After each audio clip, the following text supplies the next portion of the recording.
Good morning, everybody. Welcome to JTraedz TV, where we discuss all stock-related contents and much more.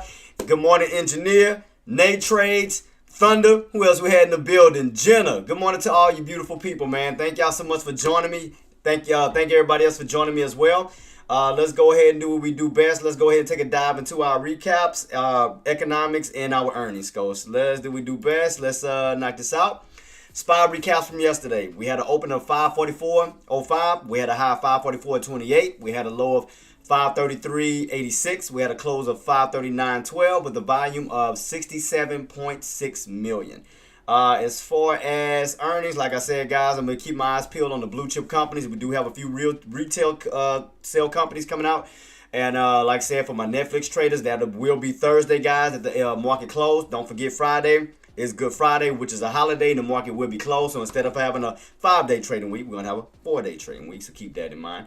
As far as our economics, Wednesday, tomorrow, we're going to have the retail sales. That'll be at 8:30. Crude oil inventories at 10:30, and we will have Jerome Powell speaking at 1:15. If anything changes, guys, anything updates, I will update everything and let you guys know. Thursday, we're going to have the initial jobless claims at 8:30. Philadelphia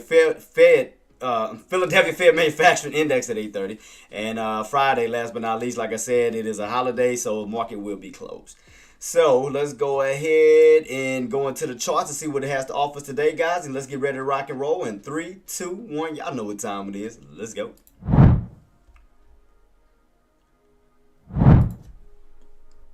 All right, guys, we're here. So right now, so far from yesterday's movement, from that 544.05 level back on down, guys, we are in somewhat of a downtrend setup. We are back underneath that 540 range. See, there you go again. We are back underneath that 540 range, thus putting us in that range of 535 level. So definitely keep that on watch. We still didn't yet break that 542.50 level. So definitely just keeping that on watch to see where we go today. Like I said, we don't have anything really major as far as economics coming out, and I will double check just to make sure. As far as the three levels. Let me see. Let me go back over a little bit for today. Nah, not saying really anything. Nah, not really. So I mean, I can show you guys. Not really nothing today too much. Like I said, just treasury buybacks. A few speakers. That's pretty much it. We're gonna have Birkin speaking at 11:35, and Cook speaking. That's all the way at 7 o'clock, so the market gonna be closed. But like I said, nothing really major today. We will have some major economics coming out tomorrow though, so definitely be on watch out for that. And we do have Jerome Powell speak. Looks like they pushed the time to instead of 1:15 to now 1:30. I will update that, guys, and let you guys know. But yeah. But as far as today, look like we're gonna be based off of momentum again, unless they do some type of press conference that may change the course of everything. But look like today may be based solely on momentum. So just make sure you got your trade plan in order, guys. Understand your price points, understand the range. Like I said, right now we are underneath that 540 level. We are in a downtrend setup. Keep that in mind. And 540 is going to be strong resistance until we get that break back above that price point. Once we get it back above that 540 level, then we have to re-break that 542.50 up to that 544 level, back up to yesterday's areas of resistance. As of now, like I said, guys, we are in a little small range right now between that 535.43 bottoms up towards that 540 range. So right now we're just going sideways, kind of just creating this little range right here. That's pretty much it right now. But we'll see where we go once the market open. But definitely keep that in mind that we are underneath 540. So we already know that's going to be automatic resistance. And we have these bottoms around that 536, 535 level right here. These bottoms where those buyers did step in. So you can see right here around 536 after hours, buyer stepped in, pre-market buyer stepped in, right around that same key level. So keep that in mind. So we'll see how we can play this for today, guys. We'll definitely see how we can play this for today. As far as my 180 chart goes, it's like sideways. It's like kind of weird. And I'll show you guys what I'm looking at too. So I didn't really see too much of a like an edge even on my 180 chart too much. It looked like it's going sideways, setting up for something though. I mean, it looked like it's setting up for something for sure. Let me go to it real quick. So you kind of can see that your indicators, like your 9 MA, is starting to slowly move up, like kind of getting itself in within a wedge between that 50 SMA and the 9 MA. So you kind of see the space between those two are getting tighter and tighter, like it's setting up to do something. Definitely setting up to do something, but your 9 MA is moving up. So you already know, as long as you stay above the 9 MA, that's going to be support. But we do have that 50 SMA right above your head. Trader Mike, what's up, boss? Good morning. So yeah, guys, you can see right here where that major resistance is, even on the 180 chart. Every time you can see right here, 540, hold up a strong resistance. So that's the only thing that's separating you from the bulls and the bears. You can see right here. So as long as you stay underneath that 540 level, we're still in this little Buddhist-like setting right here, where we do have room to rotate within this range. But once we do get that break above that 540, you do have room to possibly push your way up to that 550 range towards that trend line. But the main thing that stop you right now is that 540 range, because you can see none of the bodies of the candles have yet to close above that price point. But like I said, as I'm watching this indicator go up, we're starting to create like a wedge in between that 50 SMA and that 9 MA. If you notice, it's getting like tighter and tighter, like it's getting ready to do something. It's definitely getting ready to do something, because you're going sideways, and as you're going sideways, your indicators as far as your 9 MA and 20 MA is moving up, and you have your 50 moving down, like it's creating about to create a squeeze. So I'm definitely keeping it on watch to see where we go, because something is preparing for something. That's all I'm gonna say. It's definitely preparing for something. So if we could get that break above that 540 level, it could go for a possible two-legged pull up as you do break above that 540 level up towards that 550 plus. where we run back this way. However, like I said, if we can't get that 540 break, we will get that pullback down towards the 535s, down to 530 level, where we will fall back down this way. So it seems like that 540 is going to be that decider, which way the market wants to truly go. If we want to get that breakout above that price point and run up, or stay rejected underneath that price point and move our way back on down, kind of staying within a range. But it looked like that 540 for sure is going to definitely be that decider. So if buyers can step to the plate, get above that 540 range, utilize that price point, we could definitely see a possible opportunity to move ourselves up towards that 50 SMA, up towards that 550 level.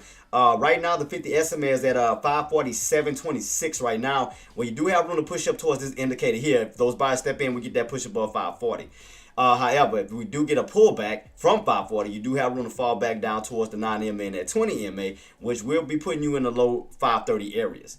So that's what it looks like right now. So right now, it looks like you're going sideways right now, setting up for something, though.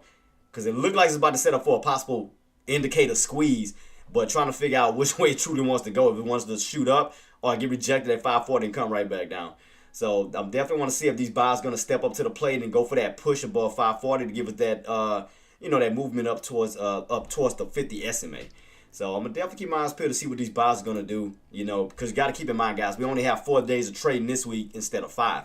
So 540 is definitely going to be that decider. I mean, you can see right here based off this channel setup we have. So again, we get that break above that 540. We have room to run up towards the 542, 544 plus. If again we get rejected at 540, you do have room to pull your way back down towards the low 35 areas back down. So definitely keep that on watch. But so far, it looked like your pivot today will be around 540. It's going to be around 540. But right now we're underneath that bad boy, so that's resistance at this time.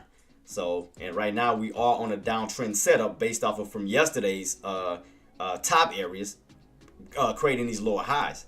So we are in a downtrend like setup at this moment. So if buyers can step in, get back above that 540 range, hold that level, we do have possibility to run our way back up, but we can retest that 542.50 or the 544. However, like I said, if you get rejected, got room to come right back on down to the 538s, 536, down possibly to the 535s.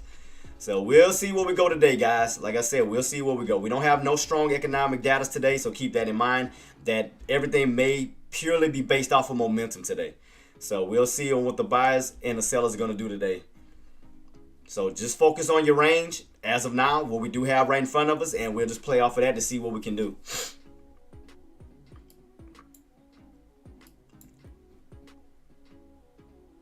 I mean, we did get that little move yesterday, though. We just didn't get that 542.50 breakout. And I wasn't here yesterday because I left at 2 to go help my grandmother.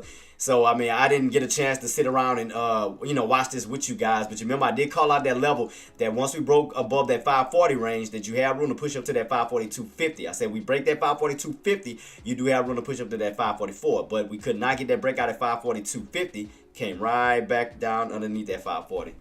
So, but shout out to everybody who did, took advantage of that opportunity, because I did call out that we could start to slowly transition red to green, where we'll go from sellers to buyers. After we caught that little bounce, got that little move back on up, and we called that out, called out the alert, talked about it, and we got that nice push all the way up to as far as 542.50.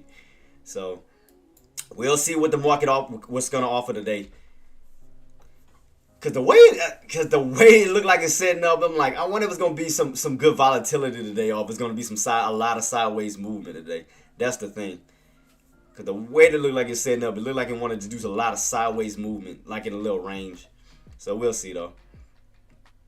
So starting off, what I'm gonna do is, and what I'm gonna look at, I'm gonna watch this 538 level up to this 540 level. So I'm gonna watch this $2 range to start off with, because I want to see if the buyers can hold that 538 level to try to create a type of higher low build, because you already rebound off of 536. Now I want to see, can we get that possible support at 538? Starting to move your way up $2. So from 536, 538, now up to that 540 mark. So I want to see if buyers are going to try to build some type of trend line, some type of uptrend, from this point, because buyers are stepping back in before the pre-market opens. Before intraday's open, and it looked like it was trying to build somewhat of a higher low. So what I'm going to do is I'm going to watch that 538 from 538 to see, can we get that 540 push, to see if that's what they're trying to do as far as building an uptrend based off of these bottoms and creating these higher low builds. So I'm going to keep it on watch to see, can we get that today. Because if we could get that set up, I mean, you got a possible room to break back above 540 up towards these areas here. But I'm going to keep it on watch to see what these buyers do. To see if buyers going to be in play today. We'll see. We'll see. And I'm also keep my eyes peeled on CNBC to see if they drop any news that could possibly help us today. So I'm going to keep that on watch too. I'm going to go to CNBC to see if they do any updates, throughout the market. The only thing that I got today so far is they said U.S. stock futures are a little changed after S&P 500 post back-to-back gains. So that's the only thing I really see as of now. Bank of America top analysts estimate on better than expected interest income trading. But, I mean, that's really all I see as of now. I don't really see anything too spectacular at this moment. But I do see, like I said, I do see buyers stepping in before the market opens. I do see buyers stepping in, trying to get their push back up towards that 540 range. So it looks like they're trying to get that little U-shaped pattern back up towards the upside of 540. But keep that in mind that 540 is going to be strong resistance. Good morning, Queen. Good morning. So, guys, let's get ready to gear up. What we got left? We got about 3 minutes left, almost 2 minutes left in a few. So let's get ready to have our trading plans ready, take it into action, and make some moves on these bad boys.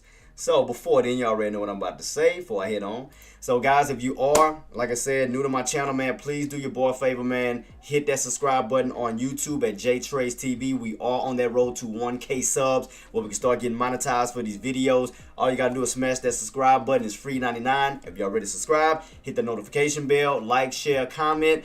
And if you're on Twitch, just follow or subscribe to avoid the ads, which is not my fault. But thank y'all so much for everything so far. And let's get ready to rock and roll. Let's see. Where's my other thing at? Where did I put it? I just seen it. Oh, here we go. 2 minutes. So, yep. Have your game plan set in action, guys, in motion, and let's get ready to rock and roll and see what the market has to offer us today. So, good luck to everybody. Like I said, trade smart. Don't force anything. Take your time. Understand the price levels. Understand the ranges. Understand the setups, the patterns to see what the market is going to present to us, as far as today. So far, we know that we got a downtrend setup as of now. So, we're going to respect that level until we can break above 540. If we get that breakout out above 540, that'll break us out of this downtrend setup. Because you can see right here, that's the only thing that's stopping you from crossing over is that downtrend in that 540 range. You can see that. Every time you hit that downtrend setup, reject it. Downtrend, reject it, reject it, reject it. So you can see right here, if we can get that break above that 540 range, we can have that possibility to break above that downtrend to start to move our way back up this way. So just keep it on watch. But right now, we are in a downtrend setup as of now underneath 540. So just keep that on watch. Keep it on watch. So, guys, we got about 10 seconds left. Get ready to rock and roll. Let's see. Let's see where we go from here. In a matter of 5, 4, 3, 2, 1. Game time. Game time. Good morning, J-Dub, Tariq. I see y'all in the building. Good morning. Good morning. Good morning. Let's see where we go. So, right now, it looks like we're already trying to test that 540, but let's see can those buys go for that breakout. If we do get rejected, we could start to pull our way back down. Keep in mind, we are still on a downtrend setup. Keep in mind that 540 is going to hold some type of resistance. You got to keep that in mind, that we fell underneath 540. So, let's see where we go from here. Let's see. Right now, buyers are trying to test 540, but we haven't got that breakout yet. Excuse me. Tesla already starting to get weak, pulling back down underneath that right around 550 level. Well, crack 550. I mean, on 250. I'm thinking about SPY. I'm sorry. All right, here we go. Tariq said, good morning, guys. Today I will be in a little late for trading because I got a presentation at work. Shout out to you, boss. Good luck to you on that. Remember, China retaliated this morning, so expect at 1 o'clock Eastern. White House press conference to mention tariffs. Oh, Lord, here we go again with that. Then Trump set to speak at 3:30 p.m. He said, good luck, guys. Market is weak, so short buyers most likely despite any rosy guidelines. He said, unless there is a news of de-escalation. So, in other words, that, a lot of people may be short buyers due to the retaliation of China. So, just keep it on watch. We'll see where we go. So, we know that right now, 540 is going to hold up as resistance at this moment. So, keep that on watch. I'm sorry, I'm watching all my contracts, see where it is. How low do we go? So still trying to push, still trying to push. Keep in mind, as we do push up, got this little area here that we got rejected at. It's going to be around 541. And then the main one of the main ones is going to be around 542.50. But watch that 540 levels to start off with. 540 level. 540, 540. Watch 540. Keep 540 on watch. Keep it on watch. Keep it on watch. Remember, we just opened, guys. We just opened. Let's see how this candle is going to close. Either we're going to close above that 540 or close back below it. Remember, this is a 15-minute time frame candle, so give us some time to let it do what it do. Let it move around. So right now, we got buyers trying to push above that 540 range. Trying to push above it. Trying to push above it. Keep it on watch. Keep it on watch. Got buyers trying to push right now, starting off early in the morning. But you want to make sure that we hold above 540. We don't want to push and then see a long of a shadow, then the body go back underneath that 540. So keep it on watch. So right now, we're about to push up to this area here around 541. We got rejected at in pre-market. If they can go for that, they can go for that breakout. You do have that other key area that's going to be around 542.50. So right now, buyers are pushing. Right now, buyers are pushing. All pushing. Buyers are pushing.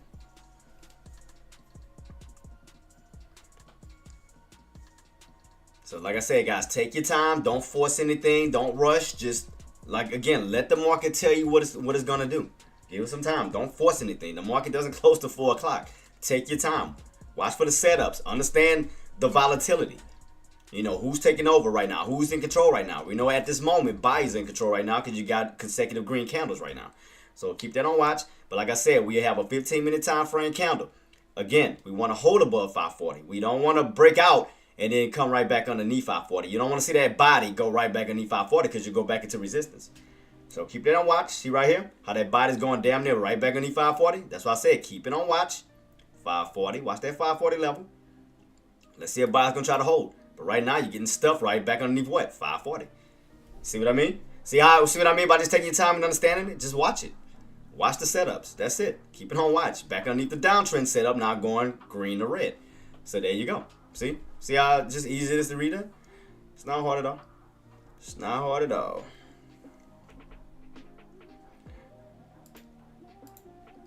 So let me get myself, man, this dang chat box keep distracting the crap out of me. Keeps disappearing. Hate that crap, man. I don't know why mine does that. Everybody else's chat box stays on, but mine's always popping off. Alright, keep it on watch, guys. Keep it on watch. We got left. Still got some time for this candle close out. Still got time, still got time.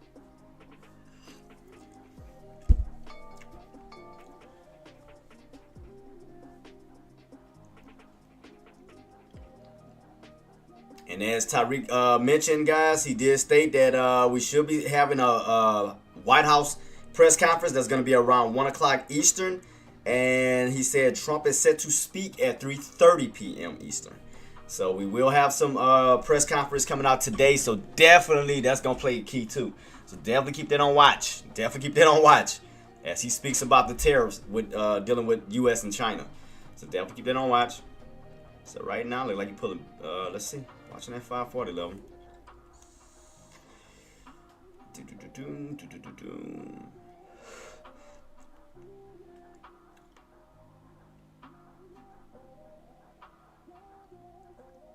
right back underneath that 540. It's like it tries to stay on top of it, then you go right back underneath that 540 range. Right back underneath the downtrend. Keep it on watch. Keep it on watch. Like I said, give the market some time. So right now we know that we back underneath 540. Right now we are underneath 540 for the moment. So let's see. Let's see if we're gonna remain underneath that price point. Like I said, buyers you want to stay above 540. Puts you want to stay underneath 540. So let's see on how we're gonna close out. We still got about 9 minutes left. Still got 9 minutes till this candle close out. So right now we're definitely battling around 540 right now. Buyers are trying to stay on top, sellers are trying to stay underneath it. So just watch it. See how we're gonna close out.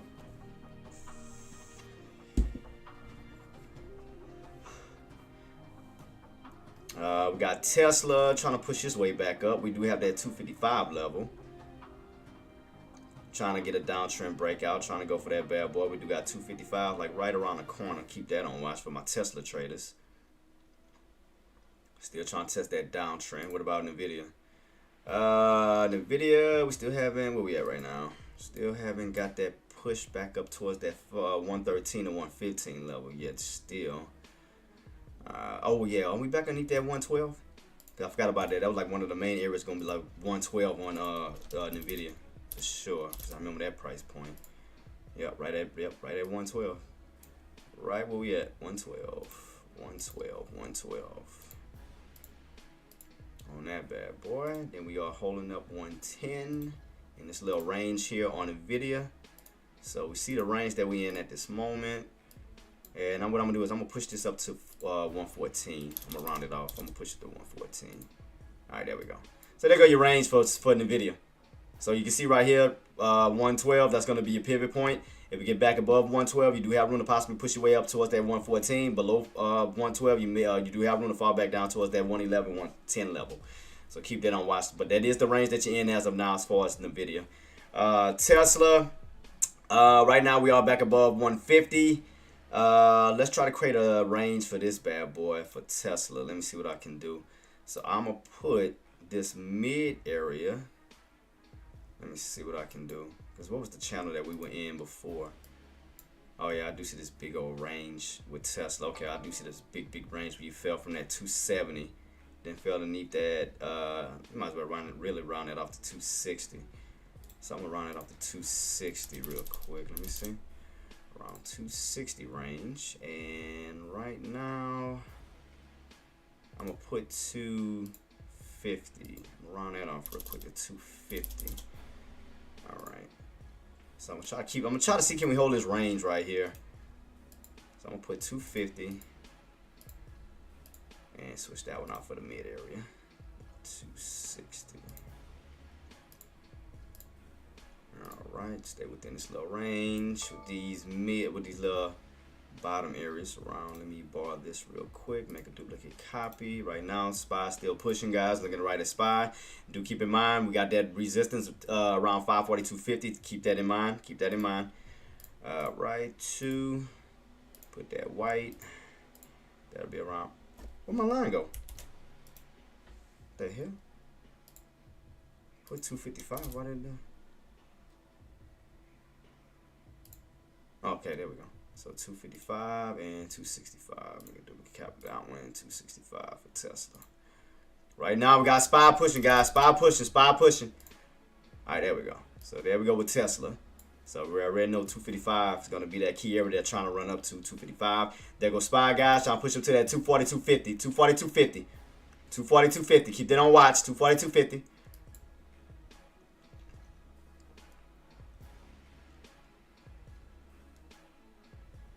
Keep that on watch. Keep it on watch. What I got? 235. All right, 235. I'm trying to get all these contracts. If we're moving up, so I'm trying to get out everything. Oops, put that to 50 on my strike prices. Where's the 540s at now? 540 still. Let me see. 235. Let me 535s. Okay. So we're pulling back still. Okay. So right now, keep this on watch, guys. Keep this on watch. Gotta keep in mind that we still got that 540, 250 level. Let me put the man. The chat box keep disappearing, man. It just gets on my nerves. I hate that, man. Like, man, that junk irks my nerves.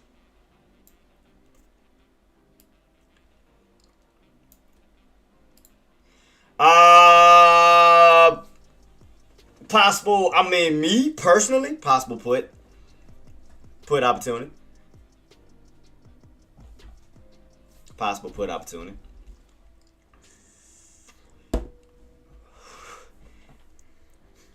I'm gonna be honest with you. That's my game plan as of now. Because we're getting the spike going up. You're not getting a you're not getting that healthy uptrend. You're just going up.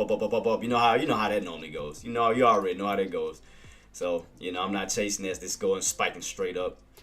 Because we're not gradually climbing up. We're spiking straight up. Damn near almost until resistance. So definitely just keeping this on watch. We got about 4 minutes to the count close out. About 4 minutes. 4 minutes. I was trying to get it as I was trying to see can we get that push up towards that 542.50. I want to see can we get that continuation push. We may get a little.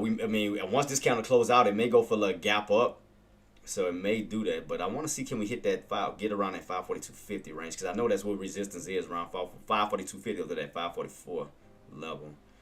So definitely just keep my eyes peeled. But damn, I'm trying to see can we get it, because I don't want to jump the gun too soon. I want to let it just kind of let it just keep doing what it's doing.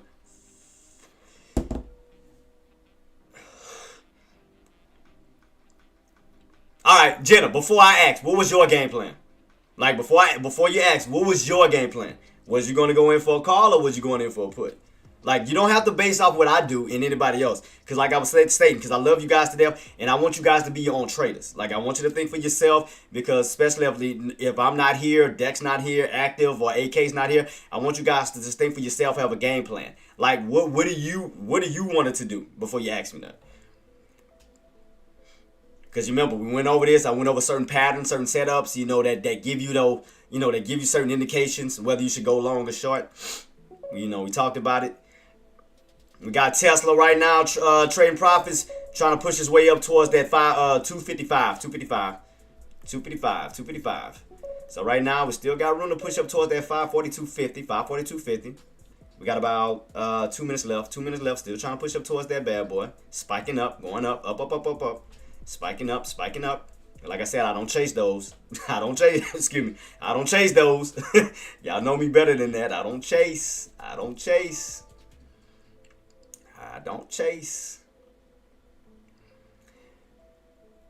When I show a graph on a 4-hour chart, I show a cup and handle. I mean, you do have a U-shaped pattern, but at the same time, you're just spiking straight up. You're not building like a healthy uptrend up to it. Pull back, bounce. You're just shooting straight up to a resistance. So you got to keep that in mind. Remember, we talked about this.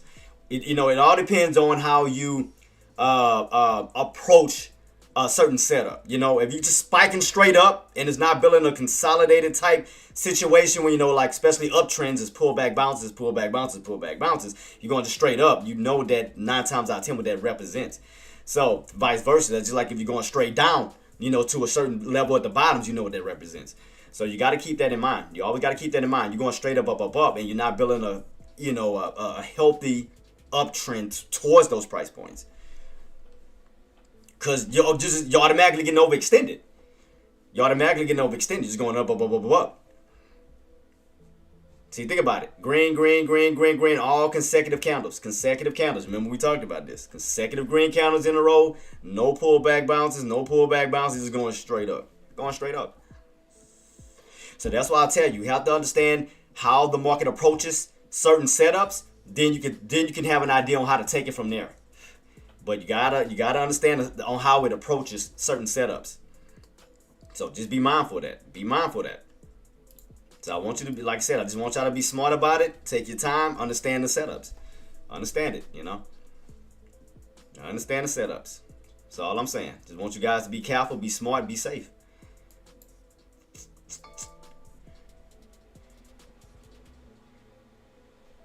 I'm not rushing anything. Like I said, the market just opened. I'm not forcing anything. I'm not forcing nothing. I'm not rushing anything. That looked like more of a bull flag pattern still setting up that possibly could, where buyers could try to step back in and push if they can get back above 542. Now, if they cannot get back above 542, what you're seeing right now, you're pulling back down towards that 541. Man, it was too fast. Like I couldn't. I was trying to wait on it to hit these hit these levels. I was waiting on it. I'm still waiting on it. Shit, I'm still waiting on it. I ain't rushing it. Because it looked like almost like a bull flag pattern setup real quick. Let me see. I'm going to keep it on watch to see where we go. I'm starting to pull back now. Man, I just couldn't. I was waiting on that 542.50 range. I was trying to catch it. Because it wasn't going to be long-lived right now. Because the way this is setting up right now, it looked like damn near bear traps. It looked like straight bear traps. Get a little pull back and then buy step in and try to push back up.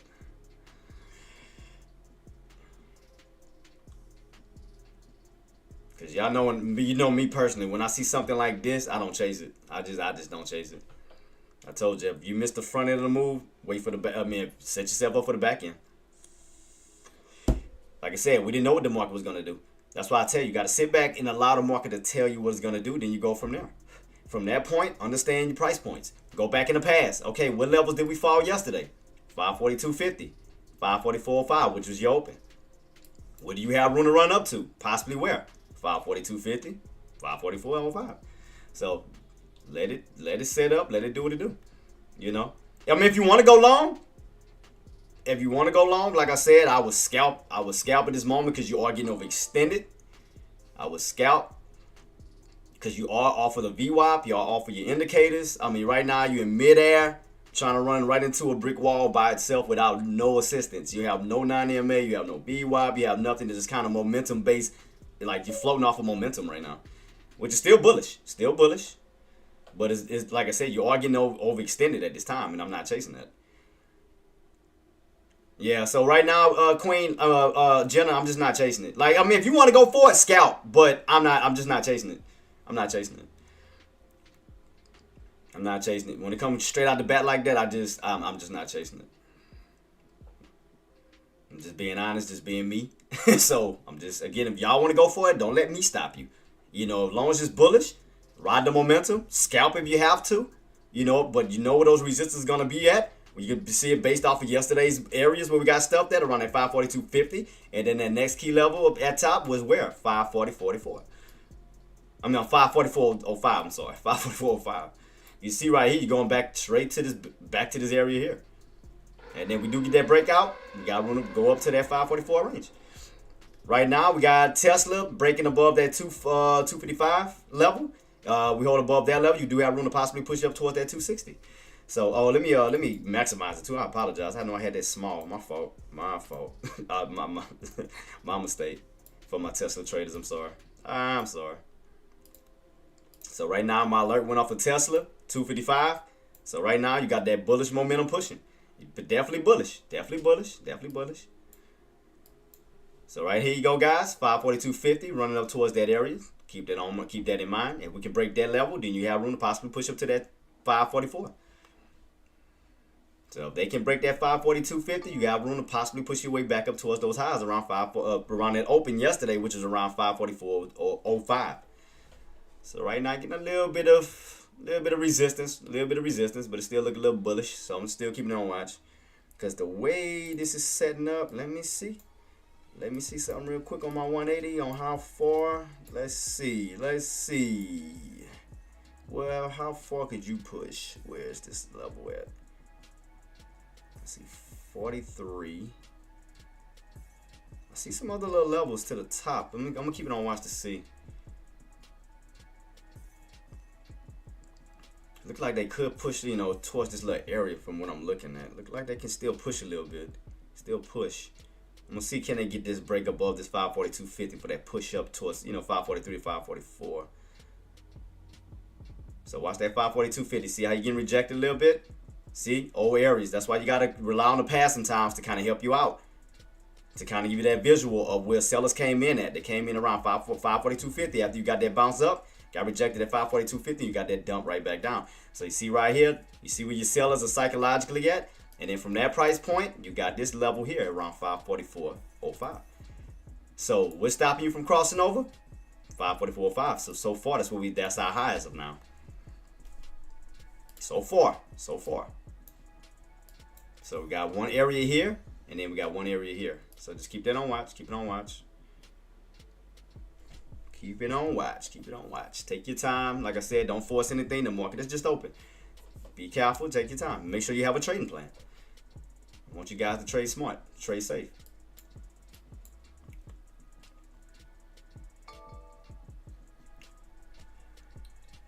So right now, still trying to get a push. We'll see where we go from here.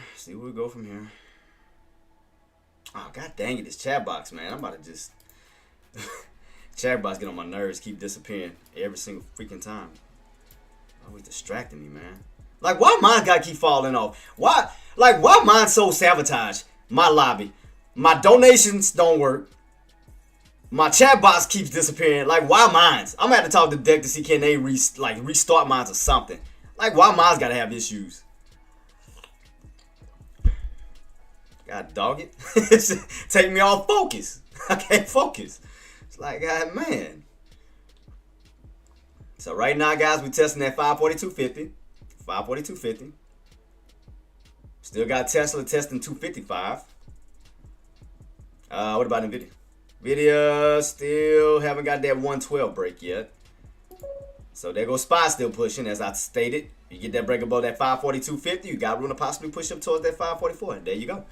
See what I mean? How y'all can just take the pass and utilize that and just understand what the market is trying to do.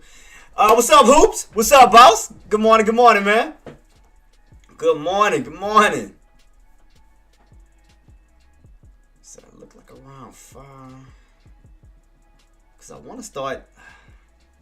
What I got left of, I was to do that.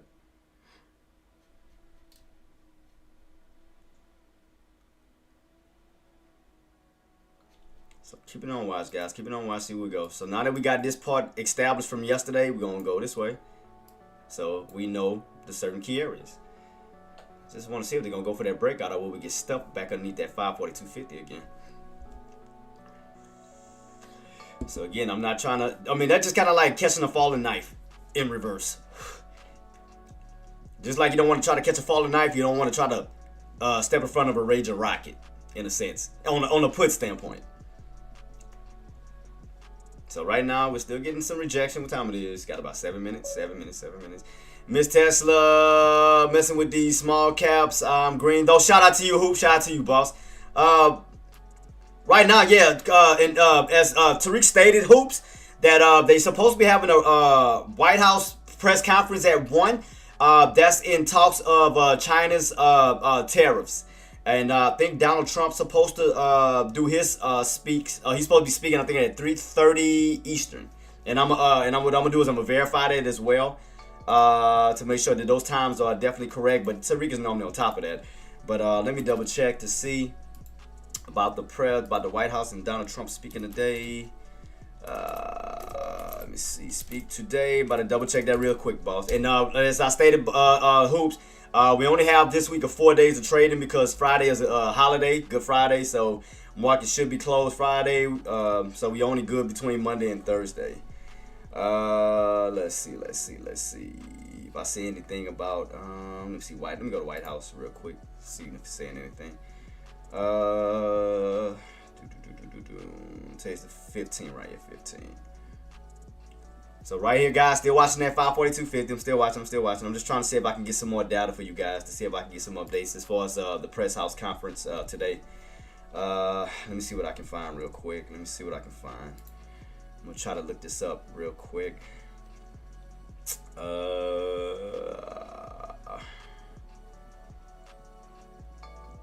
Voters are turning on Trump. No. I'm trying to see one. So right now, I'm still fighting 542.50. Still watching. Just trying to hurt me see. Man. What they give the times. I don't see any. It was like from yesterday's, but I don't see nothing for today. Still getting rejected. Still fighting at 542.50. Still fighting at 542.50. Still fighting that level. Keep that on watch. I was trying to hurry up and find something.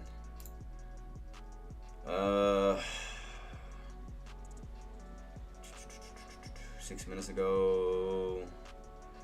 Credibility, reliance, benefits, treasury yield. That's all I see. I'm trying to read through a few of these articles to see if I see anything, as far as the time, but I don't see nothing. Just shit. I don't see anything just yet.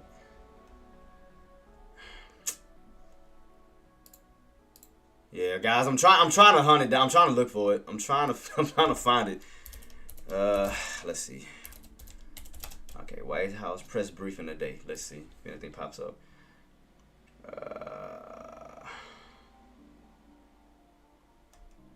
Okay, does the White House have?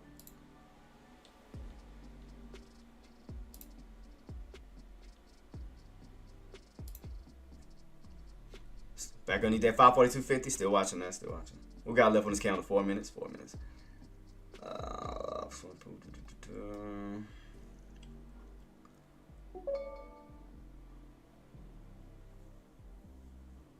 I don't know if he's still in engineer. I think he had a. I think he said he had a presentation to do. I don't know if he's still in. And I don't want to text him because I mean he may be busy. I don't want to bother him. But I know he's not too long ago just said he had a press conference. I mean not press conference. A presentation to do. All right. I don't see any update. I mean I don't see any updates right now. Not yet. But I will update you guys as soon as I find something. I'm trying to read through everything to see if I see any articles. But I don't see nothing just yet. Okay. Oh, no, that's 4 days ago. I don't see nothing today. Everything is 3 days ago, 4 days ago. I don't see nothing recent for today, though. I'm trying to search through everything I possibly can through news and White House reportedly bars. Nope. Oh, no, they just said they bought them, but I don't see nothing.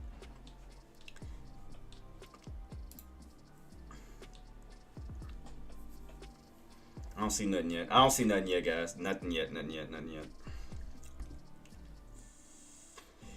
Yep, there we go. Starting to get that rejection. Need that 542 level. 542.50 level. Starting to get that rejection now. Now it's starting to reveal it. Starting to show itself a little bit.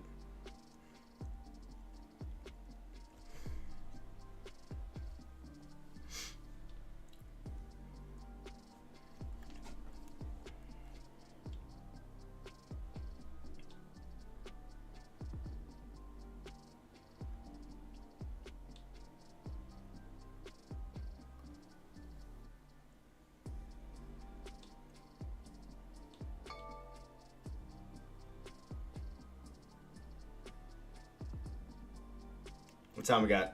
2 minutes. 2 minutes. We still underneath that 542.50. 2 minutes and still underneath that price point. Still need that bad boy for right now. So 542.50 has held up. Still, we have not yet been able to break above that price point just yet. Still have yet to break above it. Still yet to break above it. 542.50. Keep it on watch. Keep it on watch. I'm trying to figure out area. I'm trying to get everything that I can.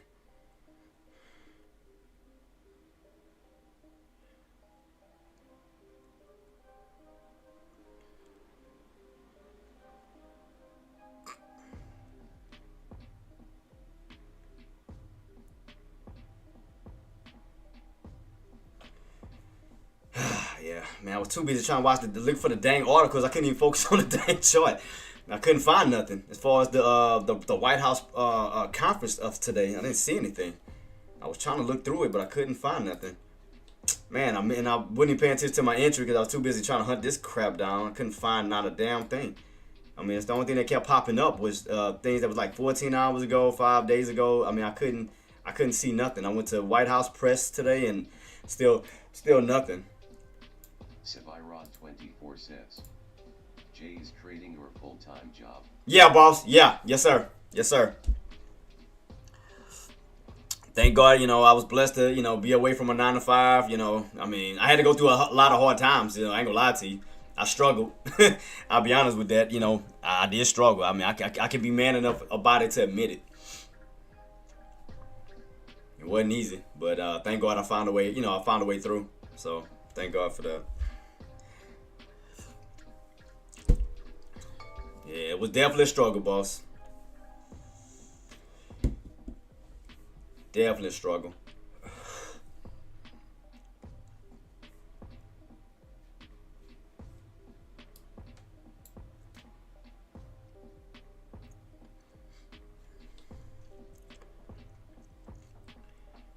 Still kind of set up in some. Looks like it's still trying to set up in some type of a little bull flag, but we still haven't got that 542.50 break yet. We still haven't got that breakout yet, though.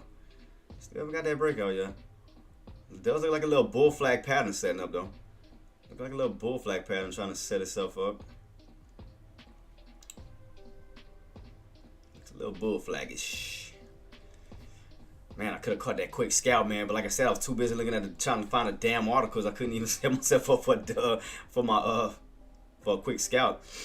So bump that. I'm gonna just stay focused now. I gotta stay focused.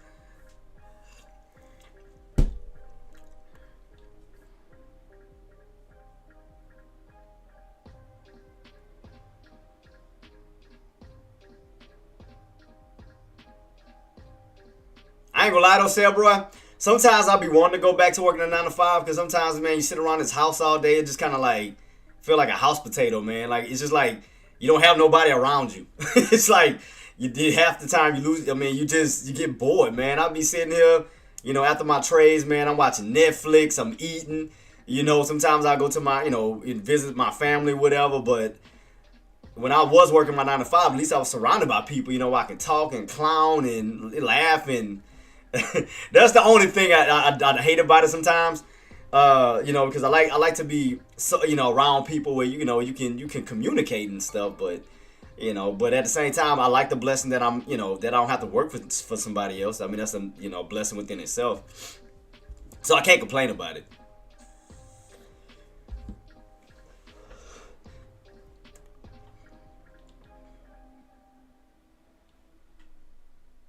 Oh yeah, me too, Mike. Me too. Same thing, man. I mean, because especially the people that don't appreciate you, man. Especially if you're working your tail off and you're doing so much for those companies and they still just undervalue you, man. And it's like you put in blood, sweat, and tears, and they still just kind of look down on you. Or another thing, they'll wind up picking somebody else over you that's less qualified than you, all because they either know that person or is related to them or something where they'll favor them over you, knowing that you put in the hard work and you get ignored. And it's like, that was the other things, man. I used to work my butt off, man, and sometimes I'll just be feeling unappreciated, man. Like they didn't notice me, they didn't pay attention to me, and I used to hate that, man. But the only way I got through it was I said, you know what? I'm not gonna worry about that. I'm doing it for the money. I'm doing it for the money to take care of my family, bump that, But yeah. Yeah, but yeah, you could definitely be financially successful through the trading. It's just you just have to be smart about it. Like as Dex said, like don't just quit your job without being financially stable. Like just don't jump into it with your last and you betting on your last to survive. Like don't do that. Like just make sure you have money where you can survive off of as you are, progressing in your trading career, but don't just quit your job and you don't have nothing to fall back on, financially, because that'll definitely stress you out.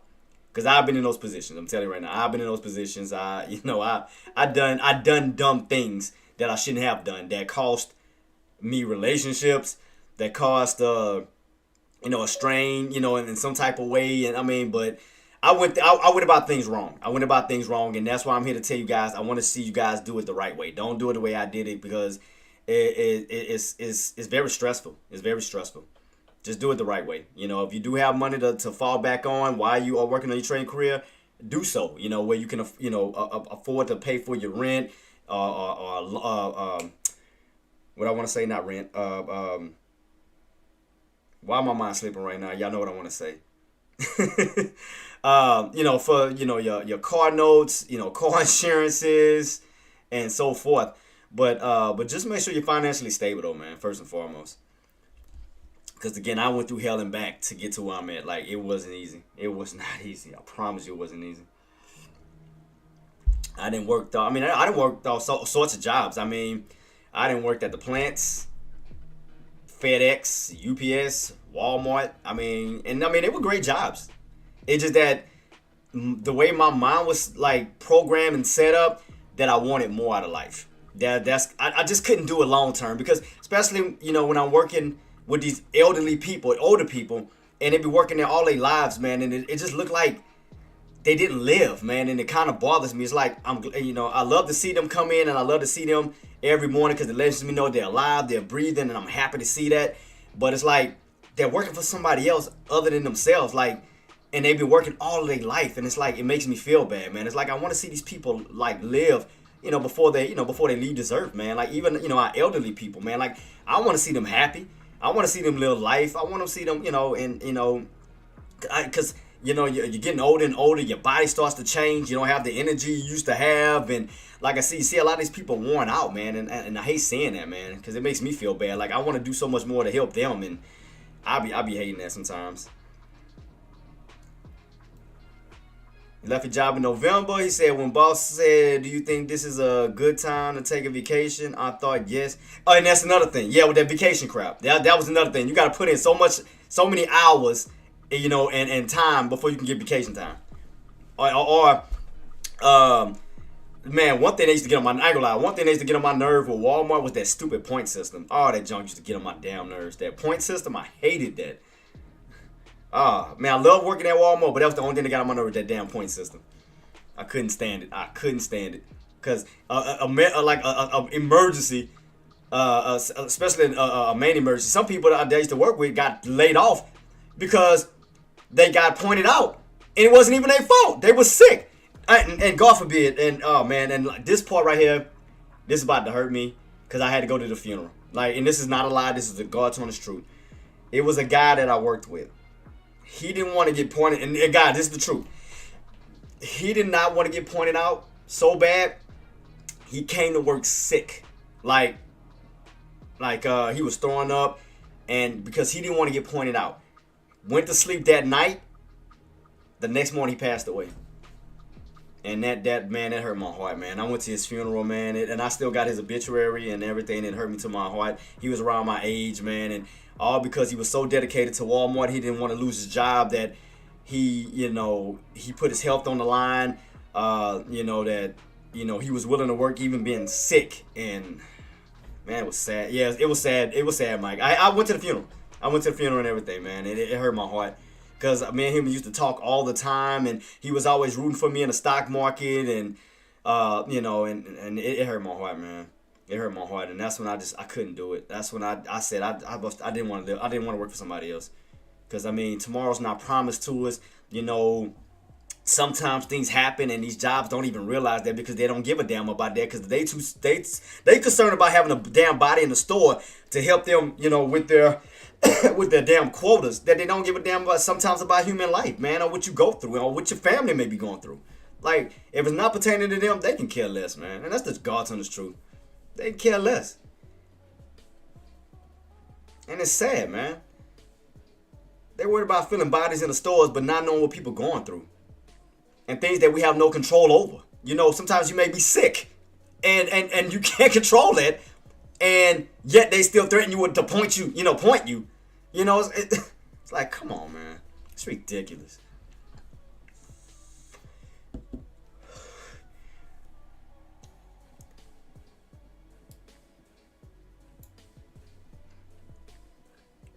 Don't get me wrong. Jobs are a blessing as far as a stepping stone to help you get where you got to get. Don't get me wrong. Like, nothing is wrong with a normal 9 to 5. Because again, it's financially helps you build up to get where you want to get in life, and nothing's wrong with that. And then again, once you get what you have to get, let it go, man. Like I said, put God first. Let Him take control of your life. Let Him set sail on whatever course you want to pertain in life, and just do it the right way. Don't don't go over your means. Living outside of your means where you're spending too much money, fast food, door dashing, and this is your last funds. Don't put yourself in that position either. Because what I had to start doing, to better myself, I just started cooking a lot. That's what I just started cooking from that point. I was going to YouTube, figuring out how to make this, how to make that. Then I started putting my own little kick to it, and that's what I did. To save money so I won't be paying for DoorDash damn near every day, every week, and all this other crap. Because that crap adds up, man.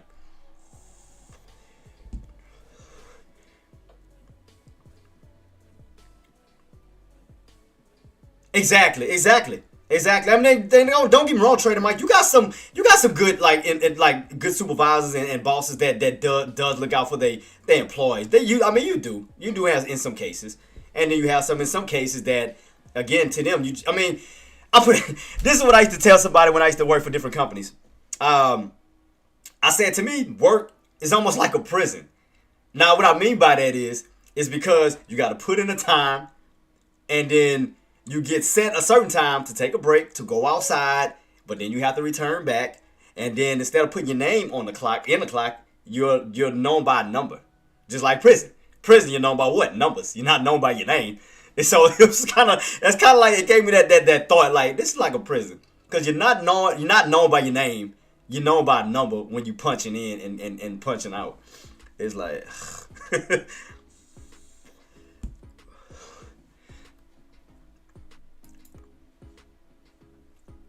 but I mean, yeah, they don't. I mean, because they well off. They well off. They have no worries. They all right. You know, they fine.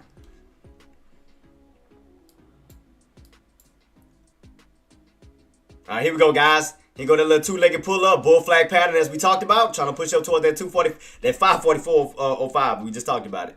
So there go that bull flag pattern set up. There go your bull flag pattern set up.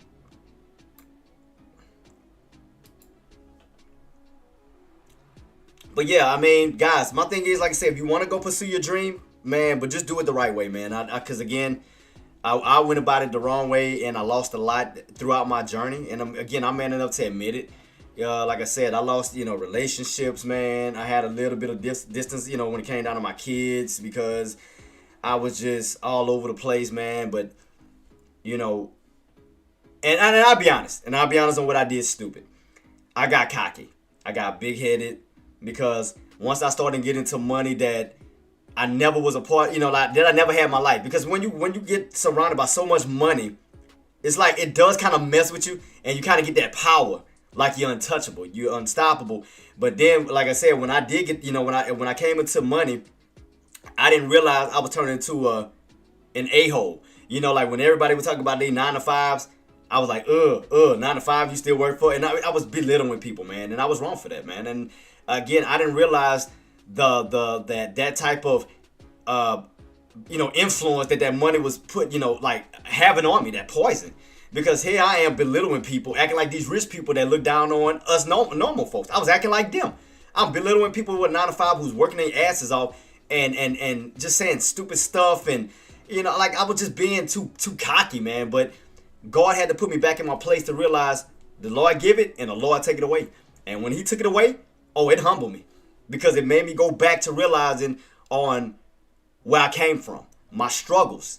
So I had to go back to struggling to be more appreciative of the things that now come back into my life. And it definitely made me more humble. It definitely made me more humble and more appreciative of people's jobs, what they do in life, and to be supportive of it, not belittle them, not knock them down. And again, it definitely changed me for the better, versus on the route that I was taking. Because I was getting too cocky. I was definitely getting too cocky, and I was getting just out of control and stupid. And again, God had to humble me. He had to put me back in my place because I was getting too stupid. Yeah, exactly, Mike, and I'm better. And that's why when I'm on my live now, I'm helping people. Because, I learned from my mistakes on what I did wrong. Because looking down on people because they don't have the same amount of money I do, and I'm not doing that. It's like, that's wrong. Because I don't know nobody's life and what they go through. We all go through different struggles. We all go through different things in life. So it's no point of nobody judging one another if you don't know what that person is going through. So that's why I appreciate you guys. I love you guys. I'm never talking down on you guys. I'm always doing the best that I can to help you guys as much as possible because of what I've been through. Because I never want y'all to go through what I went through, because it's not cool, man. It's not cool to belittle people and not knowing what they're going through. No, Nate. I know you playing, boss. I know you playing. But yeah, I was just saying from my point of view on how I was and how money changed me for the worse, not for the better. I got cocky, man. I just got cocky and stupid, and again, I thought I was better than everybody, belittling everybody, and and I was dumb, man. And again, God had to humble me to put me back in my place to make me be more respectful and be more appreciative of the things that I do have in my life. And yeah, that's why I'm a better person now. I don't judge, because again, I don't know anybody's situation and what they go through. But thank God, through the grace of God, I made it, because I went through a lot. I went through a lot, but I made it, man. So I'm a living testimony to show that, it's always a way out of what you think is no way. What you think is impossible, it's a possibility right within it. You just got to have a game plan. Again, put God first. Just understand your bad habits. Push those bad habits off to the side. Learn from your mistakes. Be a better person than you was before. Because I was cocky. I got cocky. I was, and I'm going to tell you how cocky. Do I where my phone at? I mean, I don't know if I still have it saved. I can send y'all the video. I mean, send y'all the picture. Cause I still hold on to it to this day on how when I look back at it on how idiotic I was. Let me see if I can find it. I'm gonna send it to my phone and then I'm gonna show y'all what I was doing and how arrogant I was when I started making money in the market. Cause I still keep it to this day as a reminder. Don't ever do that again. Let me see if I can find it. Where is it at? I know I had it saved somewhere. Where is it?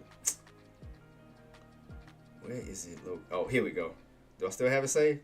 Yep. Watch, and I'm gonna show y'all. I'm gonna send it to my my Gmail so I can download the picture. I'm gonna show y'all how arrogant I was.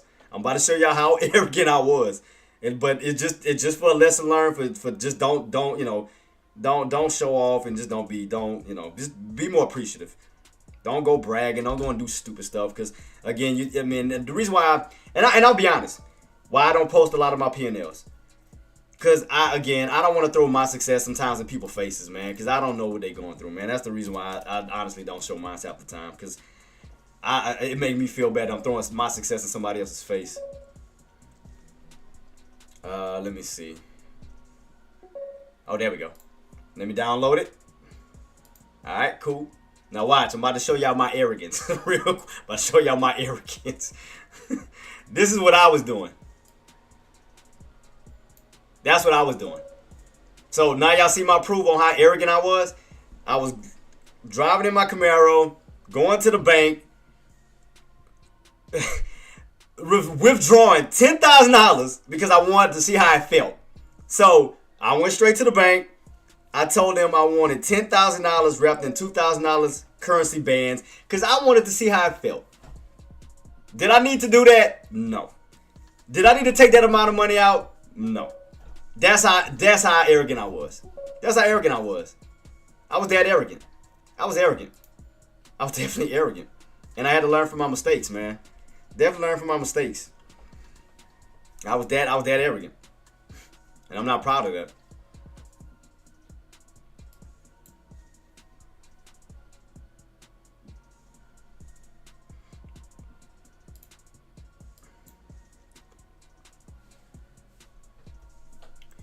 You had to remain.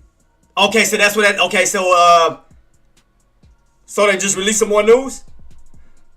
Okay.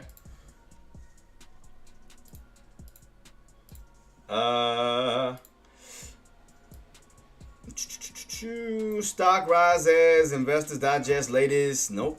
Earnings and tariff volatility eases. So, but it's pulling back. So that's not right. Wait, what?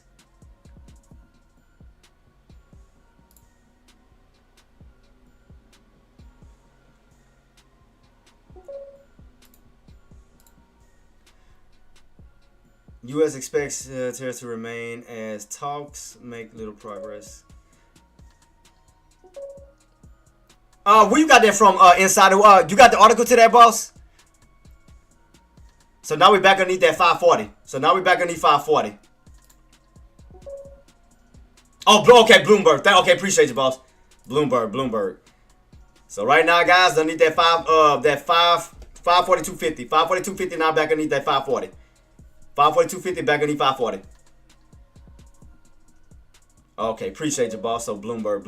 All right, that's where you found it from. All right. Because I was wondering why every time I was looking for it, I just couldn't never find nothing. Okay, Bloomberg. Here we go.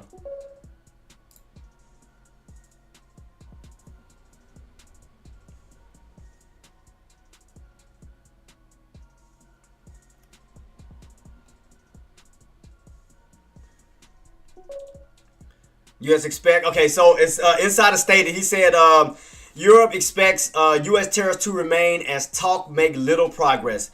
Appreciate you so much for the update, Insider. Appreciate you, boss. Oh, Walter. Okay. Oh, the one that talked about Walter Bloomberg, the one that talked about Donald Trump pausing the tariffs. That 90-day. Do you remember he had alerted that ahead of time, and that's when the market spiked? Yeah. Okay. So same guy. Gotcha. Okay, so yeah, let me follow him. I thought I was following him, cause I did catch that one when he talked about the pause. I did catch that one. I remember when he said that. Okay, got it. Appreciate you, boss. Let me go ahead and follow him. Appreciate you. So yeah. So far as Walter Bloomberg, yeah, he did state. Yeah, so far he did state, he said, yep, Europe expects U.S. tariffs to remain as talks make little progress. Shout out to Insider on giving us that update. Appreciate you, boss. Appreciate you. Thanks so much for that, man. Appreciate you. So I did follow him. So I got him now. I'm following him now. Okay. So he said something, but then you got right back on top of 540. Right back on top of 540. Oh boy, this thing. Here we go with this crap all over the place. Here we go with the back and forth. Here we go.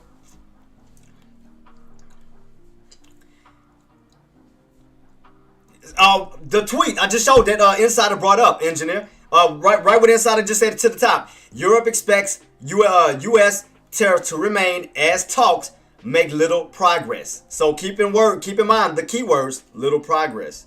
So it's still in talks. So he says that Canada PM Corning, he said President Trump is attacking our auto sector. Canada, let me see. Oh, so that's two different things. He said we can't provide guarantees for every situation. So, oh Lord. So that's not sounding. In other words, that's not sounding good. In other words, that's not sounding good at all. That's not sounding like a reassuring thing. Is what Insider trying to say. It's not sounding reassuring. Sounding very, off-putting. It's not positive. It's not positive. So let's see. Keep it on watch.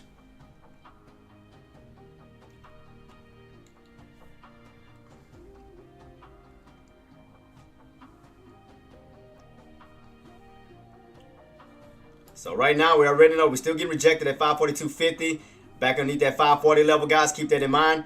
That again, we do crack that 540. You do have room to pull back down towards that 538, 536 level. So keep that watch right now. You back right down to that pivot point, 540. 540. Keep that in mind. And that's going to be your pivot point. So underneath that, we have room to fall back down. Hold above it, you have room to possibly move back up. That's your pivot point that separates you from going back up and coming back down. That's your pivot point, 540. Right now, you are fighting right at that price point. You leave from it, you return to it. Remember that. Pivot point, 540. See how you leave from it? You return to it, leave from it, return to it, leave from it, return to it, leave from it. Notice how it acts as like a magnet, just that one price point alone, 540. Watch that price point. So now at this moment, you're underneath 540. So now that's turning back into resistance at this moment. So what time it is right now? We got about 6 minutes. So if that candle closed underneath that 540 level, 540 is going back into resistance. So just keep that in mind. 540 is going right back to resistance. So let's see if this candle is going to close stay underneath that. So that means that we stay underneath. As a matter of fact, let's take a look at the indicators too. How are the indicators holding up? As far as this bad boy, especially after all of this just happened. We got the 90 MA starting to curl down a little bit slightly. Starting to show a little bit of weakness. You're underneath that 540 level. So basically, remember I told y'all guys, overextension. Remember I told y'all about the overextension when you go straight up, and you don't have anything to help you. You're going straight into a brick wall. Like I said, I missed my entry because I was too busy trying to look for the damn articles, man. I was trying to figure out, trying to find the White House and the press conference and Donald Trump speaking. I couldn't find nothing. And all while looking at that, I mean, that's why I missed out on my damn entry, and I missed that crap. So when you're trying to multitask, man, I was trying to find everything, but no more excuses. Bump that. I'm gonna stay focused on the market. If an article pops up, it pops up, man. Sometimes, trying to multitask, it distracts the crap out of me. Because I could have been entering right here, and I was too busy looking for the damn news, and I got distracted. But it's all good. I'll wait for the next opportunity. And then Insider did he did the greatest thing. He went straight to Twitter. I'm looking through CNBC. I'm looking through everything else, trying to find something, and he found it right there. So shout out to him. So Insider, appreciate you so much, boss. Thank you for that, man. Appreciate you.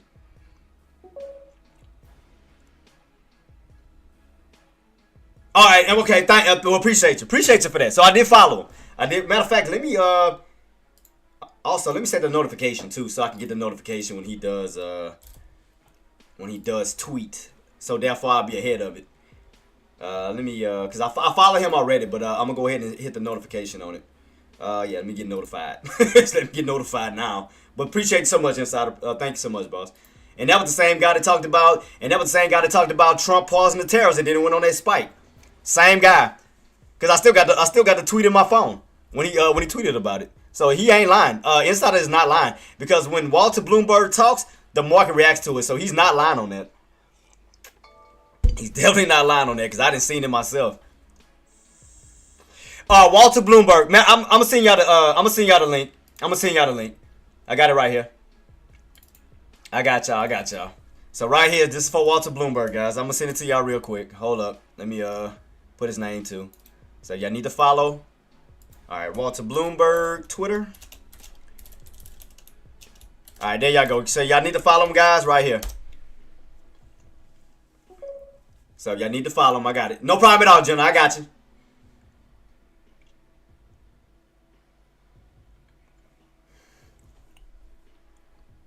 And again, shout out to Insider for helping us with that, because I forgot about Walter Bloomberg. I'm not going to even lie to you, boss. I forgot about him till you brought him back up, and you sure right, because when he talks, the market definitely reacts when he opens his mouth, and you ain't lying on that one. All right, guys. So I sent it to all platforms, so y'all good to go. So shout out to Insider for that, man. That's why he one of the tops. That's why he's one of the mods, because he's one of the best to do it. Shout out to Insider.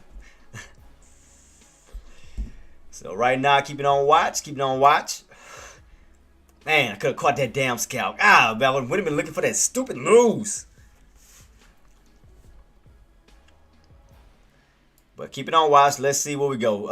We got about 2 minutes left. Okay, watch to see how this candle close. Let's see if we're going to close underneath that 540 level. Keep it on watch. Let's see how we're going to close. Either we're going to close back on top or we're going to close underneath.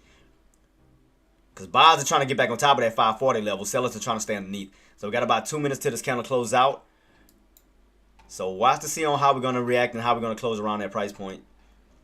See, buyers are trying to get back on top of that 540 level in due time. See, they're trying to get it back on top while sellers are trying to stay underneath it. So watch that very carefully to see on how we close out. Got 1 minute left. 1 minute, guys. 1 minute.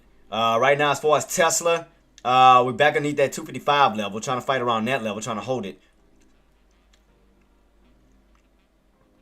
So longs, if you want to go again, longs got to hold 540 for that possible move back up. Shorts stay underneath 540. Same thing with Tesla. Longs stay above that 255 range. Shorts stay underneath 255.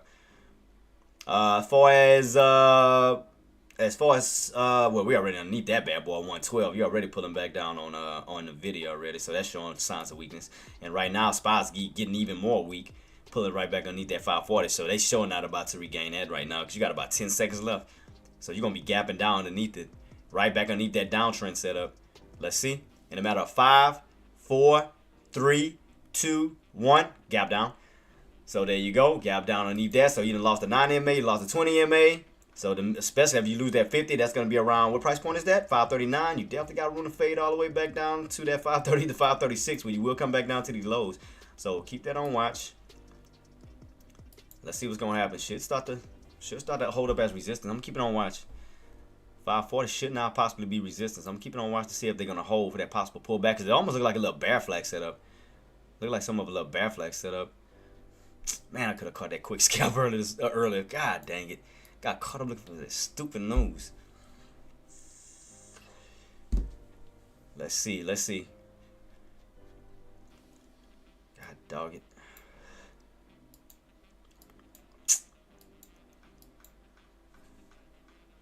Definitely messed me up. And I had some good entries too.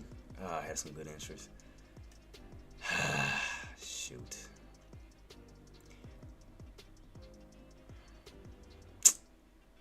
Now I'm gonna have to go in higher than where I want to get in at, unless I switch my contracts. And I had a good one too. I might still use it. Because the contract I had was 535 for today. Strike price, excuse me, 535 for a put. I mean, it's still holding up pretty well. Let me see. Man, I was trying to catch those bottoms earlier. Like I said, I got too distracted this morning. Yo, see, five, and it's holding up pretty well still too, boss. I mean, right now, I mean, we done lost 542.50. Now, right now, it done moved down and lost $2 down. Now you're down to 540. So, look like we starting to create some type of downtrend setup. So, right now, they're gonna be fighting right there at that 540 level. Those sellers can stand underneath that 540 level, get those, if the sellers can stand underneath 540 level, we do have room to pull back down towards that 538 to 536 when you come back down to these lows. Man, and I was trying to go in right here, but I got distracted trying to look for the damn news, and I messed myself up. Could have caught a scalp right there. Man, had a good opportunity. I gotta stay focused, man. I gotta stay focused. Yeah, the delta was decent. Yeah, and I agree with you 110% too, boss. Inside, this is how I keep my setup. My watch list, this is what I use. I'm gonna show you real quick. This is what I use, boss.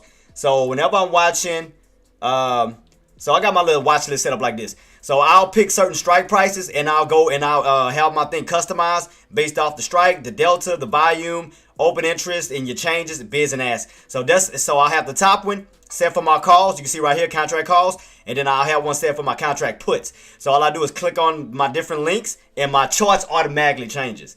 So whichever ones I'm deciding to go with, from calls and puts, it'll automatically set. So that's normally what I do. So I'll base it around the range that we in, and I'll go around the strike prices based off of that. That's normally what I do. And I thank you too. Thank you and for other traders who made me focus more on my strike prices and to respect it too. So I definitely started respecting the strike prices even more. So that's why I definitely take that into consideration. And it helped out a lot. It definitely helped out a lot. So I appreciate you guys for beating that in my head when I was being stubborn, not want to pay attention to the strike prices being stupid. So now I love it. Now I focus on those strike prices completely. I definitely focus on the strike prices completely, boss. Without a doubt in my mind, I stick to that.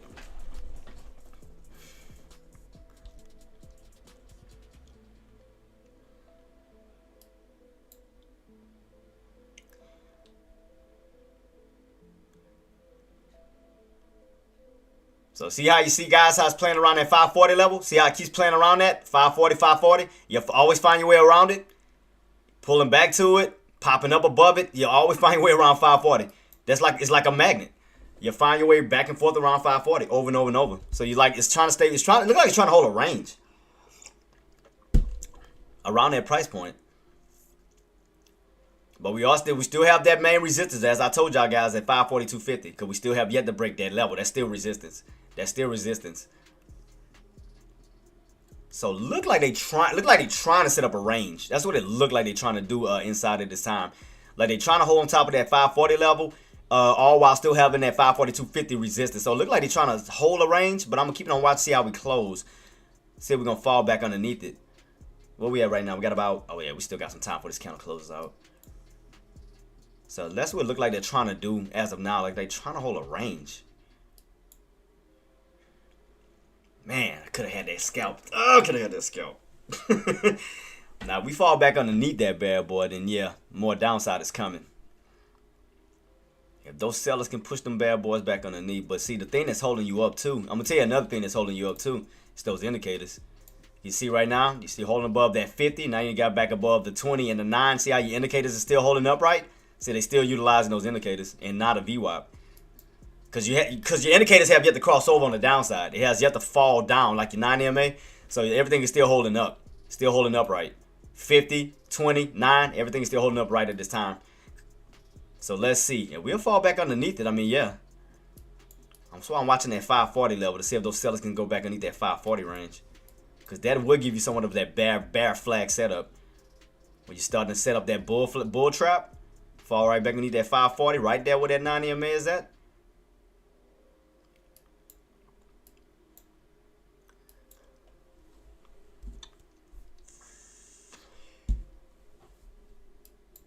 So I want to see them, especially for more downside. I want to see that. I want to see them fall back underneath 540 for sure. Close right back underneath that 540 range. Close back underneath 540 underneath that bad boy. FC buyers are still trying to push.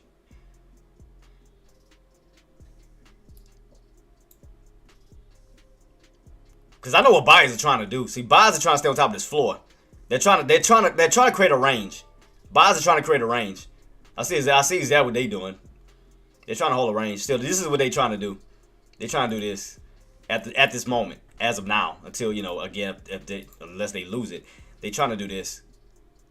See, they're trying to create some type of setup where they can utilize that 540 to try to move their way back up towards that 542 range, the 544. They're trying to find a way to climb back up towards the upside. And again, all based off of that 540 range because they got back on top of it. They're trying to utilize it. But if they fall back underneath, so that's why I'm watching that 540 range. If they fall back underneath that, then yeah, more downside is coming.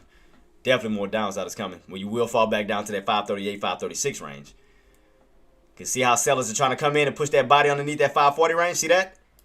See how they trying to push it? Your bear flag right underneath 540.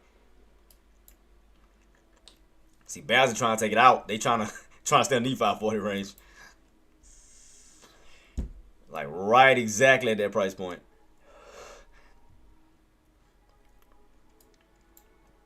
That's why you're having a battle back and forth. See, buyers are trying to stay on top of it. Sellers are trying to go back underneath it. So you already caught the VWAP failure. You got rejected at VWAP, pulling back down. So that's why you're having a little bit of a battle right here.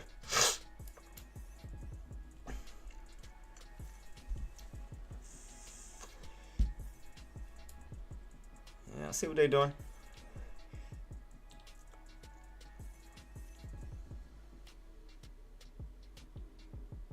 So right now where we at 540.24, 540.24. So see, look. See how the sellers trying to go back underneath? See that? 540. They're trying to stuff them, trying to stay underneath it, because they don't want those buys to have a floor. They're trying to take that floor away from them. So that's why you're gonna see a lot of back and forth around 540. That's your pivot point. Because like I said, above that price point, you have the possibility to move your way back up. Below that price point, you have the room to come right back down. That's why that floor is so important right now as far as buyers and sellers. Watch that 540 range. Watch that 540 mark. Still got about 6 minutes?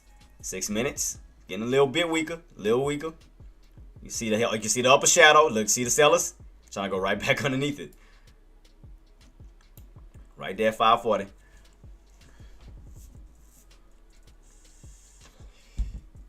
All right. Guys, give me a little minute. Give me a second. If y'all have any questions, comments, or concerns, do feel free to reach out to my mods. Let me just run to the restroom real quick, guys. I'll be right back. But like I said, keep your eyes peeled on that 540 range.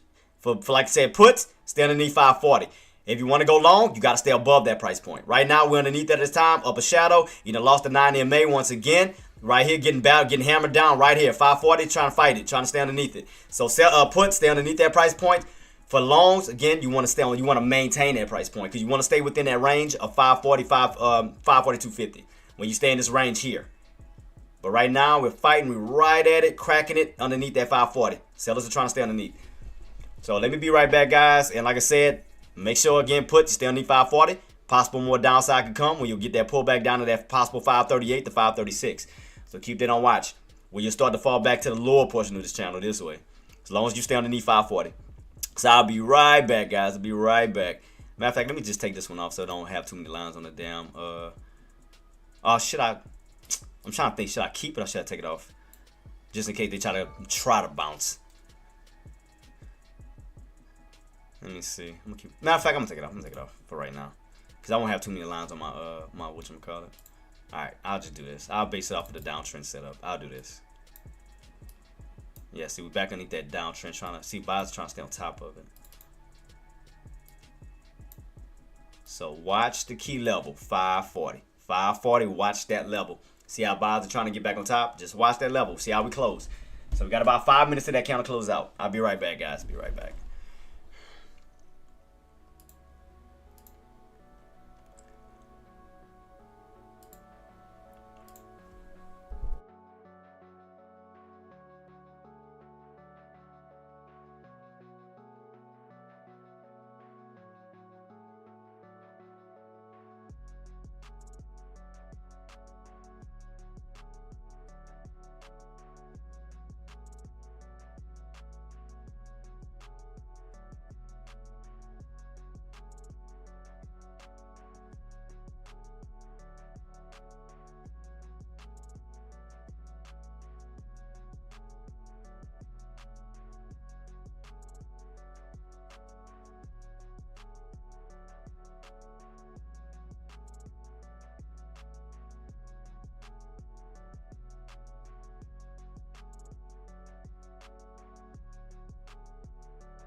All right, guys, I'm back. Right now, we still on top of that 540 range. Still on top of 540. Right now, we got inside. He said Apple imported iPhones worth nearly $2 billion from India to U.S. He said ahead of Trump's tariffs, custom data. Foxconn sent highest ever iPhones in a month, worth $1.3 billion from India to U.S. ahead of Trump's tariffs, custom data. Let's see. Let's go to Apple. Apple. So what is Apple doing? What is Apple doing? We haven't got that squeeze yet. Bad boy could be setting up a big old uptrend. Let me see. Let me see if that uptrend is gonna hold inside. Let me see, boss. Cause it looks like it's trying to hold this big old uptrend setup. As far as Apple. Yeah. I see it right here, boss. I definitely see it. I see it's pushing. So we got Apple on this big uptrend setup. We need to get that break back above that 215-ish level. Well, for sure, get the ball right and roll at 210. But yeah, I definitely see it, boss. I definitely see it. Got right back on top of that 540, trying to push his way right back up to that 540-250. Back up to 540-250. Tesla, where we at right now, Trader Mike? Where we at, boss? We are close to that 260. Yep, close to that 260 range. Set my alert. 260. So that's why I told y'all to watch that key level. That here is going to be important. That's why I was telling y'all to definitely watch that to see if they was going to try to set up for an uptrend. I should have kept it. Should have kept my freaking uptrend on like I had it because it did work out. Shit, I should have kept it. All right, let me see. Yep, should have kept my uptrend I had before. I should have just left it alone. Should have left it alone. Should have left it just like I had it. All right. What's up, Possible? What's up? Good morning, boss. Hope you're having a good one. So right now, let's see. Let's see where we go, guys, because we are back above 540. Got to keep in mind that we still got to get that break at that 540-250. 540-250 is still going to be resistance. If they can get that break above that price point, you still got room to possibly run up towards that 244. But keep in mind, 540-250 is still going to be resistance. And that's yesterday's resistance right here. Ran up to 240-250, got that rejection right back on down towards the 536 level, 535 level. So keep that in mind. Keep that in mind. That it's trying to go back up to these highs again, trying to get that break. But right now, you're still pushing toward the upside. Got a little pullback bounce. Pullback bounce. You have broken above the downtrend. So what I'm going to do is I'm going to focus on the uptrend as of now. So what I'm going to do is I'm going to darken that line, but we're going to keep it just in case for later on. All right, so right now, still building up an uptrend at this point in time. Trying to go for that push again. A retest of 540-250. Keep that on watch. So right now, you can kind of see the whole entire setup right now. Uptrend. You can clearly see the uptrend setup. Pullback bounce. So right now, we are definitely setting up for an uptrend. So do be mindful of that, puts. Do be mindful of that. So right now, as of now, from pre-market areas here to intraday right now, it's trying to build somewhat of an uptrend. Trying to build an uptrend. Like I told you. Damn. Man, what the hell? This is crazy. This is good Lord, man. This is insane. This is insane. Oh man. What is going on? What is going on? Insider, let us know, boss. What we got? God, what is going on right now? What time it is now? I don't think nothing came out as far as economic because I don't think we had nothing. No. Jeez. Can't trade this. It's so much, boss. It's just like, it's crazy. I mean, don't get me wrong. The uptrend is still holding. It looked like they're trying to set up bad traps. That's what it looked like. It looked like they're setting up bad traps because every time you pull back, it bounces. It pull back, it bounces. It looked like they're trying to set up bad traps to go for that squeeze above that 540-250. It looked like that's what they're doing. If I'm not mistaken, it looked like that's what they're trying to do because they're trying to go back to retest that 540-250. But I'm going to see where we go. Man, this is crazy. Because I see upper shadow every time you pull back down around that 540 range. It looked like they're trying to set up for something. It looked like they're trying to set up bad traps. It looked like they desperately trying to go for that squeeze, but I'm going to see if they're going to hold. Man, this is insane, man. This is crazy. I mean, uptrend, like I said, uptrend is still holding despite all of, the back and forth. I mean, uptrend is still holding at this time. You still got lower shadow, still holding that uptrend. So still holding the uptrend, fighting the VWAP right now. Indicators are still holding up, so no crossovers on the indicators yet. 9MA is still holding up its support. You can see that clearly. Yeah, this is insane. This is crazy, man. This is insane. And all while I'm still watching that 540. All while I'm still watching 540. Yeah, this is crazy. FB or Insider. Do y'all have any links about the White House conference today and Donald Trump speaking at 3:30 about the tariffs, if I'm not mistaken? I tried looking for it. This is why I missed my damn entry, but I was too busy looking for it. I couldn't find nothing.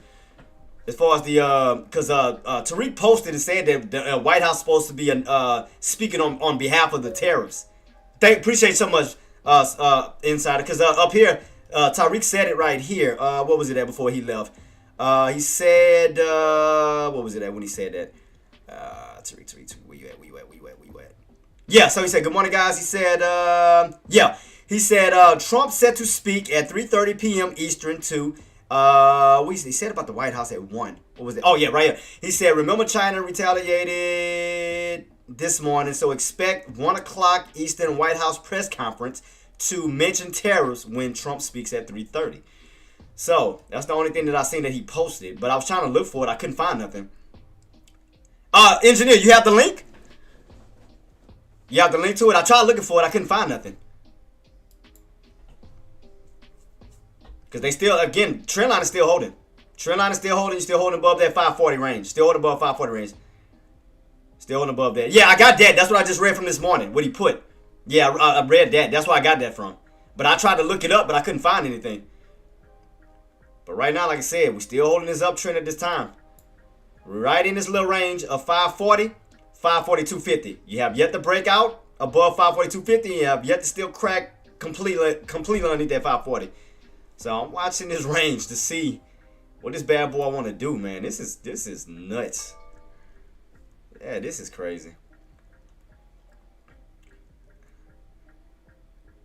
Because I wanted to go for a short, but I wanted to make sure we stay underneath that 540. Got damn sure going for that move. But every time we hit 540, those bosses step right back in. Where we at right now? 540.06, 540.05, 540.07. Back down to the 540s again. Now 539. Back underneath 540. Man, what does this thing want to do? This is insane. This is crazy. Tesla getting weak, pulling back down. Look like I want to pull back down towards that 255 range.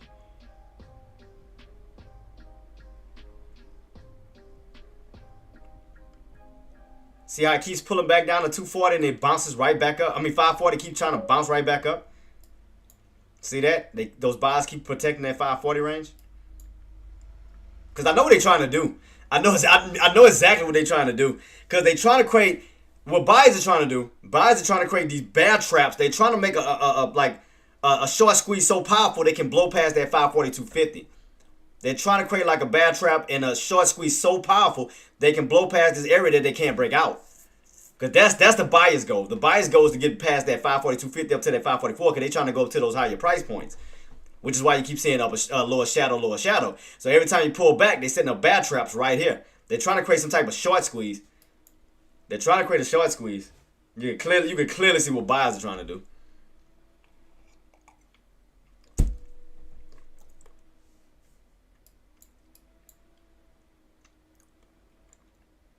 Let me see if CNBC updated anything. Let me see if I see anything, guys. I'm gonna try to look again.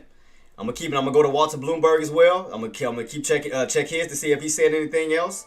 Okay, the thing that that Insider just posted about Apple. Okay, so that's what. Okay. All right, so got that. Wait, why is my phone not? I was trying to see if I get the notification through my damn phone. I'm not getting it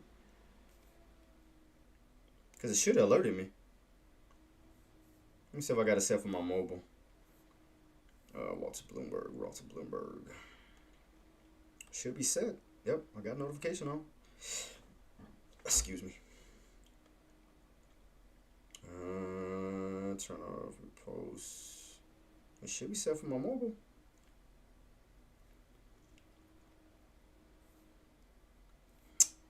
What we looking like? Still fighting at 540. So what I'm trying to do, guys, I'm trying to set my notification for my phone, so at least it'll be on the side of me if it does go off. At least I have it right by me. So I'm trying to set my settings real quick to see if my notifications are set on this bad boy, so I can get the notifications. Here we go. Notifications. Yeah, I got it on. Yeah, it's already on. So why is it not notifying me? All right, preference. Push notifications.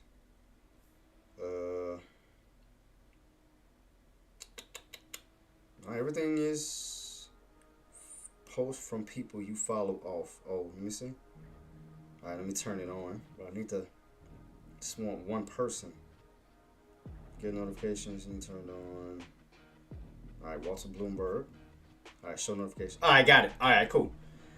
So I should start getting notifications from this point, so I don't have to be distracted, so I can see. But yeah, guys, look like uptrend is still holding at the time. Uptrend is still trying to hold. You're still within his range. Still within his range of 540, 250. But you can clearly see those lower shadows. You can clearly see that buyers are trying to create some type of bear trap when they're trying to go. That look like they're trying to go for a possible squeeze. So I'm trying to see if that's what they're trying to do. Look like that's what they're trying to set up to do, to push past that 542.50 level. That's what it look like they're trying to do. I'm just trying to see if those buyers gonna step in and push.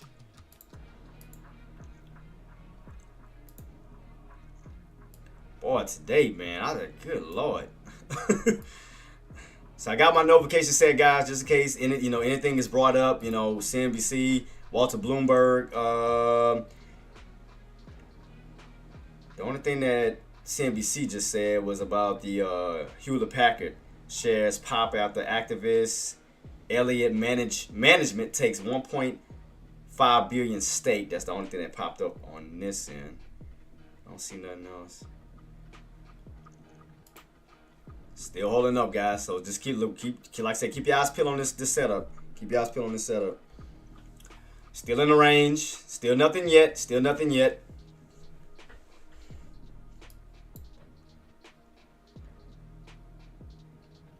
So still somewhat going sideways. Still going sideways still. Between these two particular price points. So we haven't yet to crack back underneath 540, and we have yet to break out above 542.50. So you're still in somewhat of a little range. But you still have an uptrend still set up as well. So keep that in mind. Now you're back above the VWAP, you're above all your indicators, which is a bullish signal.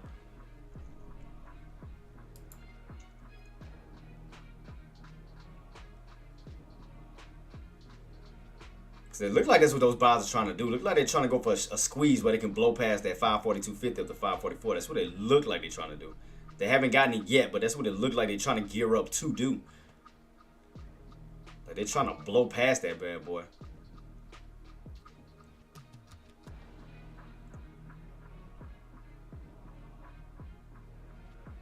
And if we do, how much room do we still have to still push up to? Look like almost around 545-ish. If they get that push. For 545 plus, if they can get that push. But if you fall back underneath 540, that's a wrap.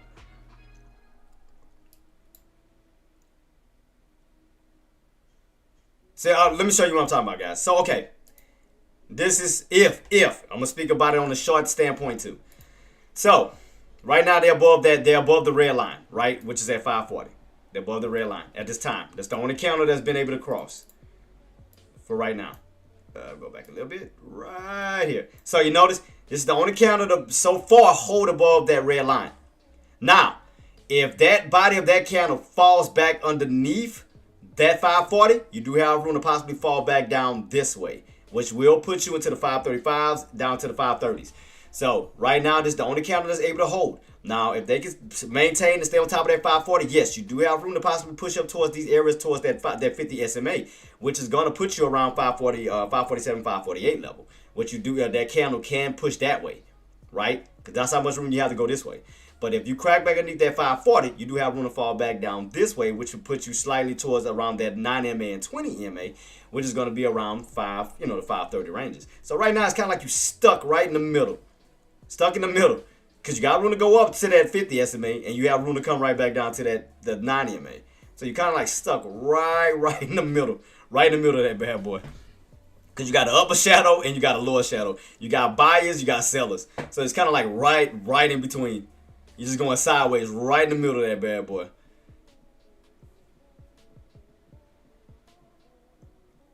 So, yeah, so it's kind of like in a little weird position right now where it's at. I know it's in a weird position. But if that candle, the body of that candle falls back underneath that 540, all it's going to do is join the rest of these. Because right here, pullback failure, breakout failure, breakout failure, breakout failure, and that'll be another breakout failure. You fall back underneath that 540 range. You see that body of that candle kind of sinking a little bit? Right where that red line is. See it sinking just a little bit right where that red line is, like it wants to join the rest of these bad boys for another possible pullback failure if you fall back underneath 540.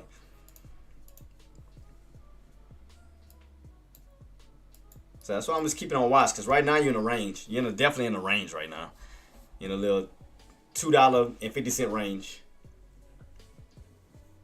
So we'll see where we go from here, guys. We'll see where we go from here. Yeah, it's definitely like in a little weird position. Like I said, if you want to, for longs, you want to get that break above that 542.50 up to 544. Shorts, you want to fall back underneath that 540 range. You definitely want to fall back underneath that range to see can we get that downside coming in from 540 to 538, 536 back down to these lows here, back down to these bottoms. But right now, they don't know which way I want to go. They don't know if we want to, push and break out. They don't know whether they want to pull back down and crack. So it's kind of in a little awkward position. So Tesla's fading. Tesla's fading back down to the 255. Nvidia. Let me go to it. Let me see what Apple doing real quick though. Let's see. Start to see a little bit of weakness. Start to see a little bit of weakness coming in. Gap down. Start to see a little bit of weakness now. What Apple's doing? Apple's still looking weak. Apple's still downtrending. Still pulling back down this way. So I don't see nobody stepping in on that bad boy. Nvidia, let me see what Nvidia's doing. Oops. Who instinct does this?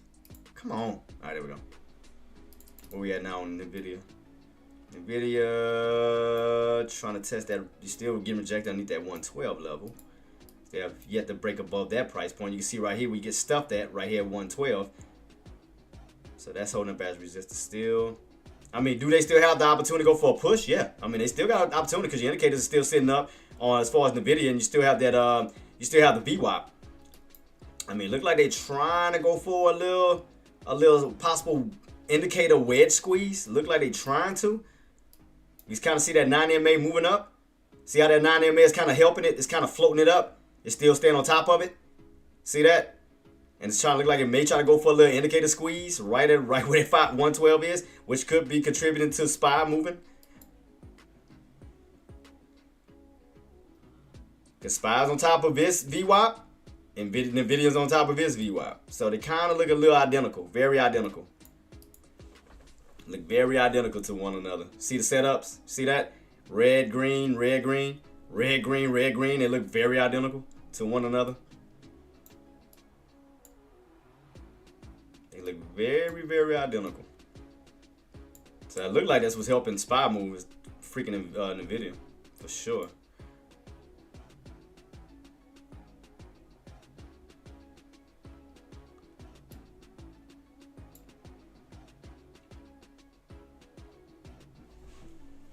Still off sideways though. Still sideways. Still nothing yet. Still nothing yet. I'm trying to see if I can see a pattern in between. In between this, the only thing I can see is an uptrend. It's the only thing I can see is still an uptrend setting up. I mean, you got somewhat of a little mini bull flag pattern, where you got a little flag right here. I mean, but it's still not doing too much of nothing. Like as far as volatility, still not doing too much of anything.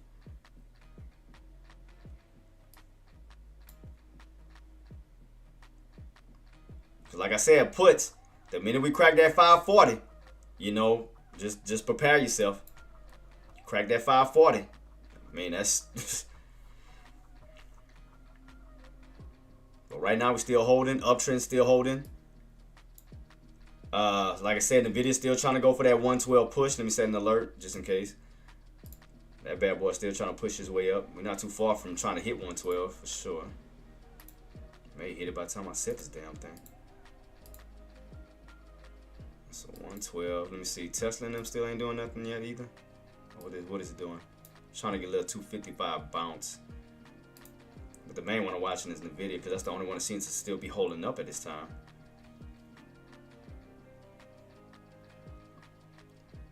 So we got what? NVIDIA, Microsoft, AMD, Tesla. I don't know why I got Tesla.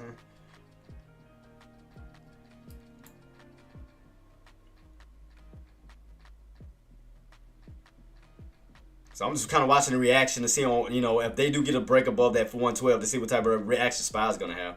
That's all I'm trying to see. If you get a break above that 112, I want to see what's going to happen on SPY. Oh, my chat box, guys. I'm sorry. Man, I'm gonna have to get with Dick on that, man, to see can they restart my my lobby or something, man, because none of my stuff is working. I'm gonna have to ask him, can he restart it for me? Because it's annoying.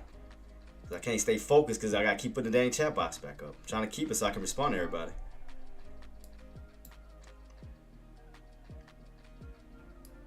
Still nothing. Still nothing yet. Still nothing yet. It's gearing up for something though. Cause like I said, look at the video. I mean, look at the indicators. Again, if you do this with this indicator, this 9MA, it looked like it wants to do this. If that 9MA keeps doing this, see that? It looked like it want to do this. Like it's trying to set up for some type of little indicator squeeze, like right where that 112 is at. That's what it looked like it want to do. Like it wants to go for an indicator squeeze and right where your VWAP is, because you got double support. Because you got the 9MA and the VWAP working side by side with each other. You got like double the support that may add on to it. And you do have somewhat of like a little mini bull flag pattern even on the video that could go for a possible two-legged pull-up. 1, 2. Well, it looked like it could possibly go for a squeeze at 112. So it does give off a little two-legged setup, a little bull flag pattern setup, upside down H pattern, whatever you want to call it. That's what it's giving off. It's giving off like a bullish setup in a sense. Yeah, and that's all contributed to NVIDIA, engineer. So if NVIDIA can go for that squeeze, that breakout above 112, see, that's going to help SPY push its way back up towards that 542.50. So, see, the main thing that's in NVIDIA's way right now is 112. Because every time you run up to 112, you get rejected, get rejected, get rejected, get rejected. Now, if they go for a breakout, that's going to help SPY push towards that 542.50. So, if you notice, they're kind of moving in sync together. So, if you notice even the candles, look at that. Red, green, red, green. Red, green, red, green. They both look like bull flag patterns. It's following NVIDIA. See, look. NVIDIA pushes, SPY pushes. So they look very identical. Very, like they're moving in sync together. They definitely moving in sync together. It's NVIDIA doing that. So if NVIDIA can go for that possible 112 breakout, it's going to help contribute towards SPY pushing back up towards that 542.50. So that's why I'm just watching to see if it's going to break out. Because right now we're at what, 111.87 by 20 cents away from it, but still yet to break it. Still yet to break it. See, as it gets weak, SPY gets weak. You notice that?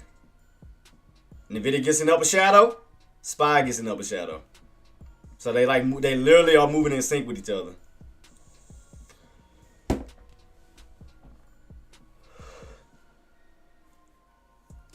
So we are still yet to break out yet though. Still yet to break out 112. But it looked like it's trying to set up for some type of like an ascending triangle squeeze. It looked like it's trying to. Because it looked like the buyers are trying to utilize the VWAP and the 9MA. So it looked like they may try to go for a possible push. But if you lose the VWAP, you're going to pull back down. That means that SPY's going to start getting weak, damn near fall back down towards 440. I mean 540, I'm sorry, 540. See, it's following it damn near almost just alike. And NVIDIA's getting weak, pulling back. SPY's getting weak, pulling back. See, it's doing the same exact thing it's doing. Do you see lower lows or lower highs? Right now, let me see. Well, think about it, Queen. If we fall back underneath that old downtrend, then we'll just continue to set up from yesterday. Like, okay, if I put this back here, put my line back. See? But right now we holding above that 540. See, you still holding above the old downtrend setup. Let me remove this real quick. Move this. I don't know if it's gonna let me put it back. But yeah, see how we holding above that downtrend setup? We holding above it right now, and that's due to that 540. 540 is holding up.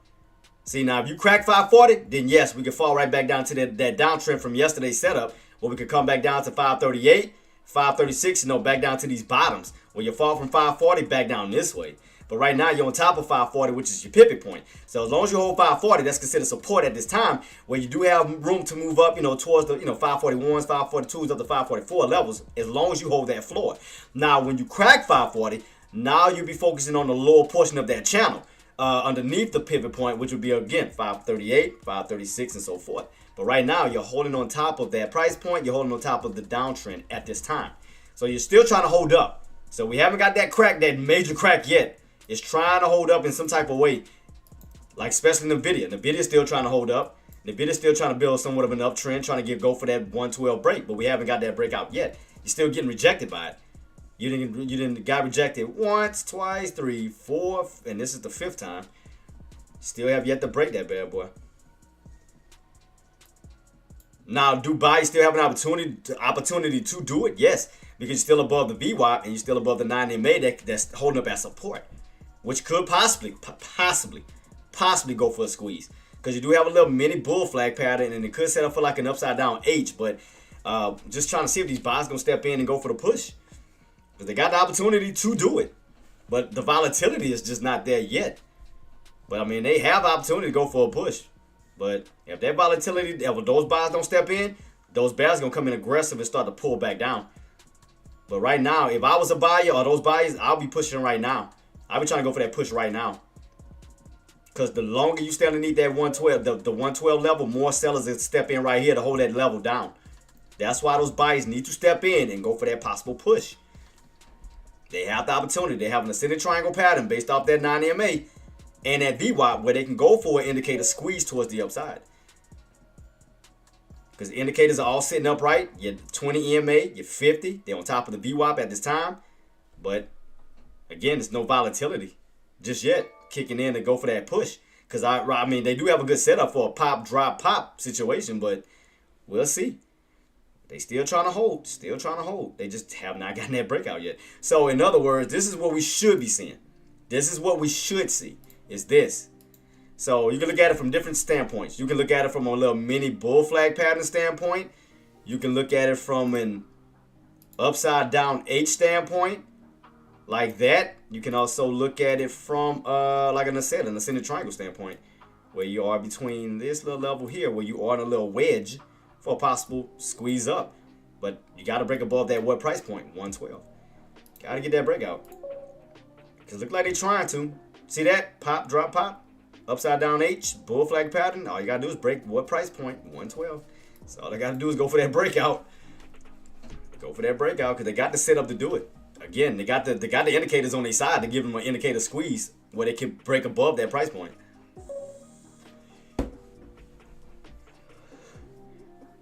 See how the indicator is setting up? See how it's trying to create a squeeze within itself? The indicator in that VWAP?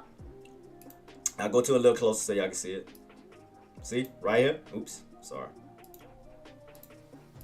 She's trying to, but the only thing, again, they just got to get that squeeze right above that price point. Got your 9MA still rolling up. Still going for it. The wedge is getting tighter and tighter, tighter. So either we're going to get a breakout or you coming right back down. So let's see what's going to happen as this wedge gets tighter and tighter and tighter. What we got left on this candle? We got about 3 minutes left. So you're still in somewhat of a wedge. But we're trying to see if those buyers can go for the push. Or will they get rejected or stay underneath 112 and pull back down. If they pull back down, SPY's going to pull right back down toward that 540. So just keep it on watch, guys. Just keep it on watch. Keep it on watch. Keep it on watch. Because, again, they buyers still have an opportunity to try to go for it.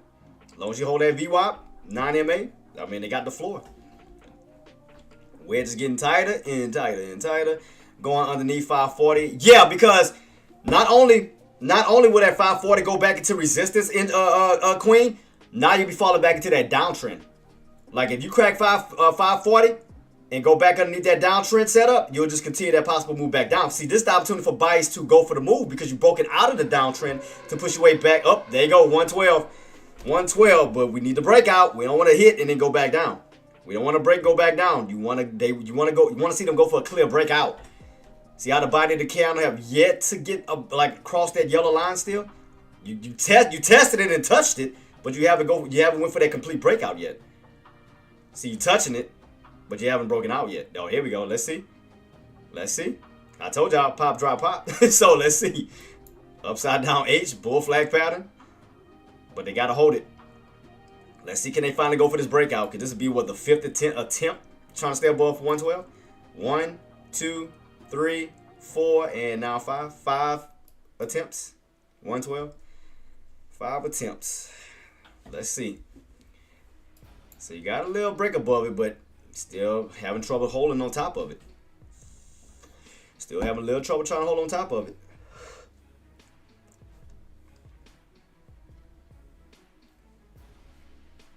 And all I'm doing is watching this and watching this at the same time. All I'm doing is watching these bad boys. See, the video trying to stay on top of 112. See, if it closes on top of it, I mean, they have a pretty good chance of utilizing that 112 for support to continuously push their way up.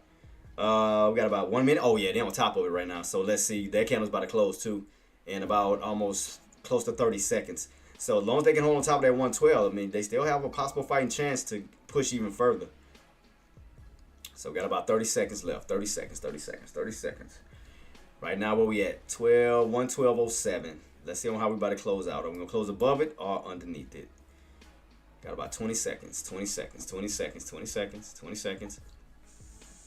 If it stays above 541, like I said, Queen, all you are right now is in a range. You're just in a range still. With SPY, SPY's still in a range. Right here, guys, right about now. Gapped up on top, so keep it on watch. So right now, like I said, for SPY's still in a range of 540, 542.50 because you still have yet to break that 542.50 level yet.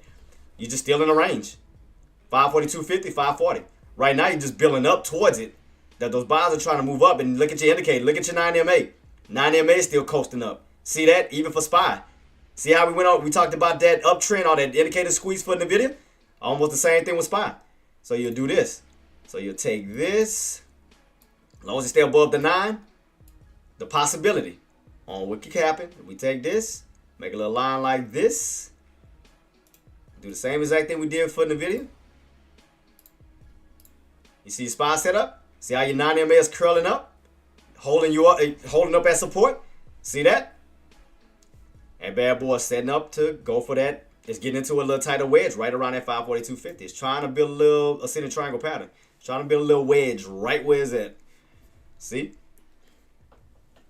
See? Trying to build a little wedge. Same, like I said, look what happened in the video. Try to create a little wedge right at that 112. So if we can hold, what would be the next level? Let me see.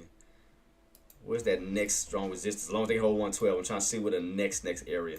Because you got rejected, ran up to what was that? 113. Came back underneath that 112 level. See all these the highs from what's that? Yesterday, right? Yeah, yesterday. So we had this high. When this high is what? 115 level.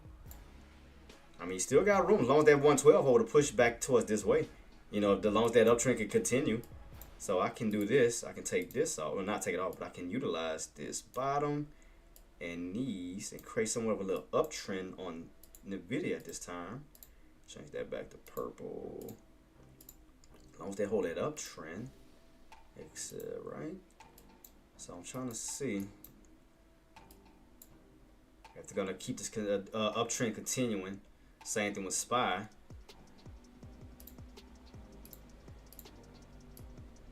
Take these bottoms right in this little uptrend setup that we do have momentarily.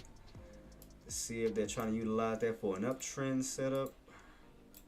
I'm just putting it in white just because I know I got my other one already. So I'm gonna keep that in white. So right now, uptrend is still trying to build its way up. You clearly see the uptrend setup still from pre-market area. Now into intraday, still trying to coast its way up. Indicators are still sitting upright, trying to push its way back up. Same thing with NVIDIA. So right now, you're slowly coasting up. Slowly coasting up. Slowly. I mean, I know it's slow, and I know it's slow and choppy. But kind of look at the overall setup, guys. Look at the overall setup. From these pre-market bottoms, this bounce, now going to intraday's bounce. It's still building somewhat of a higher low build. See that? Trendline bounce. Still holding on this uptrend at this time. Still holding above 540. Still trying to build his way up. Slowly. So it looked like what they're trying to do. The way this is setting up and the way they're doing it, it looked like kind of like we did when it was Friday. So it looked like they're trying to stall those puts out of their contracts once again. You know, like holding certain key levels. So instead of getting those initial drops, it's like they'll hold a certain key level to kind of, especially people that's using the same day contracts where they're trying to stall them out of their plays, or due to time decay and delta and theta and all of that. So it looked like they're doing that again. That's what it looked like they're trying to do. Look like they're trying to stall them out of their contracts again. And that's going to lead to more of a push. So let's see. So that's what it looked like. And I know it's slow as hell right now because I know the volatility sucks. I mean, even the volume down here sucks. I mean, versus what we had this morning. Look at it now. It's just kind of down right now. Not a lot of volatility. But the direction is clear as day on what it's doing. That it's uptrending, but you're getting stuffed at that 542.50 and it pulled right back down. It's like they slowly building up an uptrend. Slowly. Because it seemed like after they went on that spike, they found a bottom, held that bottom, and it just been coasting up ever since. So where was this little area at right here? What was this? That was 4180.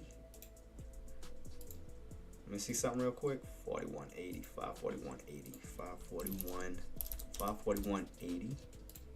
Right here, where you see all the candles at, getting stuffed at, right around 541.80. So you got stuff here. Look like you're trying to blow past that to go to that 542.50. Let me see. Because, I mean, you can see right across the board, like where the bodies of the candles got stuffed at, like right around 541.80. Here. It's like right across the board, 541.80. It's like none of the candles have crossed that price point. Y'all getting stuffed at that same key area. So let me see if they're trying to go for a squeeze now that they kind of getting into a tighter wedge right now. So let's see. It's like they're trying to maneuver their way towards those tops. Like they're slowly trying to maneuver their way towards the tops. Slowly. It's like they're not trying to go fast, but they're slowly trying to maneuver their way back up towards those tops, towards those highs. That's what it looked like they're trying to do. They're trying to stall those puts out, bad trapping to create more of a squeeze towards the upside. Because even that bad boy looked like an upside down H, looked like a little bull flag pattern. I mean, even that looks a little. But yeah, so I'm definitely keeping this on watch. Man, I know today is choppy, guys. Trust me, I know it's choppy. Choppy. I told you it was in a weird area when I looked on that 180 chart. It was just weird. It was like in a weird position.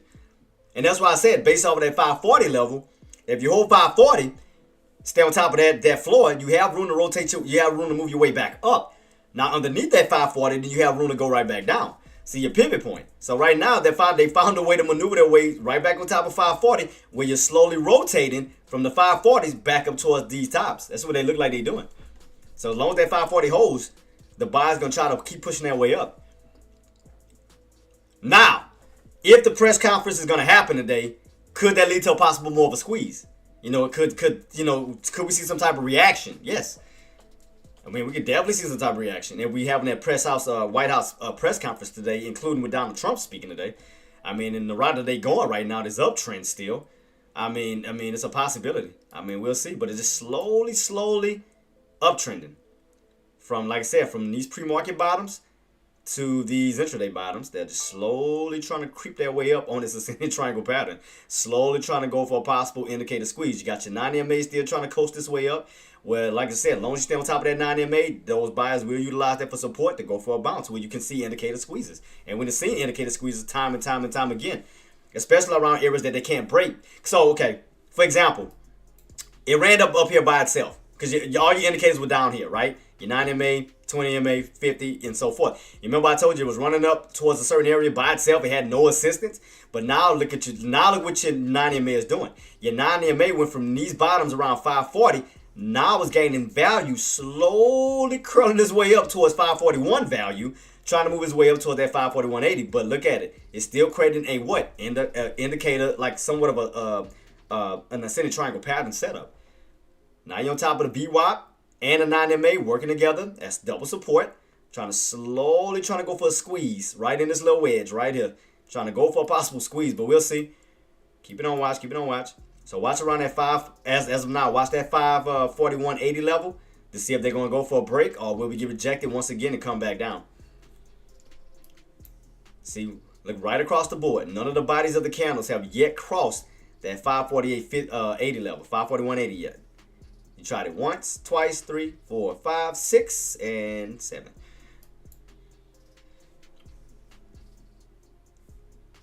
So let's see if they're trying to go for a squeeze this time because now you are moving up.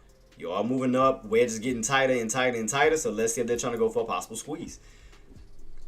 Loliano, what's up, boss? Good morning. Good morning. I'm too busy watching this, man. I mean, trading this crap is just trading is just the volume is all over the place. It's like, but like I said, you gotta look at the overall setup though. Still building an uptrend still.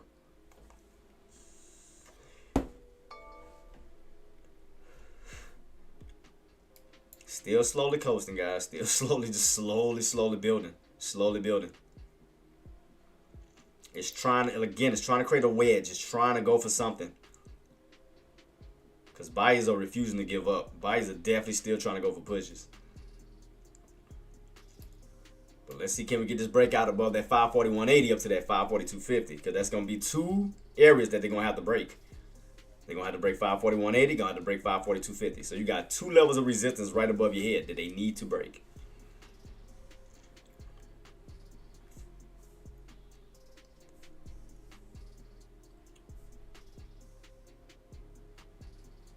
So I'm still keeping this on watch. Getting rejected right now. Getting that pullback right at that 541.80 so far. 541.80. So like I said, puts. Because I know y'all want it. Trust me, I know y'all want it bad. But wait, again, if you want to be patient, wait for that 540 crack. Because you'll have way more of a better opportunity. Especially when you lose that floor. Back down into the 530s, you'll have way better opportunity for more downside to come. So just watch that level. Keep your eyes peeled on that 540 level. From that point, go down to that 539. From 539 to 538. And I know I got a lot of lines on this board, but I mean it's not my fault. Like I said, I've been trying to track down the setups of this, the way the market has been going. I mean, we were in a downtrend, and we got a little breakout above it. But can we stay above it? It's the $1 million question. Can we stay above that price point, or will we fall back in this downtrend sooner or later? So right now, 541.80, starting to slightly pull back down, slightly pulling back, starting to get a little bit of weakness. And then you got Nvidia pulling back down towards the 112 level. So was this a temporary spike, or will these buyers hold? Because regardless, we still in the range. We still in the damn range. Still in the range. We have yet to break out, and we have yet to crack the 540, 542.50. We're still in this little range still. Still going sideways.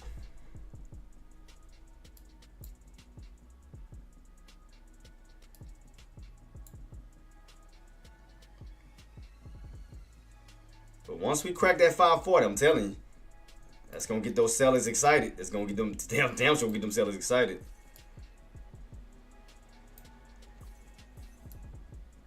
Because I just don't want you to get caught in, like I said, just because the way this is going, I mean, it look like they bad trapping and then they'll try to push it back up. I've lost so much due to the sideways stuff. That's what I'm saying, boss. We was in a range. We've been in a range the whole entire time. That's what I'm saying. If you want to go for a put, like I said, I mean, you can scalp, but I wouldn't go long term. Like holding it long until we break underneath that 540. Until we get underneath 540. Because right now you're going sideways. You're just going sideways. You're definitely just going sideways at this time. We starting to get a little bit of weakness. Guys, starting to get a little bit of weakness. 541.80. The buys, still couldn't get no bodies of the candles to cross back above that price point. So that's holding up as a brick wall. So as you can see, we're pulling back down from that 541.80. Slowly moving back down to the 540s.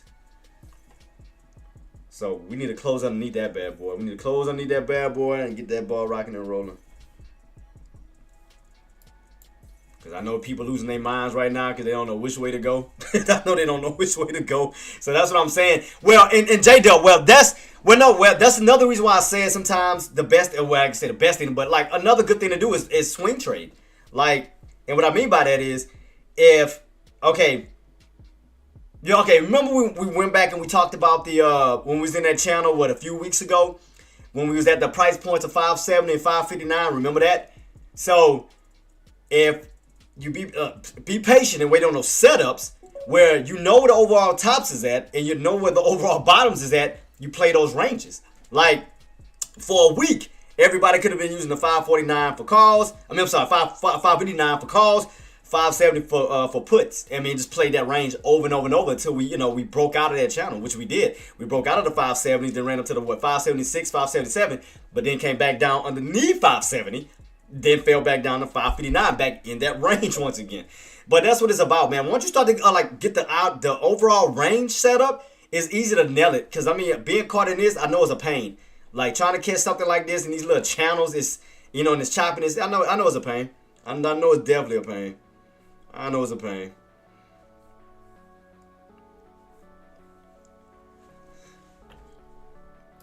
So right now, I'm trying to do the best that I can, J-Dub and the rest of you guys, man. So I'm trying to just do my best to help you out, by, utilizing the range from yesterday going into today, where we had these tops around 544.05, these bottoms around 535, where we was in this range. Now we're in this little midpoint area once again.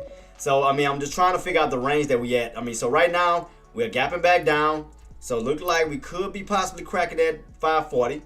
So watch that 540. I'm starting to see a little bit of weakness right now. We are pulling back to that midpoint area. So right now, but again, we gotta take that floor away from those buyers. We gotta crack underneath that 540. Because like I told you, the 540 is like a magnet. You leave from it, you return to it. You leave from it, you return to it. Right now, I am starting to see a little bit of weakness because you're underneath the VWAP, you're underneath the 9MA. Underneath the VWAP and the 9MA at this time. You can clearly see that. You done lost the 9MA. Pulling back down this way. So right now, I definitely want to crack this bad boy on down to that 539 level. Take out that floor where you'll start to pull back down to the 538s, 536. But if you notice that where the buyers, think about it, J-Dub, where do the buyers keep stepping in at? 540. See that? Where do the buyers keep stepping in at? 540.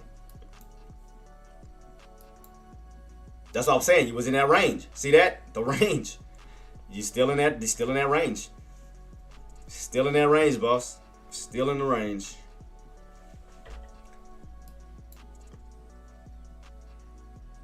You just going back and forth, back and forth, back and forth. That's really all you're doing. You're just going back and forth, back and forth, back and forth. And then like now you're back on top of the 9MA, back on top of the VWAP. What we got left? Well, this candle just opened, so we'll see where it go. It's just a lot of back and forth, boss. It's a lot of back and forth. Scalping opportunities, but you're making what, $1 move from what, 540 to 541s, almost 542s? You got scalping opportunities right in this range, but that's about it until you go for that, the next move. Cause now buyers are stepping in again. That's what I was telling y'all. It's just, it's gonna be choppy. Definitely gonna be choppy. Definitely gonna be choppy. See that? Buyers are refusing to let the sellers take out that 540.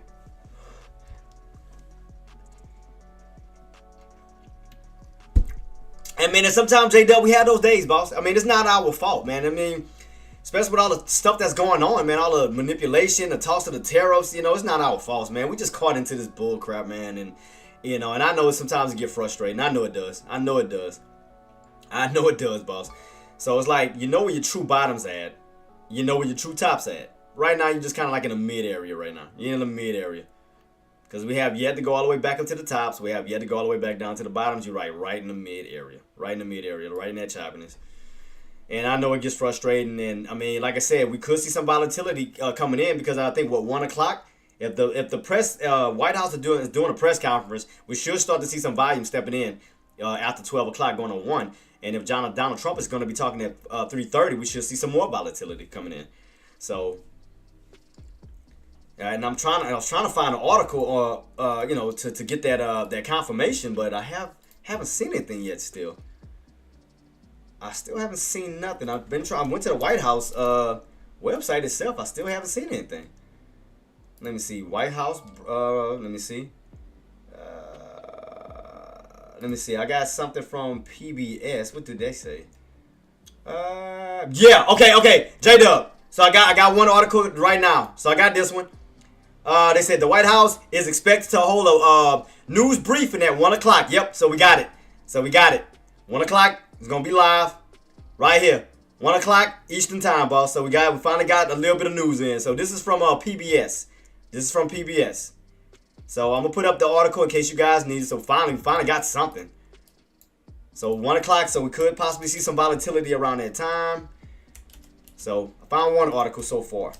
So, excuse me. So I got one article that you guys can read, and it does state that the White House is expected to hold a news briefing at 1 o'clock today. So we got one. We got one article down. So they are stating that. Okay, so we got one. So far, like, man, why did it take so long for them to update this crap?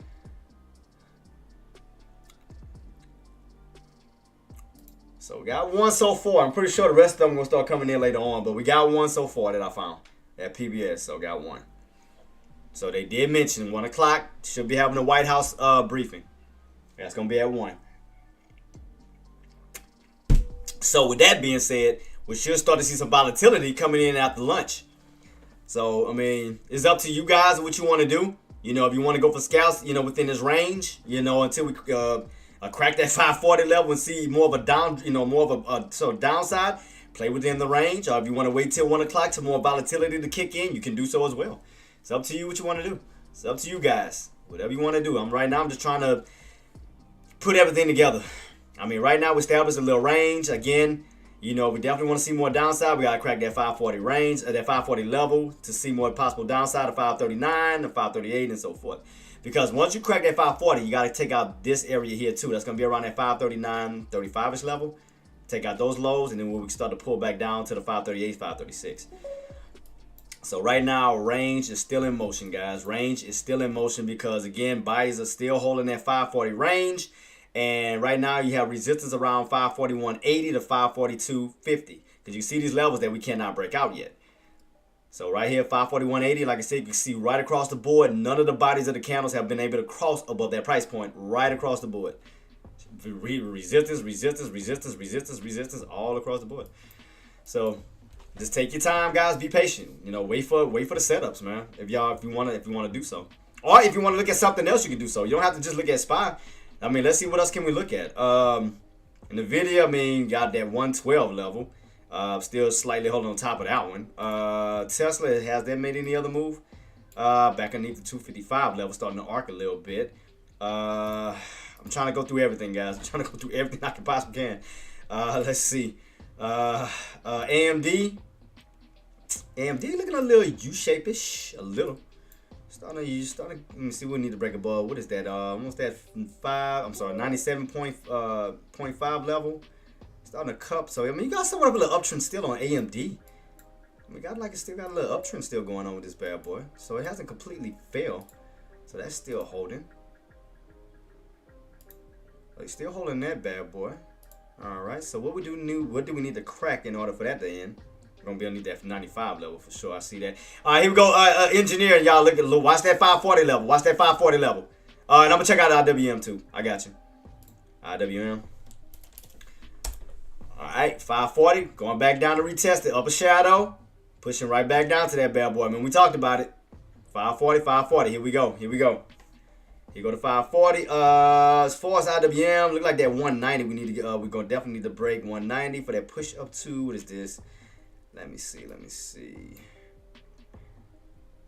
Let me see exactly where these tops is located. All right. Where are these levels at right now? I think like 188-ish. Let me see. Like right around this little key level, like almost like around 188-ish. Let me see. 188. Yep, because it acted as support at one time when you bounce, and now it's acting as resistance. So 188 is gonna be one of the key levels on that bad boy. When you get that break above 188, your tops is all the way around. What is that? 192. So like around 192 on that one so far. So 192. Level. So we can see right here where the tops is. We can see right here where these bottoms is. I mean, where the mid area is. So that'd be mid area, like around 180. So is that like around 184? All right, here we go, guys. Crack. Look, watch that 540. Watch that 540. See, can we stay underneath it? 540. Stay underneath that price point. Make sure we close underneath 540. Stay underneath it. Stay underneath it. Duplicate, I think it's 184.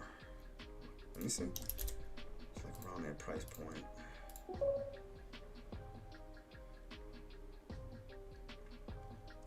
So yeah, like around 188-ish. That's where your tops is as of now, where the midpoint is as of now.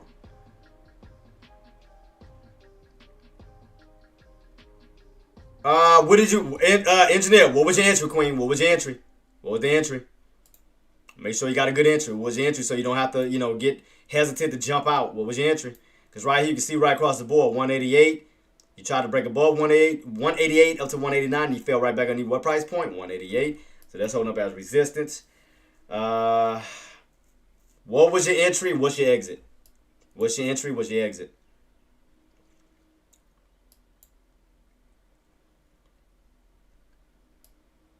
So let me see. I'm trying to put the pieces of the puzzle. I'm trying to get it together, engineer. I'm trying to do the best that I can, Queen, because I know you say you're trading that bad boy. So let me see what I can do. Let me see what I can do. I'm trying to do the best that I can.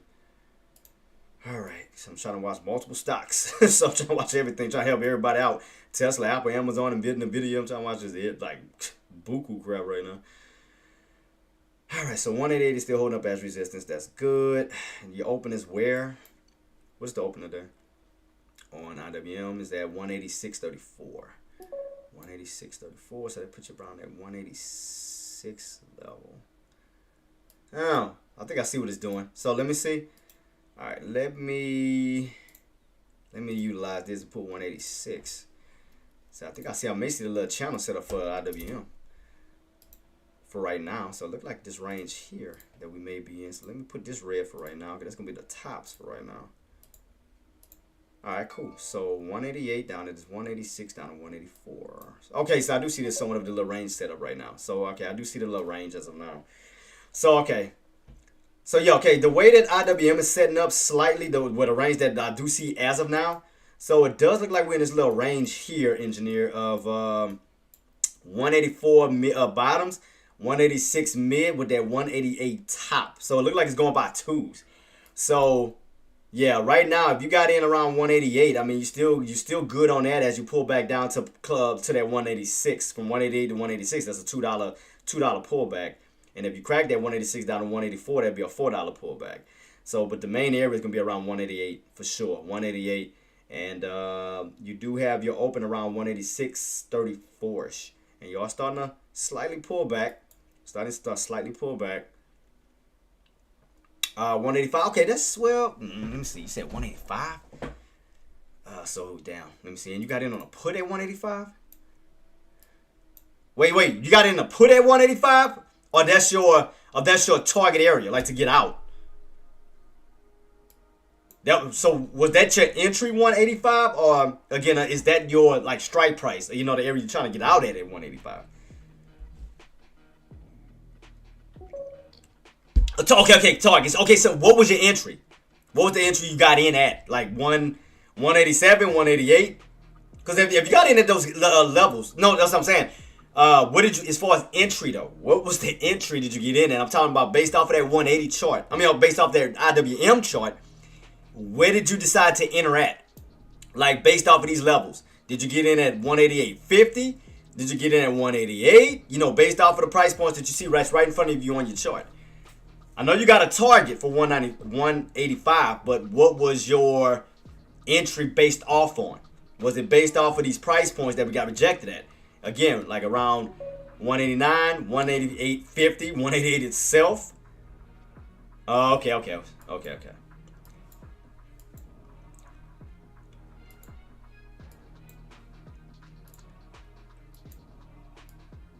I mean, right now, you have somewhat of a downtrend setup. I mean, right now you're building up a lower high.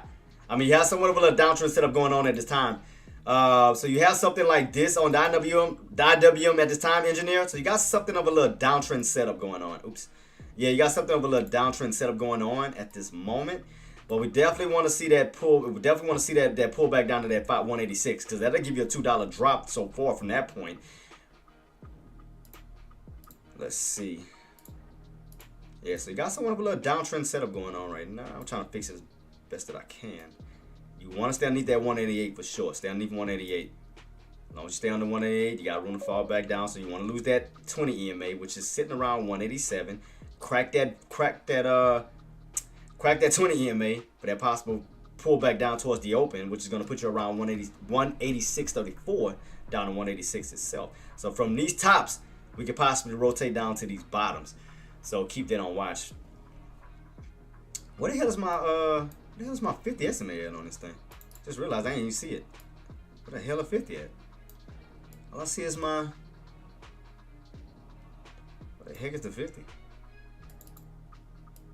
All I see is my 13. I mean my 9 and my 20. I don't see my 50. I see it on my SPY, but I don't see it on my It's weird. Why the hell I don't see that indicator? Let me see. Go to my studies.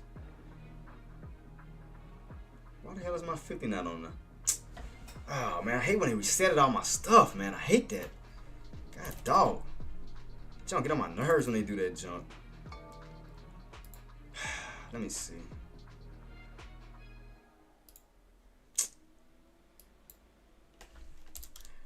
Was that the alright, simple. Okay, what's simple? Alright, and change that color to red. I hate when they do that, man. They get on my nerves. CyberChef12. CyberChef, thanks so much for the follow, boss, man. Hope you have a blessed one. Appreciate you, boss. Thank you so much, man. Appreciate you. Alright, there go to 50. Okay, now I can see it. Alright, so the 50 is all the way down where? 186. Okay. I was wondering why my 50 didn't show up. Is it on this one? Nope. Ain't even on this one. Man, I'm gonna have to reset all my stuff later on today. So I'm gonna have to put the 50 on this one too. Man, I hate when they do that crap, man. It's gonna be irking my nerves. Man. So I move my 50 back. Oops, where's that? Move my 50 back up towards. Alright, here we go. That's the simple moving average, right? Alright, cool. Set the 50. Alright, set this for red. And there go my 50. Alright, and apply, and there we go. Okay, now that makes sense. Because they bounced off the 50 moving average right here. So now with the 50 involved, now I can clearly see on, because now you had like triple, damn near quadruple support. Because you had the 50, the 9, the 20, and the VWAP. Which is why they went on that nice move on up towards the upside on the video. Now that makes a lot of more sense. I gotta take this little left side crap out too. Man, why does this thing keep doing this stupid stuff, man? How to take the left part off? Man, because when I don't set things for so long, I'll be forgetting on how to reset the damn thing, on how to set it up. God dang it. I'm trying to remember how to take that left side off. I forgot how to even do it. Let me see. Nope, still there. Nope, that ain't it. All right, guys, we're back down to that 540 level. 540, back down to 540. Starting to build somewhat of a little downtrend setup on SPY. Starting to create somewhat of a little low high build now. Starting to build a little low high build right at that 540 level. Keep that on watch. Keep it on watch. I'm just trying to take this little side part off. I keep forgetting how to take it off. Like I said, it's been so long since I because once I set them up, I like leave them for like a long time, and I be forgetting how to do it. Shoot. I'm trying to remember how to take that left side off. It's just been a while since I did this.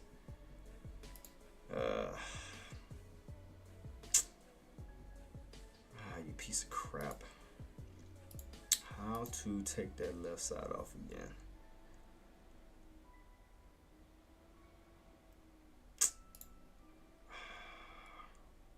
Oh, here we go. I think I found it. Got it. All right, cool. Took it off. I knew I was going to remember. It's been so long since I did it. All right, cool. Took that left axis off. That's what I had to do. All right, cool. All right, guys. Back at the 540 range. Here we go with SPY again. 540. Started to crack that trend line. Retesting that 540 range. Started to show a little bit of weakness from that 541.80 level. Started to get that fade back down to 540.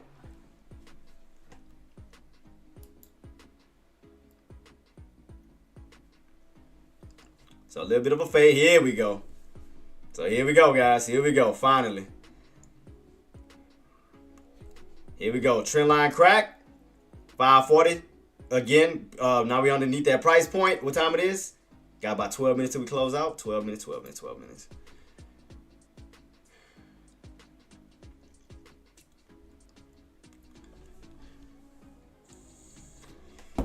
NVIDIA, like I said, guys, look at that 112 level. For puts, we need to crack 112, fall back underneath that price point. Calls, hold that 112 level for that push back up towards the upside of 114 plus. IWM engineer, right now you're still looking good. So far looking good from that 188 back underneath that level, 188. Right down back in this range. We could crack that 50 SMA. You do have room to fall back down towards the open of 186.34 to 186 itself. Back down to this floor level here. So right now, starting to get some weakness. So weakness is starting to set in right now in the market. Starting to set in now. Starting to finally get this little turnaround right now. So like I said, SPY guys, for puts, stay underneath that 540. Stay underneath 540. 540. What was I looking at? Oh, Tesla. How we looking at Tesla right now? So Tesla, back underneath 245. I mean 255. Sorry, 255. My apologies. 255. Back underneath that bad boy. Start showing a little bit of weakness. Still in shorts. Mike, what was your entry, boss? Did you get in around 258? What did you get in at as far as Tesla? What was your entry, boss? Oh, you been holding overnight? Like, did you get in today, or you been holding?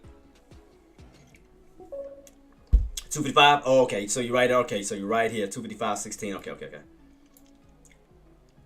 So 255 right now. Starting to show a little bit of weakness.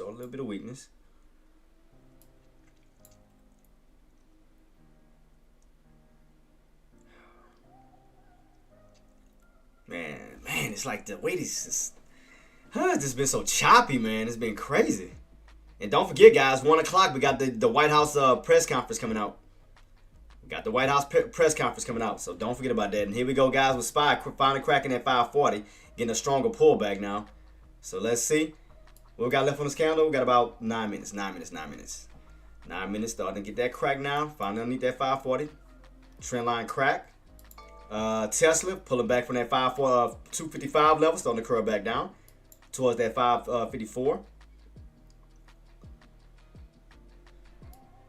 So we cracked the trend line. Definitely cracked the trend line on SPY. Definitely we could crack that 50 SMA. Got room to fall back down towards that 539 level. So what you need, what we need to do for SPY, we need to take out these bottoms here. Take out these bottoms right here. Right where we at, it's gonna be around what, 539.40ish. Take out these bottoms because you already cracked 540. Now we need to take out these bottoms for that.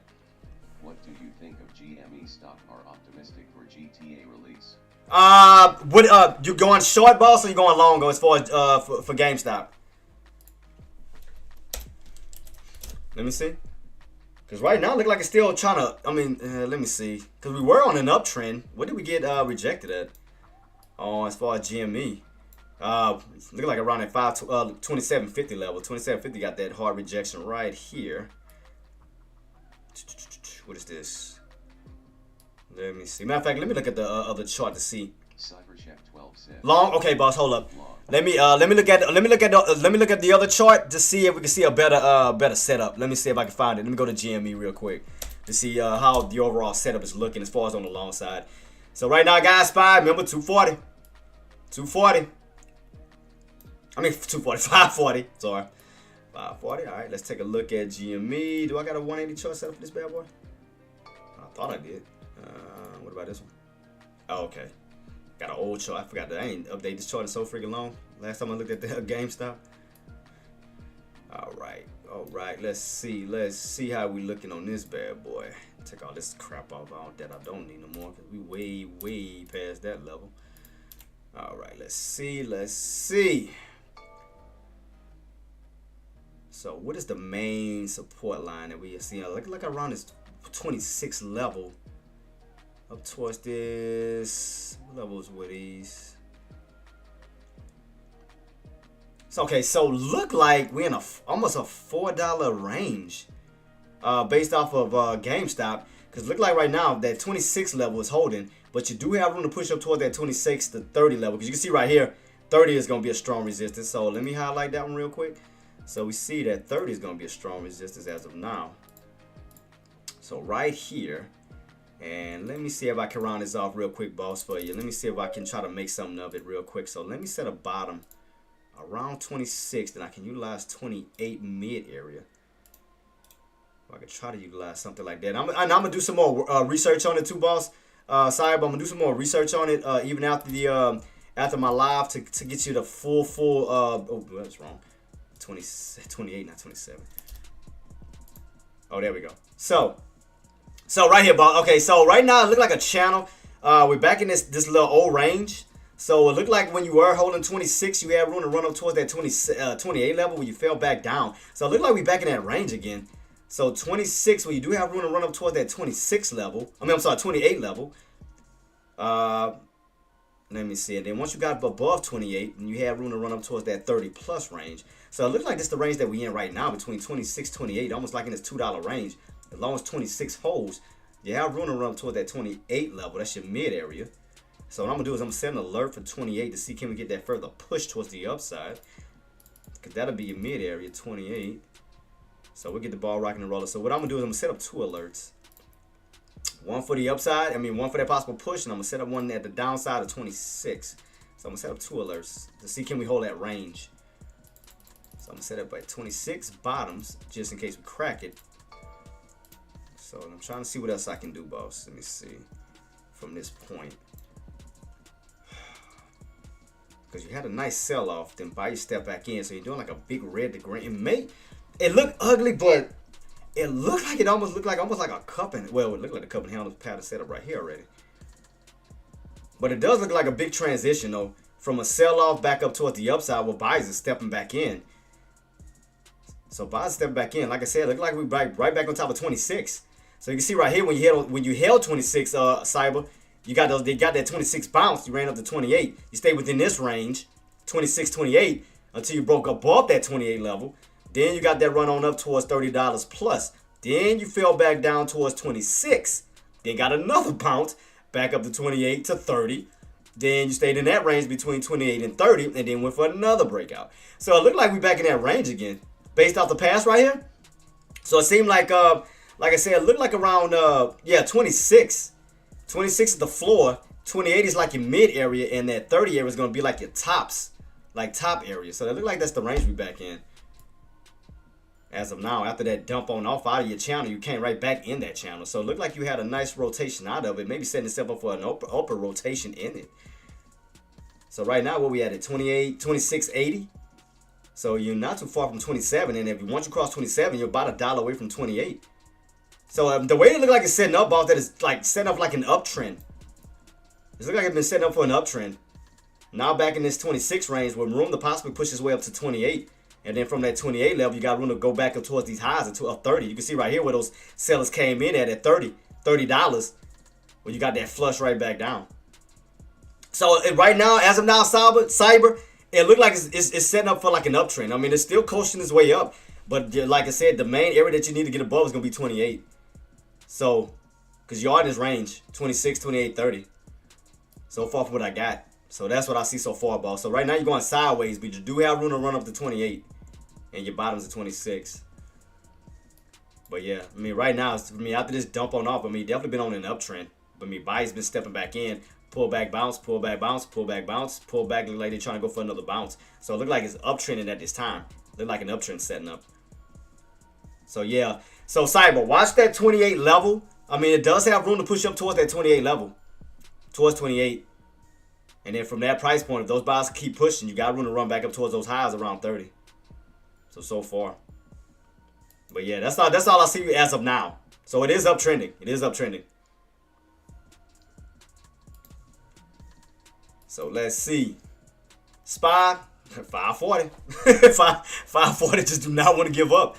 What about Tesla? 555. Like, they just do not want to give up. Them bad boys are fighting, man. Like, literally do not want to give up. It just refuse. It refuse.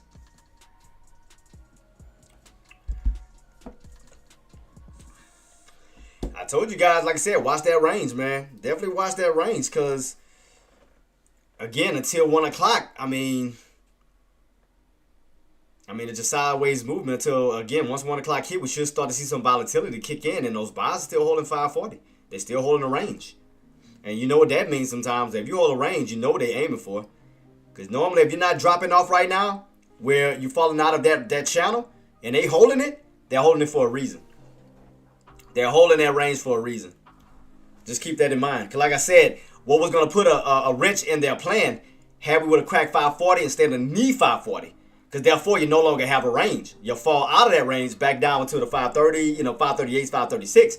But if y'all notice, the buys keep getting right back on top of what price point? 540, still holding a range. And getting back on top of that damn trend line. So they setting up for something. They setting up for something.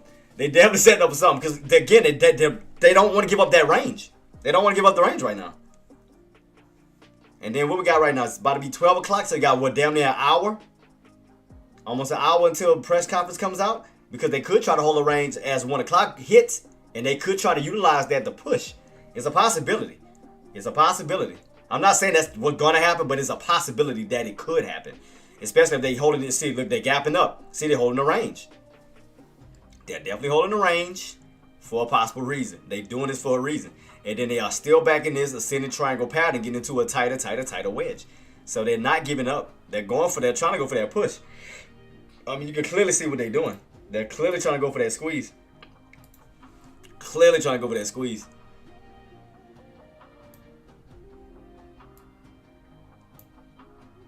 Yeah. So that's why I said at 255.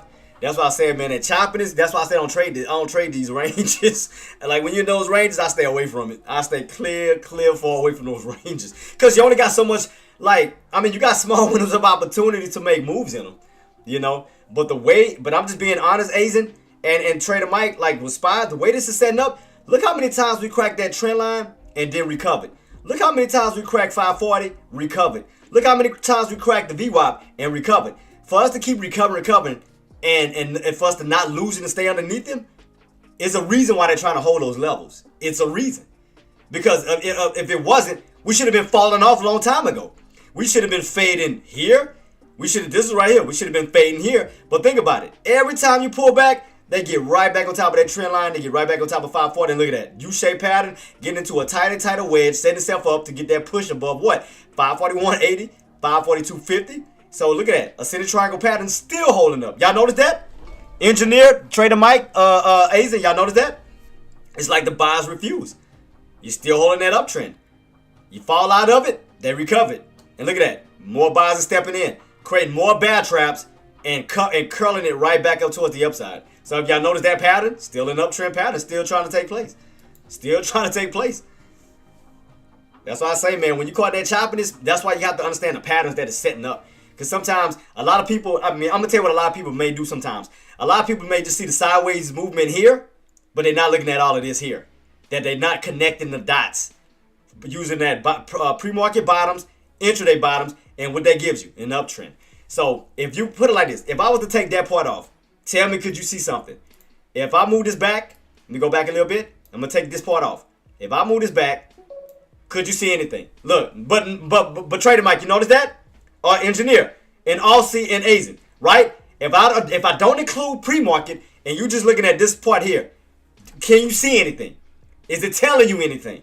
Does it say uptrend? Does it say downtrend? Does it give you any notifications or anything? No, right?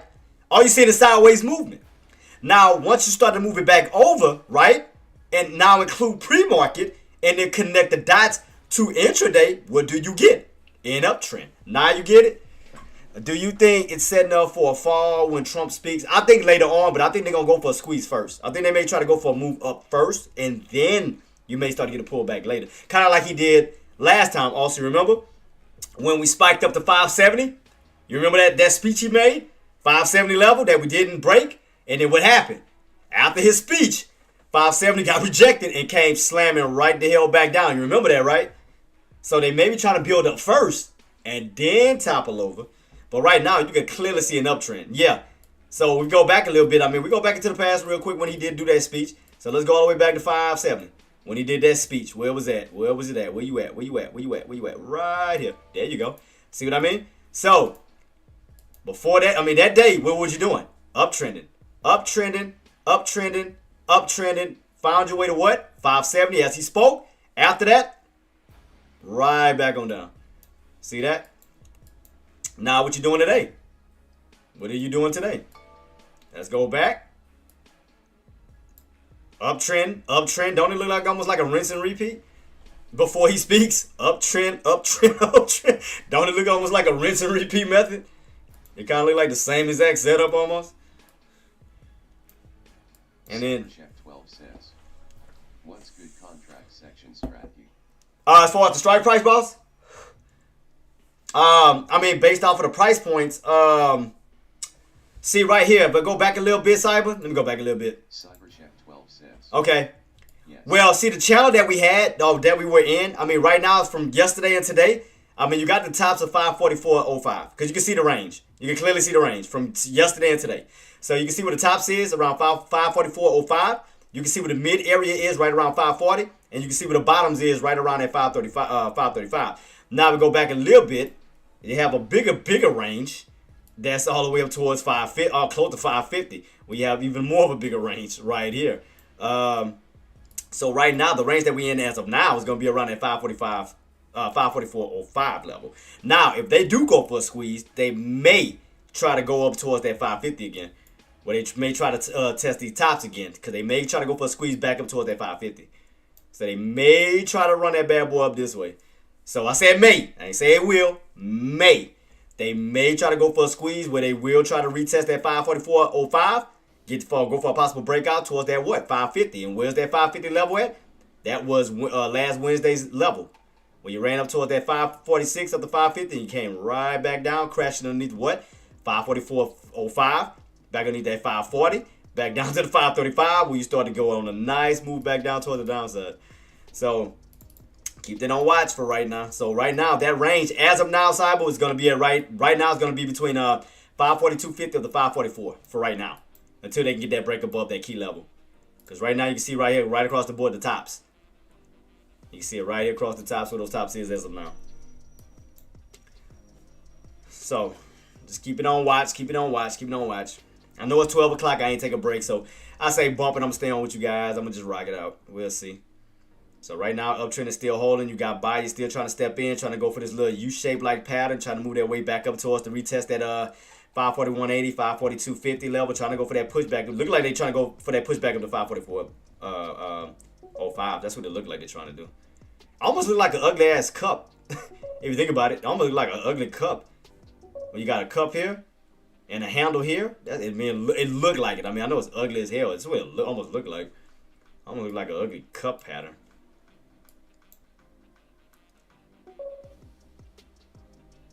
You got a nice little, even though, despite all of this, I mean, all together, you still got a U-shaped pattern going this way. That look like a cup. And then you pull them back down to that 540, which is like a handle.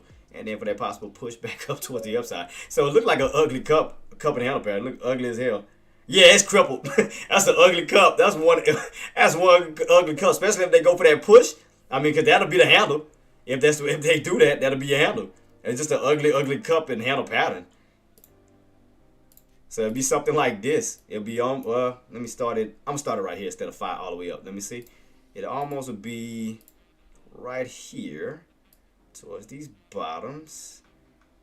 Back on up. Then a little pull back down, 540. And that will give you a cup where you'll retest the 541.80, 542.50, back up towards to possibly retest that 544, back up to this range here, if that's what they're doing. Because that will give you this ugly, ugly cup. But right now, we still ain't broken yet. But we are, I mean, it's just, this setup is just, jeez Louise, is ugly as hell. And I know it's hard to trade this crap. I know it's hard to trade. It's so ugly. That's why when I see something like this, I like to wait for the actual tops because to avoid all of this crap. Because I know it's going to be a pain in the you-know-what. Because right now you're still getting rejected underneath that 541.80. 541.80 and they still hold that trend line. It's like, man, this is ridiculous. This is ridiculous. This is crazy.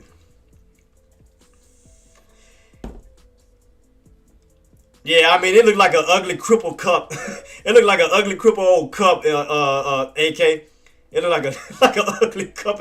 I mean, it looked like that's the handle right here, right at that 540 range where they're trying to utilize 540 to bounce back up. Well, that'll be your handle where they can retest that 540.80 up to 552, 542.50 up back up towards that 540 because that'll put you back in that range up here.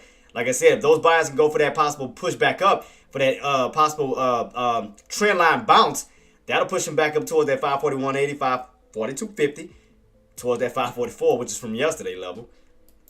But it's so much choppiness. Jeez Louise, this is ugly as hell. God. Boy, this is one of those days. I'm glad that I'm not. I just can't. These type of days drive me crazy. Look like they may where they try to go for another bad trap again for a possible trend line bounce. Let's see. Yeah, this is ridiculous, but I mean, you can see the overall setup. Like I said, I mean, you can see the uptrend on what they're trying to do. See that? Pull back bounce. Setting up another bad trap because they're trying to go. You see how that wedge is getting tighter and tighter and tighter and tighter? Right here around that 541.80. Notice that? Every time you pull back failure. Pull back failure. Pull back failure. Bad trap, bad trap, bad trap, bad trap. So they get into that. They're trying to hold this wedge. They still trying to hold this level, trying to go for that possible push. That's what it looked like. Because other than that, you'd have been fell off. You'd have been faded. You'd have been faded here. You'd have been faded here. But, yeah, they setting up for something. So that's what I'm telling y'all. Be careful, man. Be very careful. They setting up for something. They definitely setting up for something. We'll see. We'll see where we go, guys. But this is about the most ugliest setup. That's why you got to put the pieces of the puzzle together to avoid just looking at this crap. Because you ain't going to see nothing.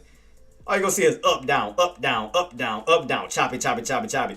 But if you put pre-market setup to, here, including intraday, you'll get a uptrend setup. But yeah, I know it's ugly, it's choppy, it's just look like crap. It's really what it look like. But let's see. Let's see because you gotta remember, guys, the White House, they do have a press conference at 1 o'clock today. So let's see what type of volatility is gonna roll in, starting at 12:45 going into 1 o'clock. Because right now, look like they're still trying to hold that trend line. Look like they're still trying to go for that ascending triangle squeeze. That look like, because you're still holding. Reality, you're still holding. You had a pullback failure here, bounce back up. Pullback failure here, bounce back up. Pullback failure here, bounce back up. Pullback failure so far, bounce back up. Look at that. Green candle, pullback bounce. Pullback bounce. You see that? They setting up that uptrend right in within that wedge. Look right here. They're getting into that tight wedge for a possible squeeze. So do be mindful of that. But yeah, I know today setup was ugly as hell. It was ugly. Made me want to throw up. That's why I avoid that crap. I can't do it. I learned my lessons. Trying to stay in these type of situations. Oh my God. Boy, I used to get heated. I ain't gonna lie. I used to get so pissed off I wanted to punch the damn computer. I ain't gonna lie. Yeah, boss. Well, Tariq, we still on this uptrend, boss. Uptrend is still holding. It's like despite the pullbacks, you had pullback failure 1, pullback failure 2, pullback failure 3, pullback failure 4. If it wasn't the trend line, it was the 540, pullback failures. Still holding an uptrend. Still trying to go for an ascending triangle squeeze. So right now, I mean, it's still setting up. Look at the setup. Tariq, look at this, boss. From pre-market bottoms here to intraday bottoms, you're still holding an uptrend. Regardless, it's like no matter how many times you pull back, you still ended up right on top of 540. You still ended up right on top of 540. It's like they purposely setting this up. It's like they purposely setting up a range. They're purposely setting up a range. They're holding a range. Because you have yet to crack and stay underneath 540. You have yet to break back above these price points, which is what putting you in a range. So it's like they hold a range for a reason. They purposely doing it. They're purposely holding a range for a reason. They setting up for something.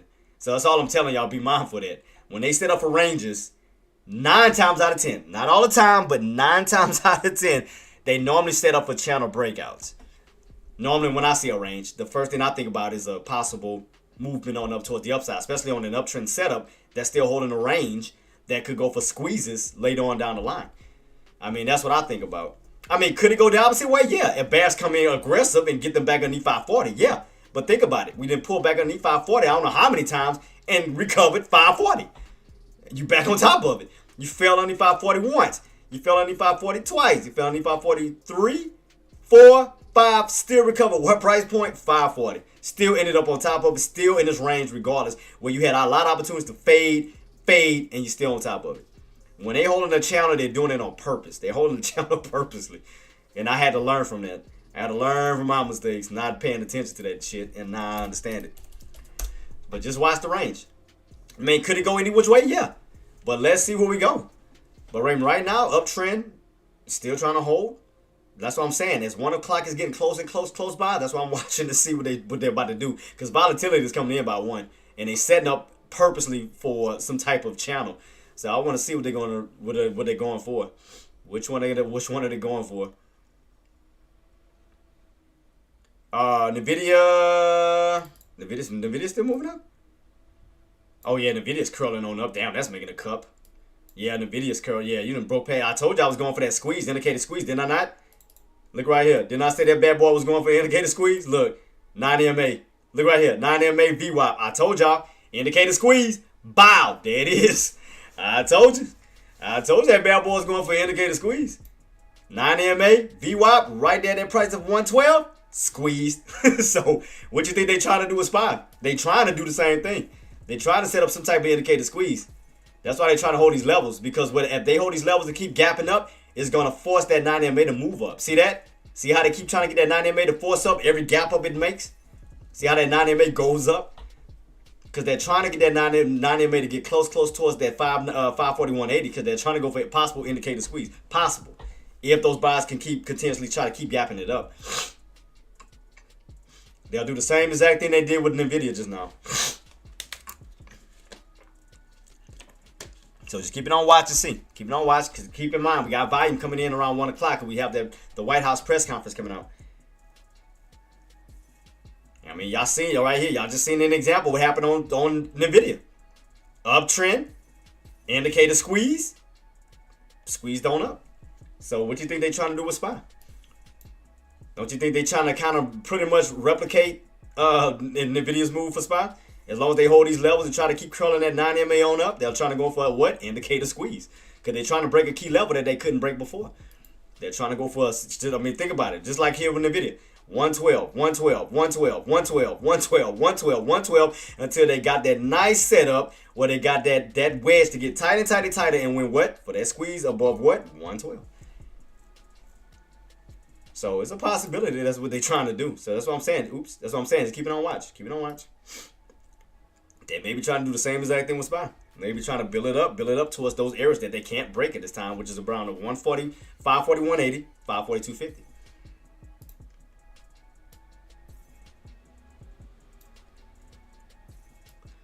All right, bam. Here we go. Was I lying? Was I lying? Was I lying to you guys? I told you I ain't gonna lie to y'all. So I told y'all, just keep it on watch, because they was holding a range for a reason. They purposely holding a range on purpose. They're purposely holding a range on purpose. Because again, I had to learn from my mistakes. Again, I had to learn from my experiences. That's what taught me to and it helped me to understand those setups.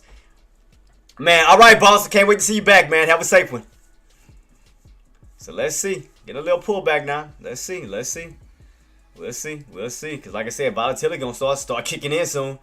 It's going to start getting some volatility, especially as it get close and close towards 1 o'clock. Starting to get a little bit of volume, starting to try to kick in. So let's see. Let's see. Let's see where we go from here, guys. Let me run to the restroom real quick. I know I'm not going to take a lunch break. I'm going to go ahead and wing it out with you guys. So I'm going to just take a quick bathroom break. I'm going to stay on with y'all. I'm not going nowhere. I'm going to hold on throughout all the lunch too. And we'll see what which way the market wants to truly go. Do we want to hold at 540 level and move our way back up towards the upside, around 544, 546 and so forth? Or do we want to eventually crack 540 and actually start to move our way back down? So we're going to keep this on watch to see on which way the market truly wants to go as 1 o'clock is about to start rolling in. So we're going to keep it on watch. So I'm going to be right back, guys. If y'all have any questions, comments, or concerns, do feel free to reach out to my mods. Mods, thank y'all so much for everything you guys been doing as far as helping me, with the traders and alerts and everything else. Thank you guys so much.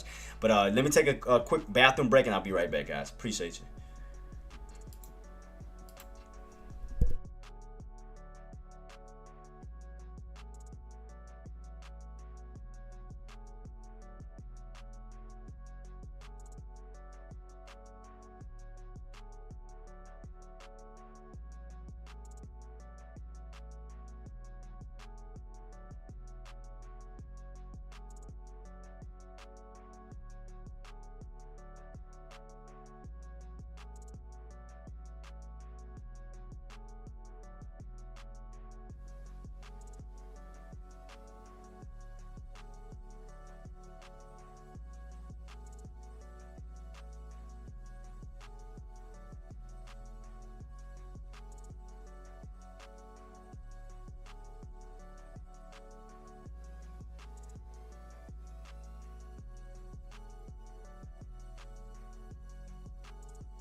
All right, guys, we back.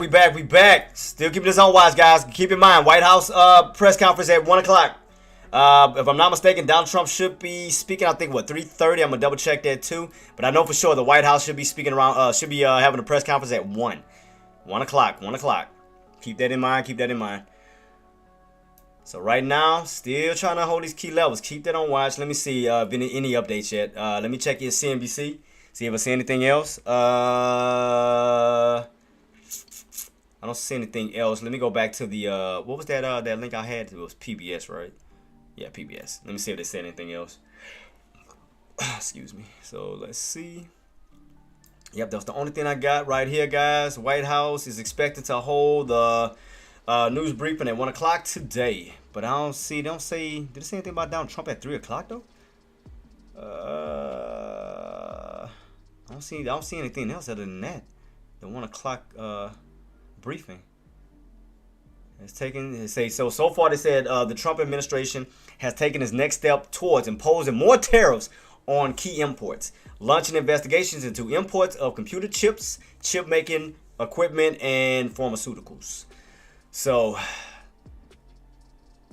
We're going to definitely see and keep that on watch. I think they're going to be, I guess it's going to be live here. So I'm going to take that link. I'll take that, I'm going to keep that on watch to see once they do release that live, and I will put it out. Yeah. So we got about 37 minutes, guys. So it's showing that we do have 37 minutes. I'm going to go ahead and hit numbers to notify me. So 37 minutes until they have that, and matter of fact, I'm going to send y'all the link too so y'all have it as well.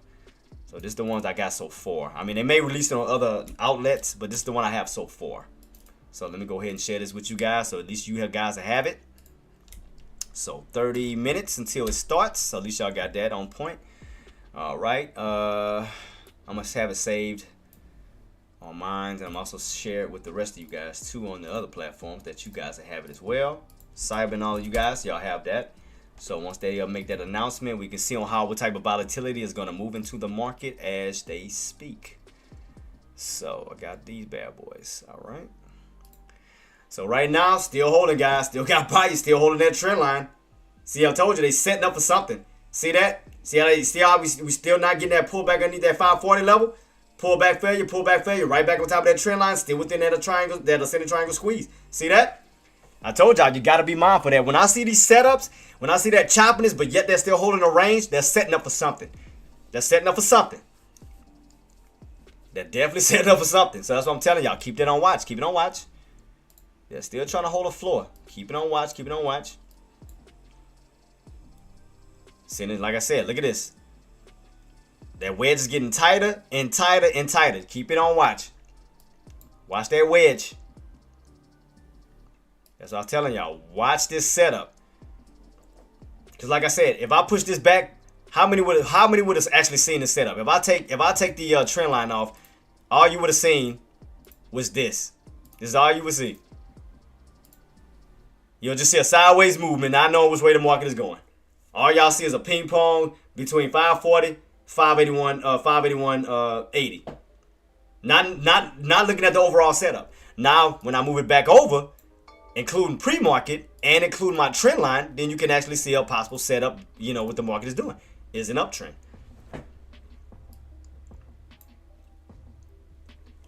So keep it on watch. We got a little bit of volume coming in, a little bit of volume. Not too much though, not too much, but we still, once again, hold above that trend line despite the pullbacks. 540 still holding, trying to go into this tighter squeeze for a possible push. So it's setting up. Like I said, don't have too long before the White House, before they have that conference, before the press conference comes out, and we'll see what type of volatility is going to kick in. So right now, the buyers are still holding. Buyers are still holding at this time. There you go, pushing. See what I mean? I told y'all. I told y'all. You got to be mindful of these little situations. Because again, I've been caught in them before. Been caught in these plenty of times, back then, and I had to learn from it. So that's why I'm trying to share my knowledge with you guys, so y'all don't make the mistakes I made back then. Just be careful, Just be very careful. Watch the overall setups and what the market is trying to really do. Uptrend still holding. But Tariq and who else? Jenna, Queen, Aussie. But y'all see but now y'all see the setup? But y'all see the setup that I was talking about? Now, had I wouldn't have been putting all of this to show y'all guys the actual setup, a lot of y'all would probably been jumping in, not knowing which way it's going, calls, puts, calls, like y'all have been confused, not knowing, getting caught in the chop, getting confused. But now you see the overall setup that we are all the way is an uptrend. That's it. All it is is uptrend, Queen. That's it. Despite all the choppiness, all I did was put the pieces of the puzzle together from pre-market level, intraday level, all in all, Queen, uptrend. Bam, there it is. You see that? It just told everybody the truth. All the ones that didn't know what the market was doing, that was going on puts, trying to short it, not seeing the overall setup that's like right in their face, uptrend. That's pretty much it, an uptrend. Right in their face.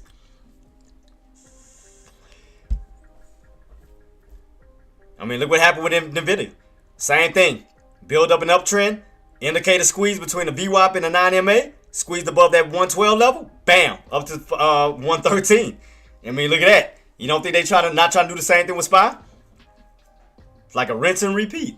They trying to do the same exact thing. So it looked like they may be trying to go for a squeeze because you're above the VWAP, you're above the 9MA, kind of like you did with NVIDIA. You got above the VWAP, you got above the 9MA, and as that 9MA moved up, you got that squeeze, bam, there you go. So we're going to keep it on watch to see. We're going to keep it on watch to see.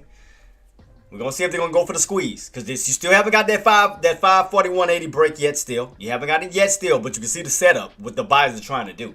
You see the buyers are trying to go for an indicator squeeze. You can clearly see that. And that's based off your 9MA, VWAP that could be tightening up. Trying to go for a possible indicator squeeze towards the upside.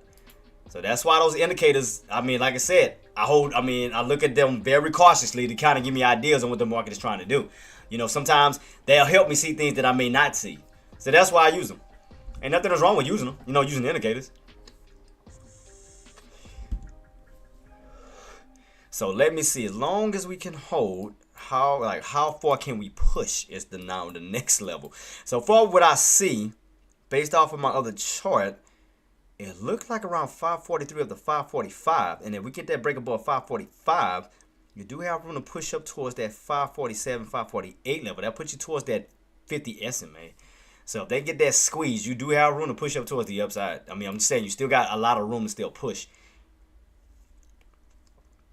Now, the only thing that can stop that plan, that for you, that uptrend, again, we got to get that crack of 540. That's the only thing that can foil that. You fall back and need that 540, that's going to go back into resistance. We'll fall back into the 530s. Because you got to keep in mind, 540 is a whole number that can act as support or resistance. Right now, we're above it. That can act as support at this moment until we crack that bad boy. Now, once you crack 540, now you're going back into the 530s. So right now, what time it is? Almost 30 minutes. So we still got about 30 minutes in until the White House opens up for the press conference. So right now, I'm just watching the buyers to see what they're going to try to do. See if they're going to try to push, you know, either before the conference or during it. So I just want to see what type of volatility is going to take place within this 30-minute time frame. You know, whether they're going to move in before or move in during. So I just want to see what's going to take place. But right now, I'm just definitely keeping this on watch. We're still sideways, guys. Still no major move yet. Still no major crack. No major breakout. Still sideways. Still sideways within that range. Still sideways within that range. But we do see the pattern set up from that pre-market to intraday. We see these bottoms and this trend line still. So we're just keeping on watch to see where we go. Because it's still sideways right now. Still sideways. Still sideways. It's all about just being patient, guys. Being patient. Let the market tell you what it's going to do. Be patient. Wait on volatility, as Tariq and them always talking about. You know, wait for that liquidity to kick in and see where we go from here. We've seen what happened with NVIDIA, right? Once that volume stepped in, those buyers stepped in, you got that squeeze above what price point? 512. I mean, I'm sorry, 112. So what we want to see is, okay, what is going to happen as we are inching closer and closer towards that 531.50. You know, will those buyers go for that possible squeeze towards the upside? So definitely just keep it on watch, see where we go. So right now, buyers are still holding up.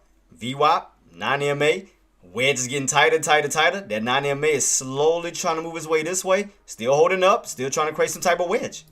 You see that 9MA? Still trying to hold a wedge. See that? Still trying to create a wedge. Still trying to create a wedge. Like I said, if I take this off, I'll take off the uptrend, right? And then only focus on that 9MA, right? If you take that 9MA and connect the dots, as long as it holds, what do you have? Put that blue.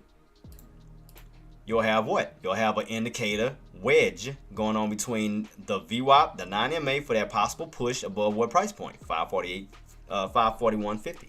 I mean 80. So right now the 9MA is still coasting on up, still trying to move its way up. Slowly, slowly. See the bias, see how is it increasing the bias, enticing the bias to still push? Because what's helping you? The 9MA.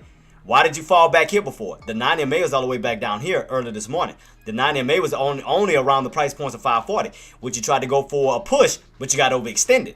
But what did you get overextended off of? The 9MA. So you tried to run into a brick wall without no assistance, and then you had to come back down to what? Return back to the 9MA. See that? Now your 9MA is going from the 540 value, now trying to create the value of 541. So now you're moving up $1 in value as far as the 9MA goes. So right now, but your 9MA is still coasting on up, creating somewhat of a cup-like pattern right here. So y'all know, see how I'm connecting it? how it's slowly trying to create like a little wedge right at that level that it can't break out. Now you see how those buyers are getting excited. You see how they enticing. You see that? So just keep it on watch. Keep it on watch.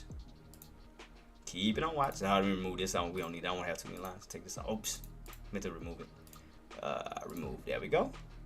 And go back to what I had, white or purple. I think it was white. I think. Yeah, I think I had a white or whatever color. But yeah.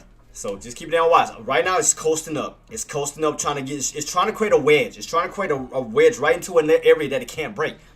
Because once you get into a tight area, it has to make a move. It either has to squeeze up or squeeze down. But it is getting into a tighter and tighter and tighter and tighter and tighter wedge. Just like here. You got into a tighter and tighter and tighter and tighter wedge, right between what? The VWAP, 9MA, that caused it to do what? Squeeze. So, watch this as that bad boy is getting closer and closer, again, as that bad boy moves up. So, we're going to keep it on watch. But like I said, we're still in the range. We still have yet to break the 541.80. So that's still holding up as resistance. And we still have yet to crack the 540 range, which is your bottoms. So we're still within this range here. Still within this range here.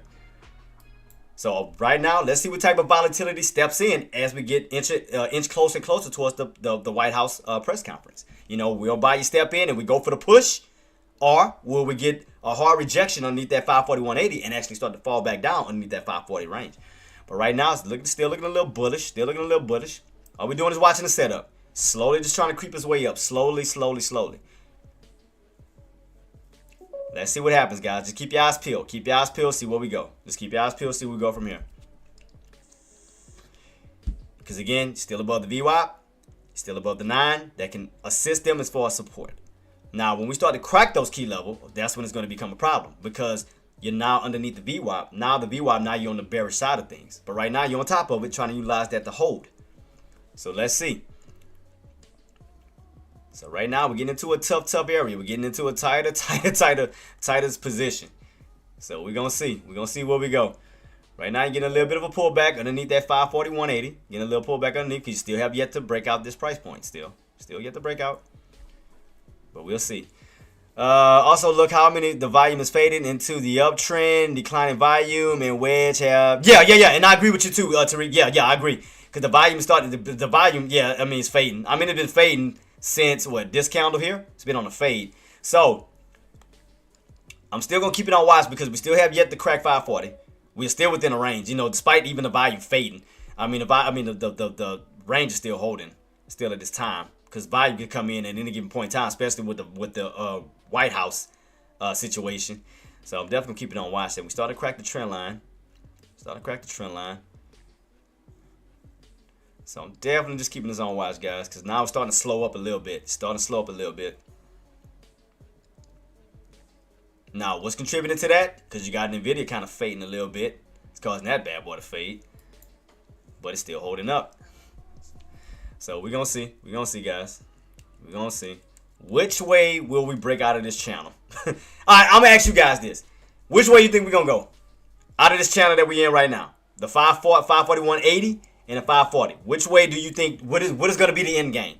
Do you think we're going to get that break above that 541.80 for that push up towards that 542.50 to 544? Or do you think we're going to crack that 540 level back down into the 530s? So from this range that we have been in since, what time is this? 86 cents. I like that. Really awesome. So yeah, so let me he said I like death.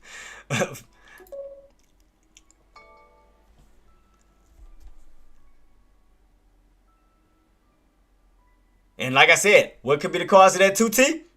The fear, you already know the talks. You know what people get scared of. The minute they open up their mouth about the tariffs, you already know that's fear. You already know that's automatic fear. People panic on that, especially about the tariffs. So we know that's automatic fear that's going to cause that to happen. People going to panic because not knowing what's going to be said in the White House press conference. So that's going to add fear to that. So right now I'm still watching this range. So I'm gonna speak from. What I'm gonna do is I'm gonna speak about it in both standpoints, long and short. Okay, short.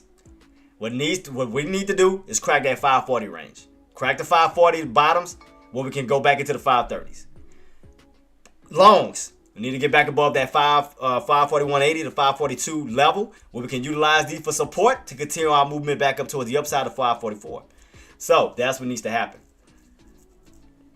But right now, like I said, we may be getting a little bit of a pullback, stepping up right now too, because you got to keep in mind the talks of the tariff that's going to add fear into investors not knowing what's going to be said. So that's going to be a cause of one of the reasons too. So you're going to start to see a little bit of panic right before the press conference comes out. So that's going to be another reason. So we're going to keep it on watch. So what I'm going to do, I'll put the trend line later. I'm going to put the trend line, just remove that, and we're going to focus on this range. We're going to focus on this range right here. Focus on this range. Starting to get a little bit of panic stepping in before the press conference even start. We're starting to get a little bit of fear stepping in. Starting to get a little bit of fear stepping in.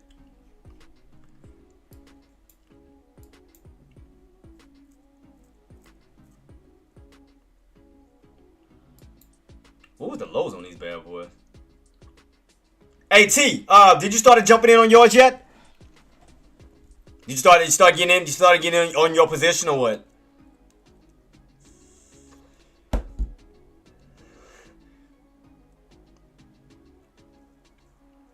So still keeping us on watch, guys. Still keeping on watch. Oh, you been show? Okay. What did you get in at? I mean, you been in what since what the 543s, 542s?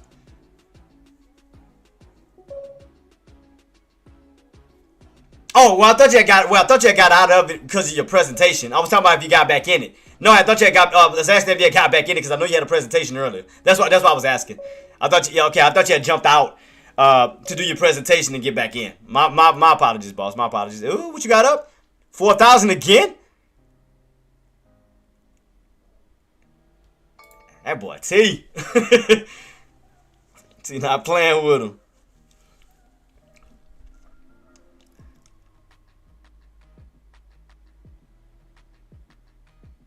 Shout out to you, boss. Shout out. Let me give you some love, man. Let me give you some love. I thought you had got out for your presentation. I thought you were going to jump back in like later, after the press conference. Thought that you were just doing. My fault. My mistake. I apologize. Yeah, I apologize about that.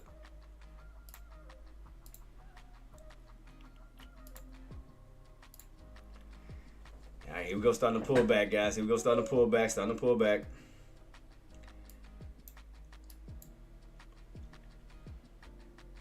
Oh, okay, you trend. Okay. Gotcha. So now, let's see.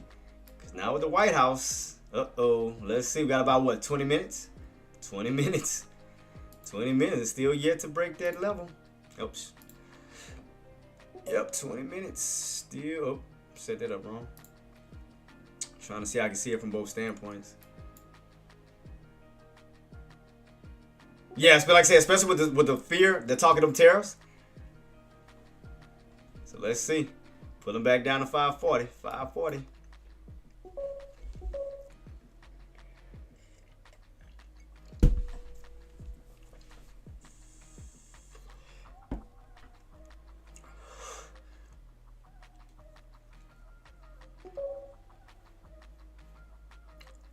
Engineer, you still in yours? Cause what we had as far as IWM? What was those price points we talked about?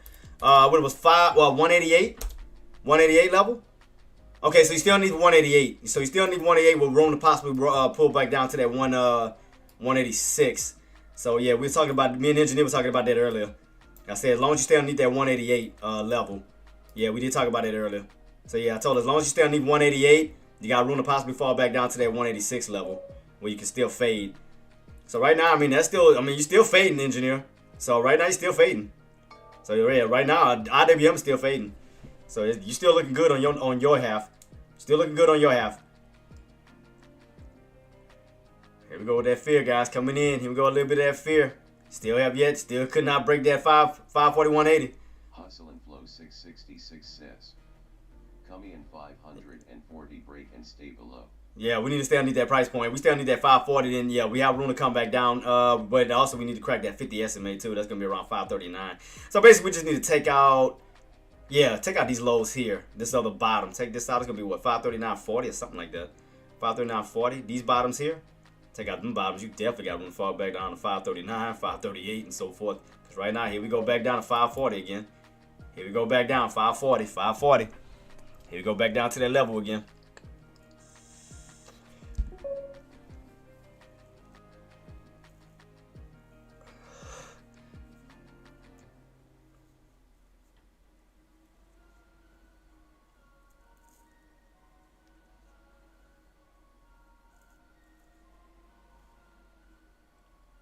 So you don't follow. Let me see. He said I don't look at the raw prices as the asset look on. Oh, look at the. Okay, so you look at the. So almost in a sense, you look at the setup on the contracts, T. As far as IWM, that's what you mean. Like the setups on the contracts. If I'm not mistaken. If I'm not mistaken. I think that's what you're saying. You follow like the setups on the contracts within themselves. If I'm following you right. Okay, got you. Okay, that makes sense. Okay, I got you. Well, the reason why I brought up the prices on IWM, that was based off the setups, you know, where the main resistance was at, and the range that we were in which I did tell her. I said as long as we stay underneath that because we were in the range. I said as long as you stay underneath that 188, well, you do have room to possibly fall back down to the 186. So right now, I mean, we did fall right back underneath that 188, putting us in this range here, where we are still slowly fading. I mean, it's still fading. Still catching a little fade. Damn, that 540, man. Good Lord, that 540 do not want to give up for nothing. 540 do not want to give up for nothing. Yeah, so I mean, like what I did, T, I based it off the range. So what I did was, boss, I went back a little bit, and I based it off the range here. See, 188 pull back, 188. So I looked at that range that we were in. We was in this range between 188 tops, 186 mid, and 184 bottoms, where we got this rotation within that range. And I said, as long as you hold that 188 level, you do have room to possibly pull back down towards that 186. So I mean, that was the range that I seen that I called out. That I called out to her, because I think she got in at I think she said her exit is 185, but she didn't. I don't think she knew exactly what she got in at though. If I'm not mistaken, boy, that 540, jeez Louise, that 540 do not want to give up. I swear it don't. That 540 don't want to give up. Man, look at those buyers stepping in at 140. I mean 540. Jeez Louise. They do not want to give up that 540 for nothing. Holy crap, they are really fighting that 540 range. Those buyers is just saying nada. Them buyers are saying nada. Goodness. They tried to attempt it again and pull back failure once again, boss. Lunge protection team with the finger on the trigger. Oh yeah, 540? Oh yeah, that range. I told y'all we was in that range. Either was, I said, what we need to see, especially for puts, we need to crack 540. For calls, we need to break above that 581, that 541.80 level, because that's the range that we're in right now. We're still going back and forth. But here we go with Bayi stepping in again. It's like, man, as soon as you touch that 540, Bayi step right back in. That's what I'm saying, boy. The Rangers, man. Rangers is a beast. Rangers is a beast. I told you. 540 levels ain't no joke.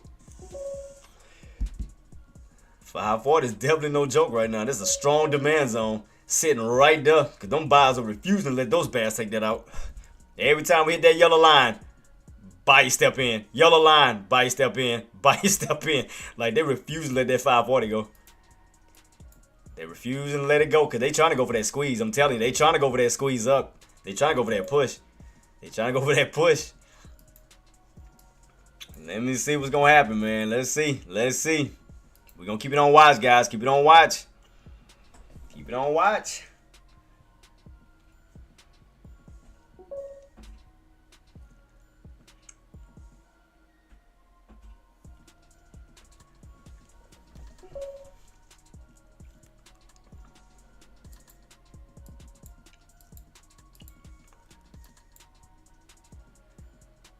Let's see where we go, guys. We got about, what, 14 minutes? 14 minutes before the White House speaks?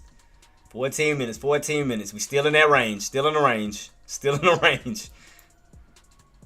We still haven't got a proper breakout. No proper crack. Still in that range. We got sellers sitting here. We got buyers sitting here. Bad boys still. They still fighting. Still fighting within that range. That is crazy. Crazy, crazy. Now, what's going to be worse? Well, I can say worse. I think I see what they're doing. What time it is? 1:47? I see what they're trying to do. I see what they're trying to do. I see what they're trying to do. I see what they're trying to do, boss. See exactly what they're trying to do. I'm talking about bias. I see exactly what they're trying to do. Clever. Clever, clever. Clever, clever. I know what they're doing. I know exactly what they're doing. Wait, somebody just called me on, who is this? Oh, I didn't know somebody even called me. God dang it. My bad. I didn't answer. I wasn't paying attention to my phone. Well, we got 12 minutes. 12 minutes. 12 minutes. If they do what I think they doing, within 12 minutes. Alright, I'm gonna put it like this. Watch 540 within 12 minutes. Watch 540 within 12 minutes. That's all I'm gonna say. Watch 540 within 12 minutes. Watch 540 within 12 minutes. And then I'm gonna explain it from that point.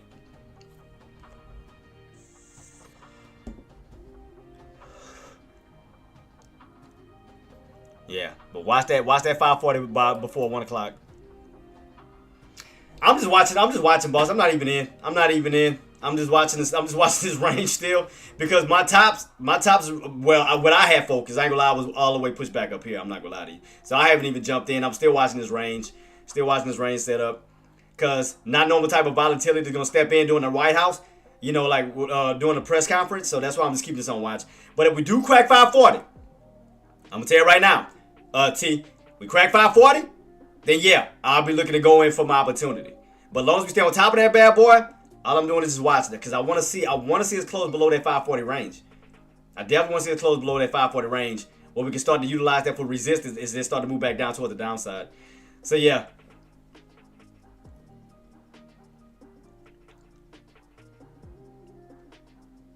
That's why I was telling people to be mindful and watch 540 by now we got 11 minutes. Watch 540 within 11 minutes. Cause I know what the buyers are trying to do. Or what they, if they can do it. So that's why I'm watching. I'm giving it 11 minutes to see. 11 minutes before the White House starts to speak. I'm giving it 11 minutes. Because if they doing what I think they're trying to do, then all I'm gonna say is by 1 o'clock,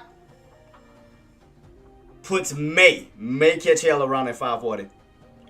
That's all I'm gonna say. So that's why I said it's gonna be very crucial what's about to happen within these last few minutes, 10 minutes. What's about to happen.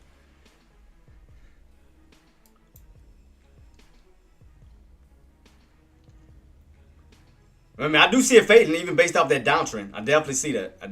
I see what you're saying, boss. I definitely see it.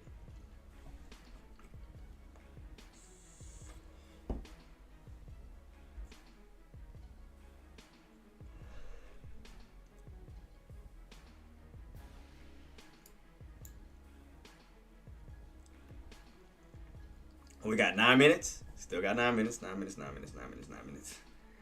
9 minutes. 9 minutes.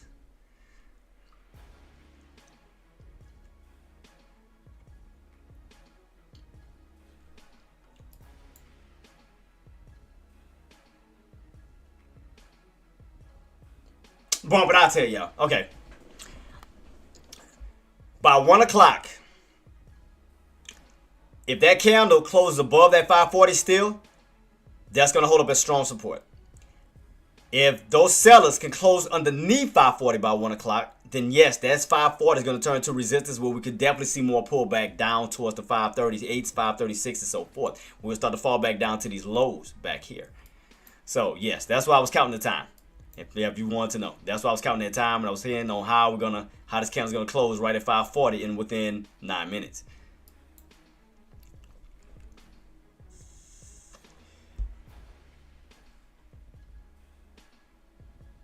Because you can see what the seller's trying to pull right back to 540 right by 1 o'clock. You can see that. See, within 9 minutes, they trying to get underneath that price point. You can see the sellers trying to get underneath 540 by 1 o'clock. They trying to get that candle to stay underneath it.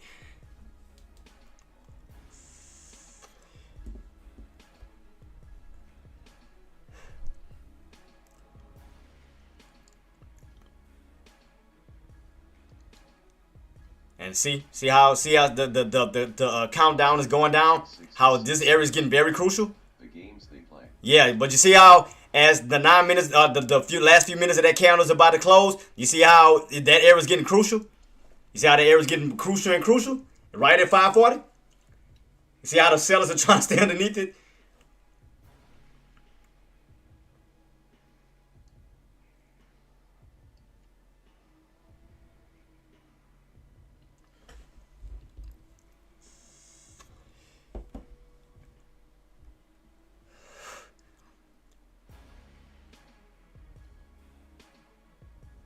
So watch as this candle is about to close out. You're gonna see. So right now we're underneath it. Right now we're underneath that 540. Right now we're underneath it. Close underneath it. That's what I was saying. At the last few minutes of the candles, you keep this on watch to see what's about to happen. Okay, you notice as this candle is about to close out. You see how aggressive the candle started getting. So see how aggressive it was getting. Right at 540. See, they fighting right at that price point. They fighting right at that price point. Right at 540. See, right now the sellers are overtaking the buyers. Because they pulling underneath that price point. They definitely pulling underneath that bad boy. They definitely pulling underneath it.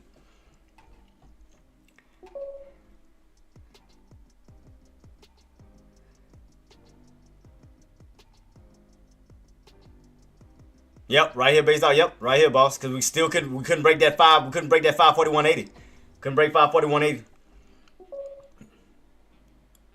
Yeah, exactly, Tariq. Yep, don't chase but learn. Exactly. That's why I was looking at this. That's why I said I had a feeling what they was trying to do. That's why I said watch that 540 level as this candle is about to close out. Now watch that 50. Watch that 50 SMA. Make sure they stay underneath it. Make sure they don't give them no buyers no opportunities to bounce off that 50 to try to go back up. Make sure that we stay underneath it. We got left for 6 minutes. 6 minutes. Make sure those buyers do not bounce off of that 50 SMA. Make sure they stay underneath it, because that means all you done fell underneath all your indicators. That's gonna definitely indicate more bearishness.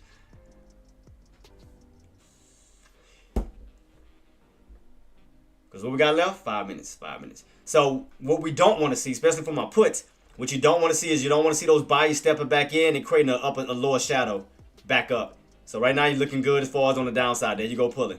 There you go pulling. There it is. All right, there you go pulling.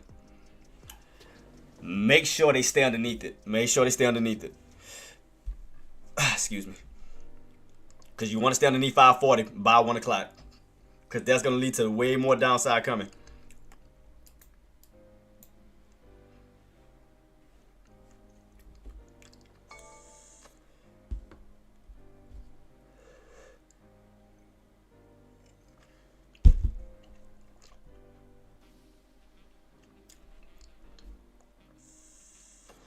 Yeah, boy, look at those sellers. They're definitely aggressive. Definitely stay underneath that 540 level. Now you're cracking all your indicators. 9 MA, VWAP, 20 MA, 50.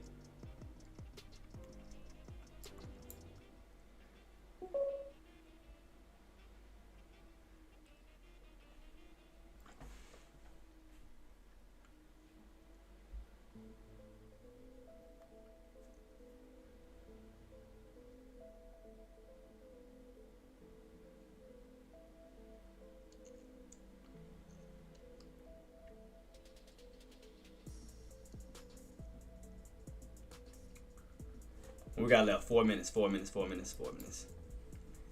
Stay underneath that floor. Turn that into resistance. Stay underneath that floor. Alright, cool. Right now you stay underneath it. Yep, keep them underneath. Keep them underneath.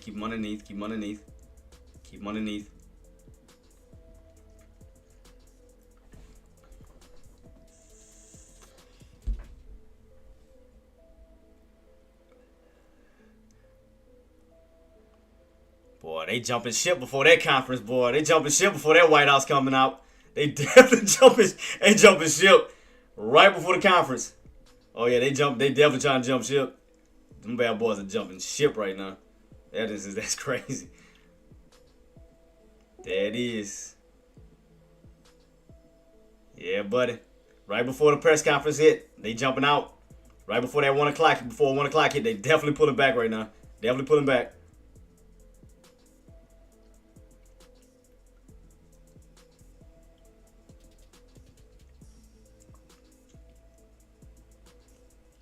Three minutes left. 3 minutes. I mean, you're looking good as far as pulling back. I mean, you're back in that downtrend setup.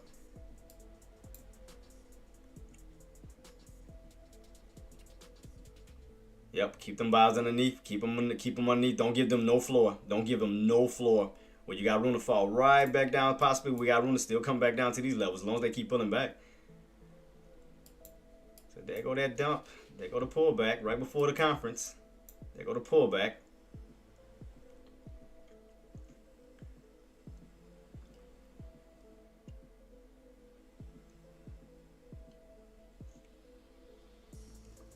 Two minutes. Flow 666 says. Off to Costco, Jay. See ya tomorrow. Man, you too, boss. Congratulations on your profit too, man. Congratulations, boss. Stay safe out there, man. Stay safe.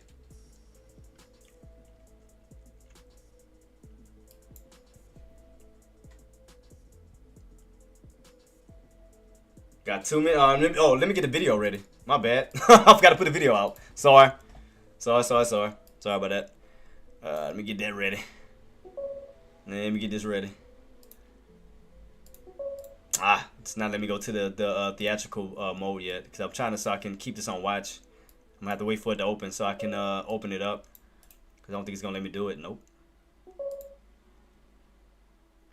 Why is it well it's showing got 30 seconds left. 30 seconds left on this one.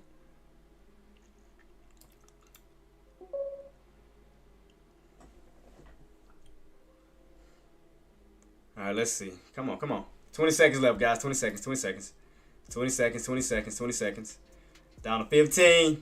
So y'all get ready, guys. Let's see. Got about 10 seconds. 10 seconds.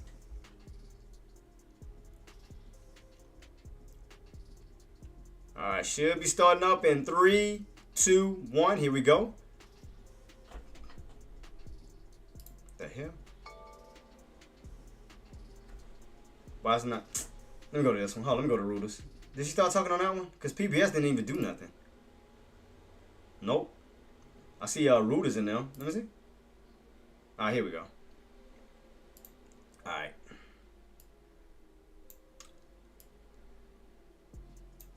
Let me turn the music off too.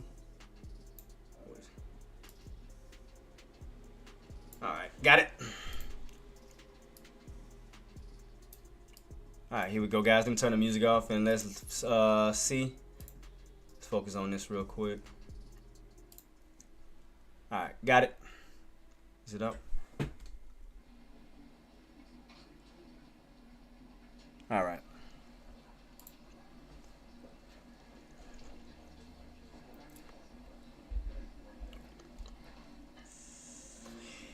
Engineer, you should be going back down into the 186s, Queen. So right now you're still looking good as far as the pullback.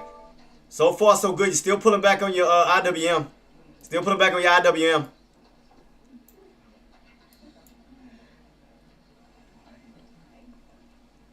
So far via text, Bill, they said that it's pure lawless tyranny, but we do expect to get more info about this CHND program. Basically, President Biden started with a stroke of a pen to let more than 530,000 immigrants from Cuba, Haiti, Nicaragua, and Venezuela into the United States. President Trump wants to undo that, but a judge who's appointed by Barack Obama is saying that all 530,000 plus people are entitled to their own deportation hearing.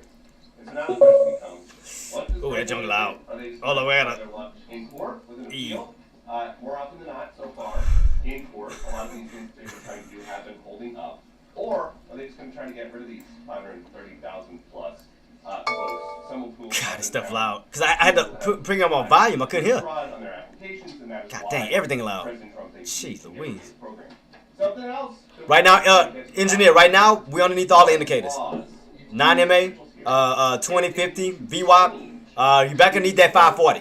540 is now back to resistance. Even if they try to push back up to retest that level, that's gonna be resistance. I think we will get answers to this. Hopefully all of it. Any minute. No. Hey, Queen. Mwah. Love you.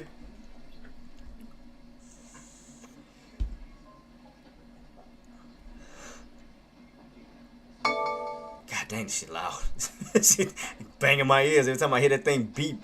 Good Lord. I think it's hurting my ears. I had to turn the volume up because I can't hear nothing. Thank you, Misha. Don't steal my question. Good Lord. Thing loud.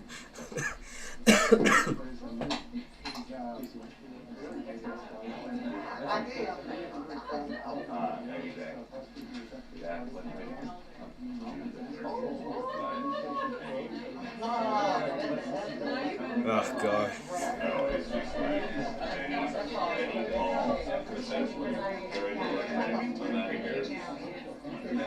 I'm going to see y'all the one I have right here, too.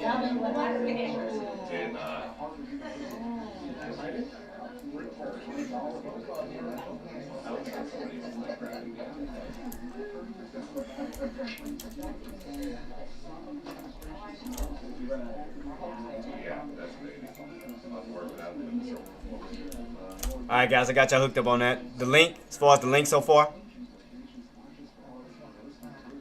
it's just waiting on her to hit the stadium. I mean, the podium. Waiting on the podium. Waiting on the podium. See what we got. Man. Hopefully I can turn my volume down by the time she starts speaking, man. But right now it's all muffled.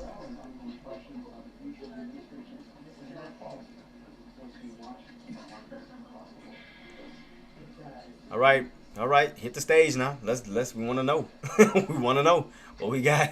What we got. We want to know. We want to know.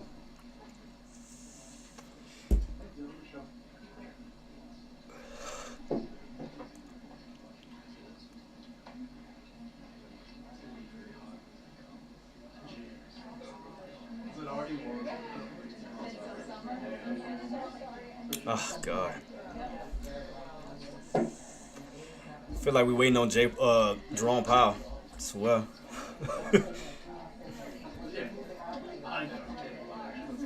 Right now, we're getting a little push back up towards the upside, guys. Keep in mind, we're underneath that 540. Underneath 540. Keep that in mind. Keep that in mind. We're underneath that 540 range.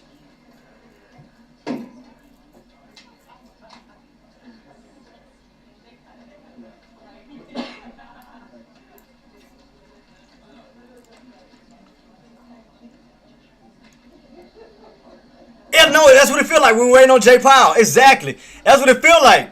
I swear. I ain't gonna lie, I almost caught myself. I had to catch myself because I was about to say, what color tie you think he gonna come out with? I was like, that's not him. That's not him. I had to catch myself. I almost was about to say that. I was about to say, what color tie you think he gonna come out in? I really was about to say that. I was like, damn it, that ain't him.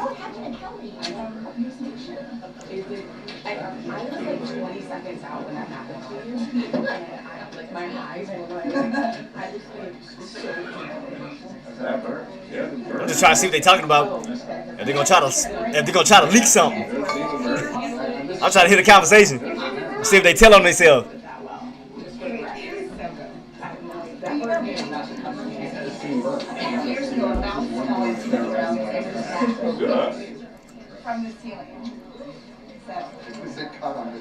I don't hear nothing yet. I was trying to see if they gonna slip anything out about the market.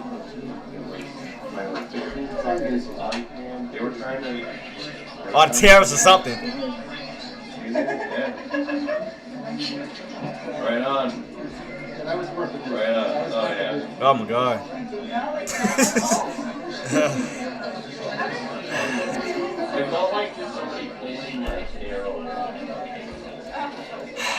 Jesus. Because I could see our hair. Otherwise, I would have thought I was being attacked. I would have, yeah, gone down. Never happened since Amanda Biden was here to get all the credits away. I'm monochromatic. When they wonder. Kind of matching. Like,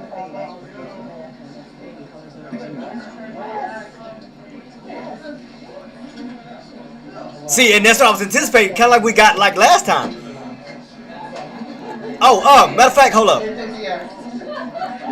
I didn't mean to pause it. Tariq, do you got the link where it shows when Donald Trump is gonna speak? You said what, 3 o'clock, 3:30? If you got that link, boss, if you don't mind posting that, I found the one with the White House, but I didn't see the one with Donald Trump speaking at 3:30. If you can share the link with us, if you don't mind, boss, if you don't mind that, appreciate you. All right, back to them talking. I'm just trying to see if I hear anything. Well, if I hear somebody say, "Oh, the market gonna crash," I'm bored.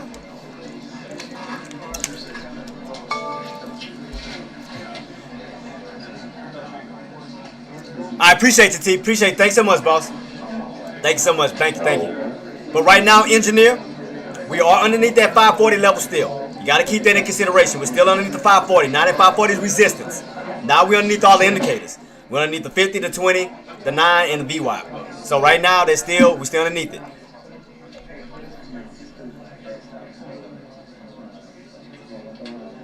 So now 540 is no longer support at this time. It's resistance. I don't remember where I read that. Okay, boss. I'm gonna try to see if I can find it real quick. Before she speaks. Cause we found the White House win, but I didn't see nothing about the Donald Trump speaking. Let me see if I can find it. About him speaking at 3.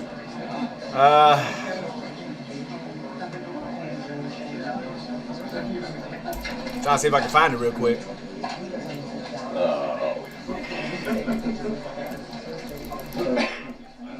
Speak today. Let me see if anything pops up now.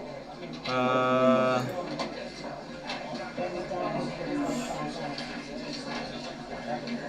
don't see no times yet. Still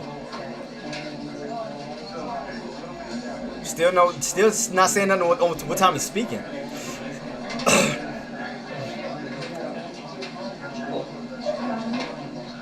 I still don't see anything. I'm gonna go to the White House. I don't see anything. 15. I don't see nothing else. Yeah, I don't see anything else either, boss. I don't see nothing else. The only thing that's popping up on the White House, on the scroll, is Press Secretary Caroline Leavitt brief the members of the media that's dated today, but I don't see nothing about like Donald Trump speaking up. Yeah, I don't see anything else. Yeah, I don't see anything else.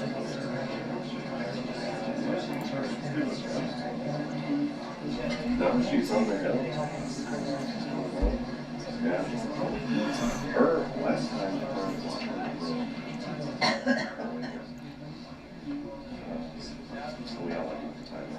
Facts. I know, right? It's 1 o'clock. Like,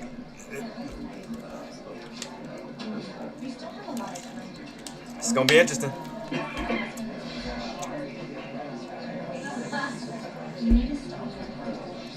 Did you? Yeah, exactly.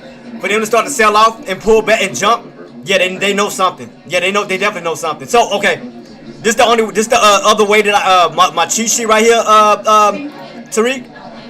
Yeah. So far, off of the 180. Yeah. Right now, as of now, boss. Right now, we're gonna need that 540. See that? Breakout failure, breakout failure, breakout failure, breakout failure, breakout failure, breakout failure, right across the board. 540 is holding up as resistance.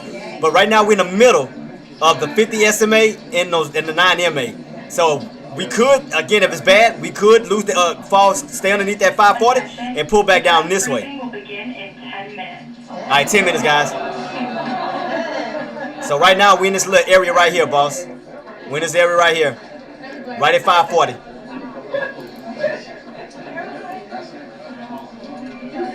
So see right here, we stuff underneath that price point. 540 rejection. So we right underneath that in that VWAP on that 180. So that's still holding up as resistance.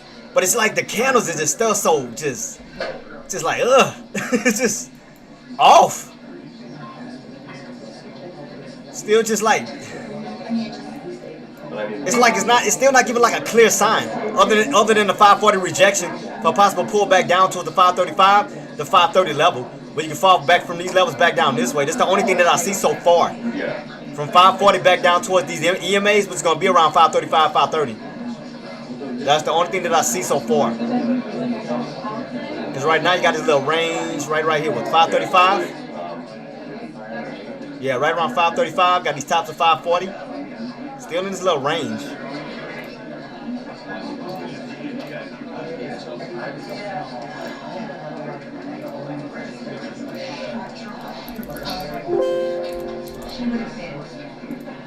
Yeah, so right now we're in this little range right here, T.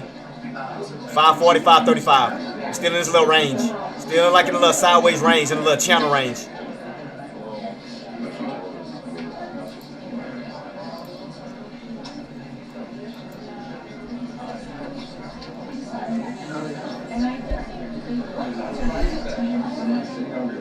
So 10 should be down to what, 9, 8 minutes, whatever.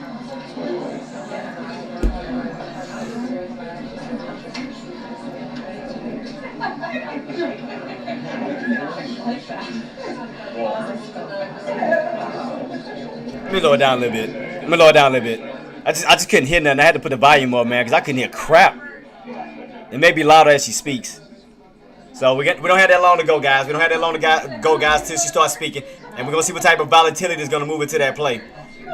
So from this point of what I've done as far as my research on my charts, that we do have, again, as long as you stay underneath that 540, you do have room to fall back down to that 535 range. So far for what I see. Now, if we get back above that 540 range, you do have room to push back up towards the upside. But right now, we're underneath it. So right now, we're kind of in the stranglehold type position right now. Stranglehold. So right now, you're underneath 540. That's resistance automatic. Then I agree with T that we could see more downside. You know, especially what's been spoken about, what comes out of her mouth. We could, again, get that fall back down towards that 535 and even lower. Well, we could continue to downtrend down. Now, if she say something positive, we could find our way back on top of 540 and push our way back up towards the range. But we're going to see on how the market is going to react as she speaks. But right now, as far as my shorts, my puts, as long as you stay underneath 540, hold that key level, you have room to come back down to the downside. So keep that in mind. And I agree with T 110% that we do have room to possibly, move back down towards the downside. I agree with him 110%. Because it's something that they know that we don't. Because for them to bail jump ship before the conference come out, yeah, something something ain't right. Something ain't right. I mean, because before then you was on an uptrend, right? Right as we got closer towards the press conference, they started to sell off immediately. It's like something. We'll figure it out. But right now, as of now, as far as the setup, you do have somewhat of an H pattern, where you have that H, the back portion of the H, and you have that arc right underneath that 540 for that possible pullback down for that second leg down, which should possibly pull you back down to that 538.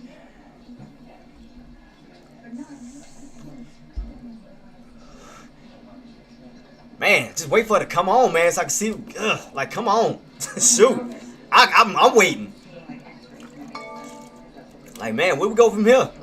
So, it's like, will we continue to fade off, or will she say something to make the market go back up? Like, come on. Right now, you're fading. Underneath 540, you're definitely fading. Definitely fading still. Got that fade underneath 540 in the open, so now you have a red day on the 6-month chart.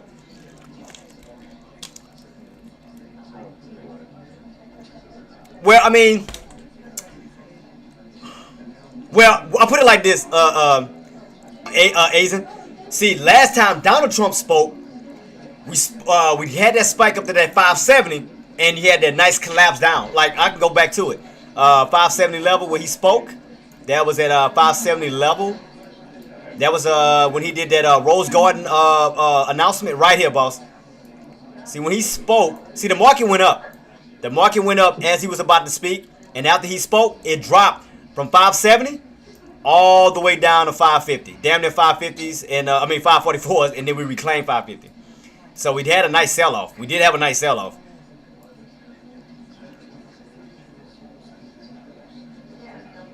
All right, let's see what happens, guys. So I'm gonna see where we go from here. So right now, so far we done faded. So far we fading. Getting a nice fade right back down to the 538s. Still fading on down 538s. Still fading, still fading. We got Nvidia cracking trend line, pulling back down towards that 112 level. So that's starting to fade. That's gonna contribute to the SPY pulling back even lower. So now you're getting that definitely getting a nice little fade still. Getting that nice fade still getting the fade.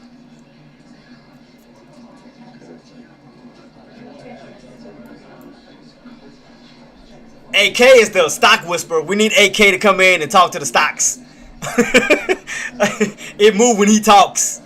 AK, talk to it, baby. Let us know what we got. What we got, AK? The stock whisperer.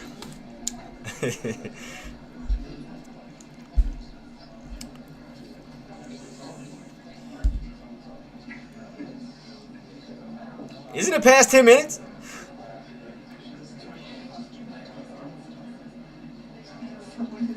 Still live, right? Yeah, still live.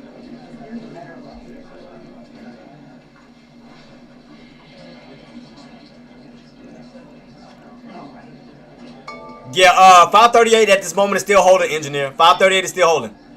Right now at the moment. We're still above 538. Still above 538 at the moment. But like I said, we don't know, how the market's going to react as she speaks. Meta alert this morning. He said Meta underneath 527. Short sauce. Shout out to you, AK. Appreciate you for the alert, boss. Thank you so much, man. Appreciate you, boss. One of the GOATs. One of the best to ever do it. One of my mentors. Shout out to you, boss.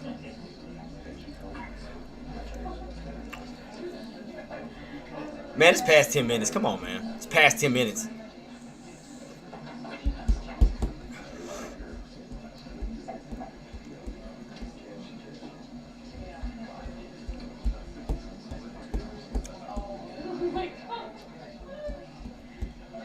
Ain't gonna lie, I wanted to scalp so bad.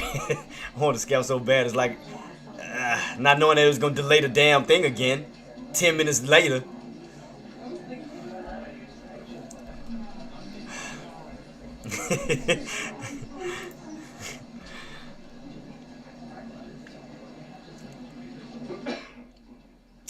Come on, man. God, dog.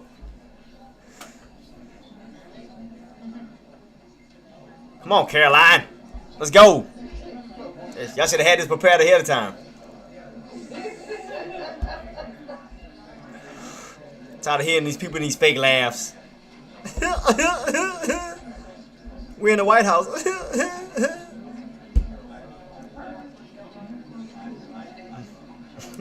Come on, man, with this damn press conference. Come on, man. I'm gonna sit here waiting to see.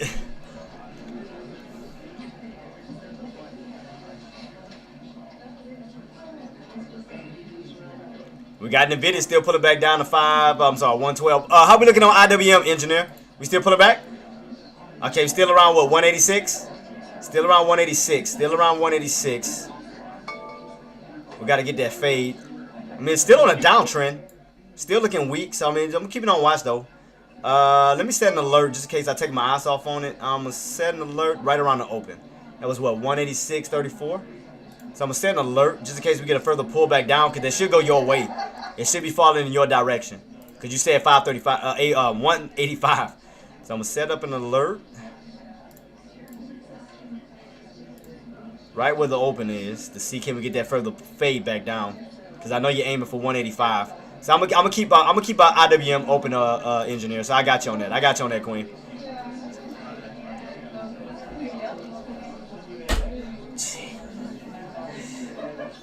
What time it is? It's supposed to start since what, 1 o'clock? It's like what, 1:21?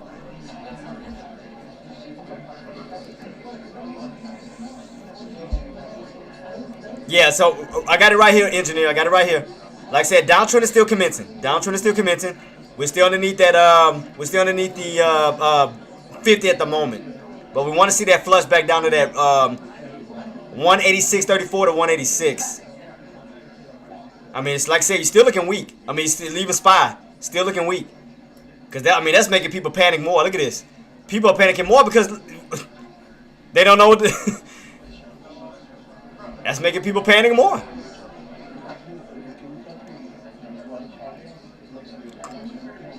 More downside coming. You crack that 538. Going back down to these lows. Still fading. Bad boy still fading. There you go, engineer. Engineer. 186.63. We almost there, Queen. 30 cents. We'll be down to the open. And then from that point, you'll be down toward that 586. So we almost there, engineer. We almost there. So you still in on your IWM, right? IWM? Man, I'm trying, boss. I'm trying, Azen. I'm trying. It's like they said 10 minutes ago. It's like what, 120 now. It's past 10 minutes. That's gonna add more fear. People are panicking. Look, people are panicking even more. That's causing more of a pullback. That's crazy. Look at that, man. That's crazy. That's adding more of a pullback. There you go, your two-legged pullback. Bam, bam, bam. No profit yet on. Okay, right now we're pulling back still, engineer. He's still fading. So he's still fading, still catching that fade. Right now we're pulling down to the open. Should be going. My alert should go off in a minute. My alert should be going off because it's still fading. 2 minutes, guys. 2 minutes. 2 minutes. So let's see, can we get this fade, engineer? 586.84, 34. Back down to that 586. Right now, you're still fading, So we almost to your level, Queen. We just gotta crack that 586. Start to fall back into the 185s. So we almost there. I mean, it's still slowly fading. Still slowly fading, because right now, let me see, 138, we testing that key level.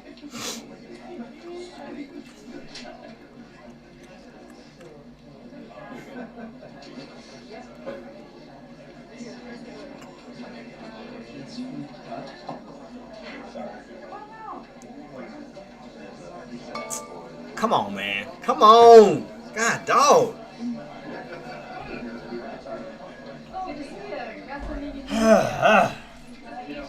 Waiting on these people, man. I'm waiting on them. I'm being patient, guys. I'm waiting. I'm waiting. I'm waiting just like you guys, man. I'm waiting, man. See where we go from here. I'm waiting patiently, too.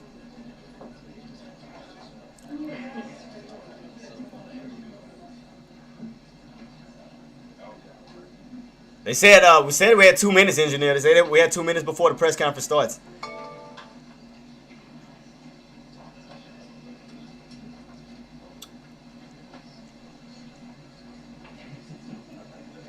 That's some long 2 minutes. That's long 2 minutes. God, dog. Oh man, this is crazy.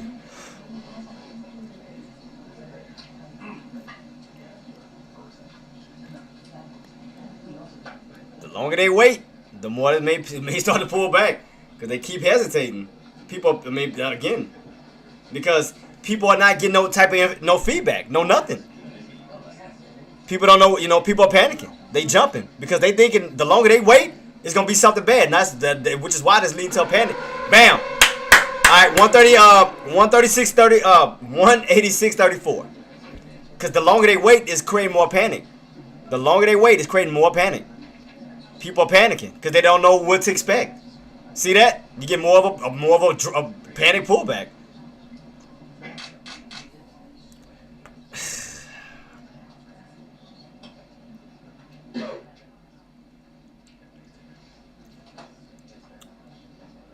AK47 said Meta going to my low of day given in my pre-market 118. Let me see. Meta. How we looking? Meta. Where we at right now? So $2 more, boss. Yeah, once we crack that 520 level, yeah, down to 118. So what I'm gonna do is I'm gonna put my alert where AK called it out at 118. So I'm gonna call it out. I'm gonna put my alert at 118 off of his alert. So I'm gonna put 118. All right, so we're not too far from it. Crack that 120, 520 level. $2 more down. Yeah, you'll be falling back down towards that 518 level on Meta. All right. This is ridiculous, man. They said 2 minutes. This is past 2 minutes, man. This is ridiculous. We about to be going on 1:30 now. About to be 1:30.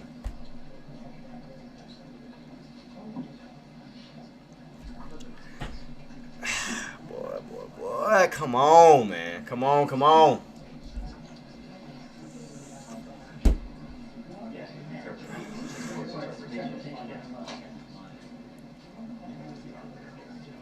This is crazy, bro. We all still sitting here waiting. This is insane. Alright, cool. Move up a little bit more this way. Alright.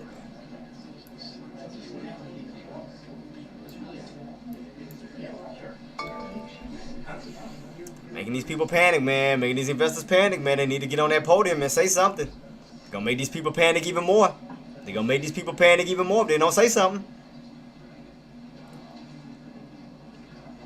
It's gonna keep dropping. She better get on that podium and say something. It's gonna pull back even lower. She better say something. Cause like I said, guys, you got room to possibly from that 540. You got room to fall back down to that area 535 level. She better say something. It's gonna continuously pull back. She better say something.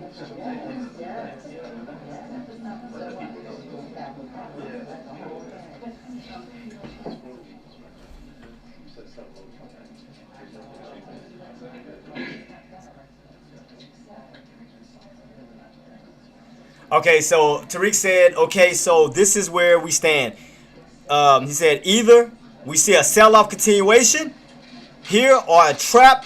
Oh, here we go, guys. Here we go. Everybody. Here we go.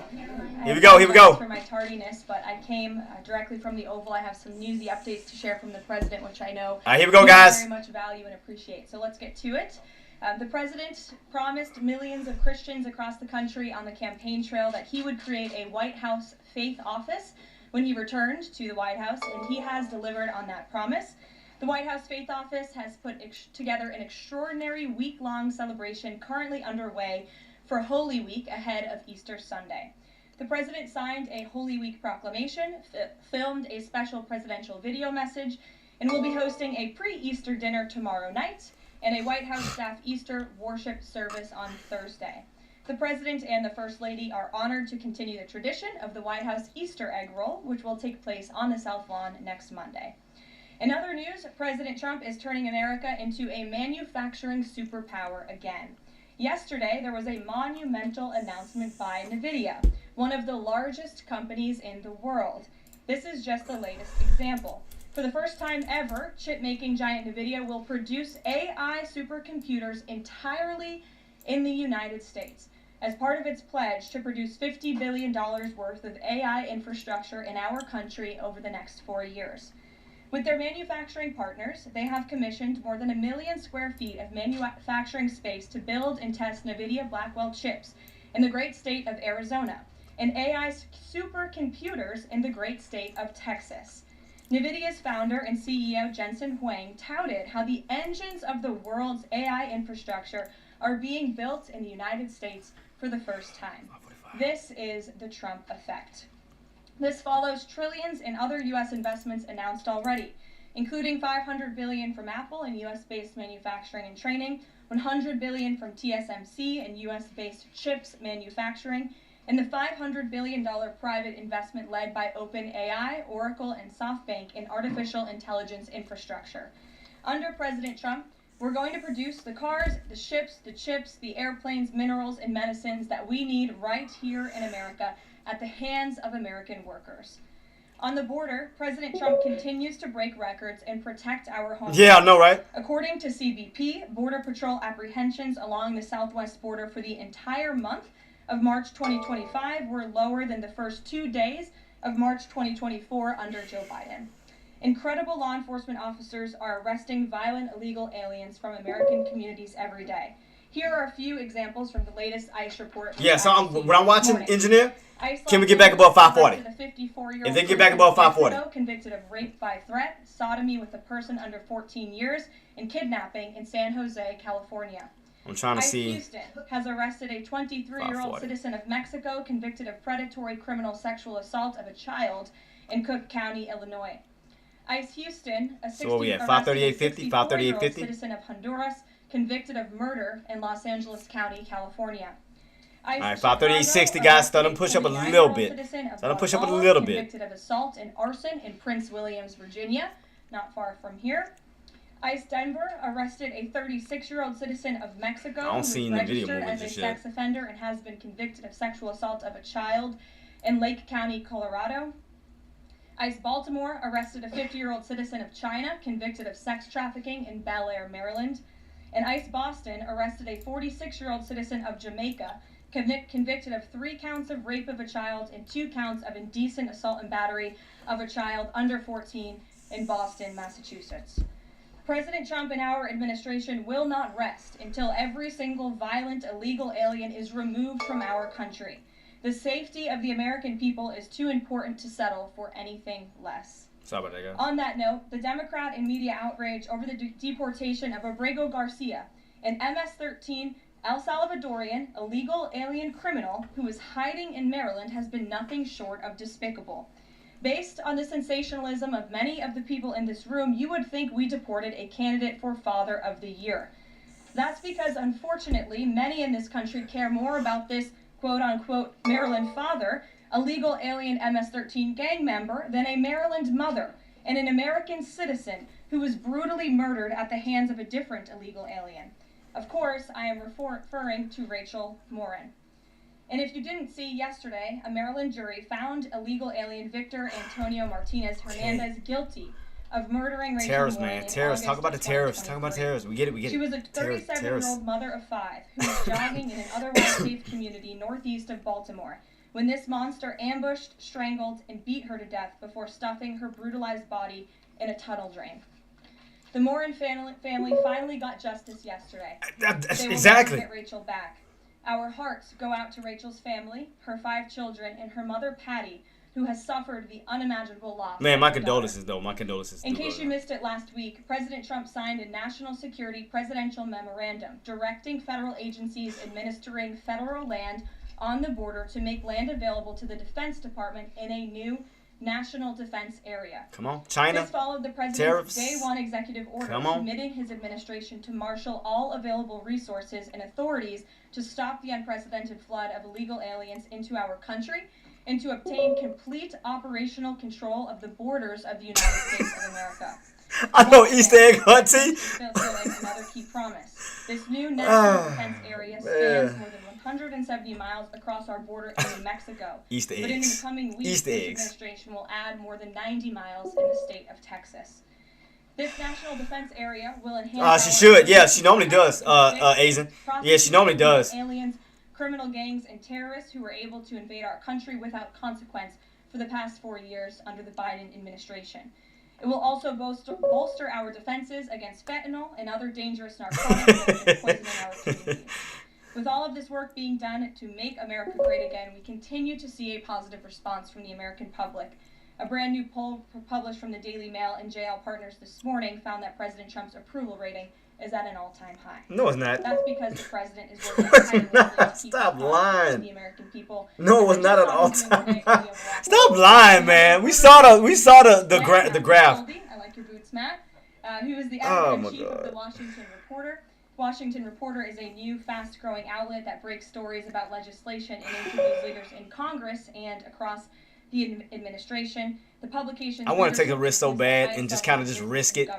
Just to say. That, please kick us off, Matt. And we've interviewed you as well. So, Caroline, thanks so much for having me here on behalf of our readership and the millions of Americans who I think appreciate what you're doing with the new media seat here. Anybody going to ask about the tariffs? I'm curious with Harvard. We saw the Trump administration today announced it's cutting around $2 billion, or freezing $2 billion in funds to Harvard because the campus has serious problems with violence and with anti-Semitism. We saw President Obama side with Harvard, which rejected the Trump administration's demands.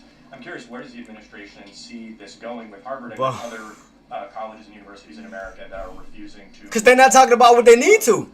The sort of craziness that we've seen take over some of them. Thank you, Matt, for being here, and thanks for the question. When it comes to Harvard, the president's position on this is grounded in common sense, in the basic principle that Jewish American students, or students of any faith, should not be illegally harassed and targeted. So we waited all this time for this? College campuses. And we unfortunately saw that illegal discrimination take place on the campus of Harvard. There are countless examples to prove it, particularly with the... matter of fact, let me see if I can find anything. If he's talking today. Then Harvard any news, J-Dub or Tariq Azen? Donald Trump supposed to be speaking today? The president at that time made it clear. Let me see if I can find anything. Nothing still popped up. Harassment and anti-Semitism taking place in violations of federal law. So the president made it clear to Harvard, follow federal law, no longer break Title VI, which was passed by Congress to ensure no student can be discriminated against on the basis of race, and you will receive federal funding. Unfortunately, Harvard has not taken the president let me see if I can find something real quick. Seriously, all the president is asking, don't break federal law, and then you can have your federal funding. I think the president is also begging a good question. More than $2 billion out the door to Harvard when they have a more than $50 billion endowment. Why are the American subsidizing for a today university that has billions of dollars in the bank already? And we certainly should not be funding a place where such grave POTUS schedule exists.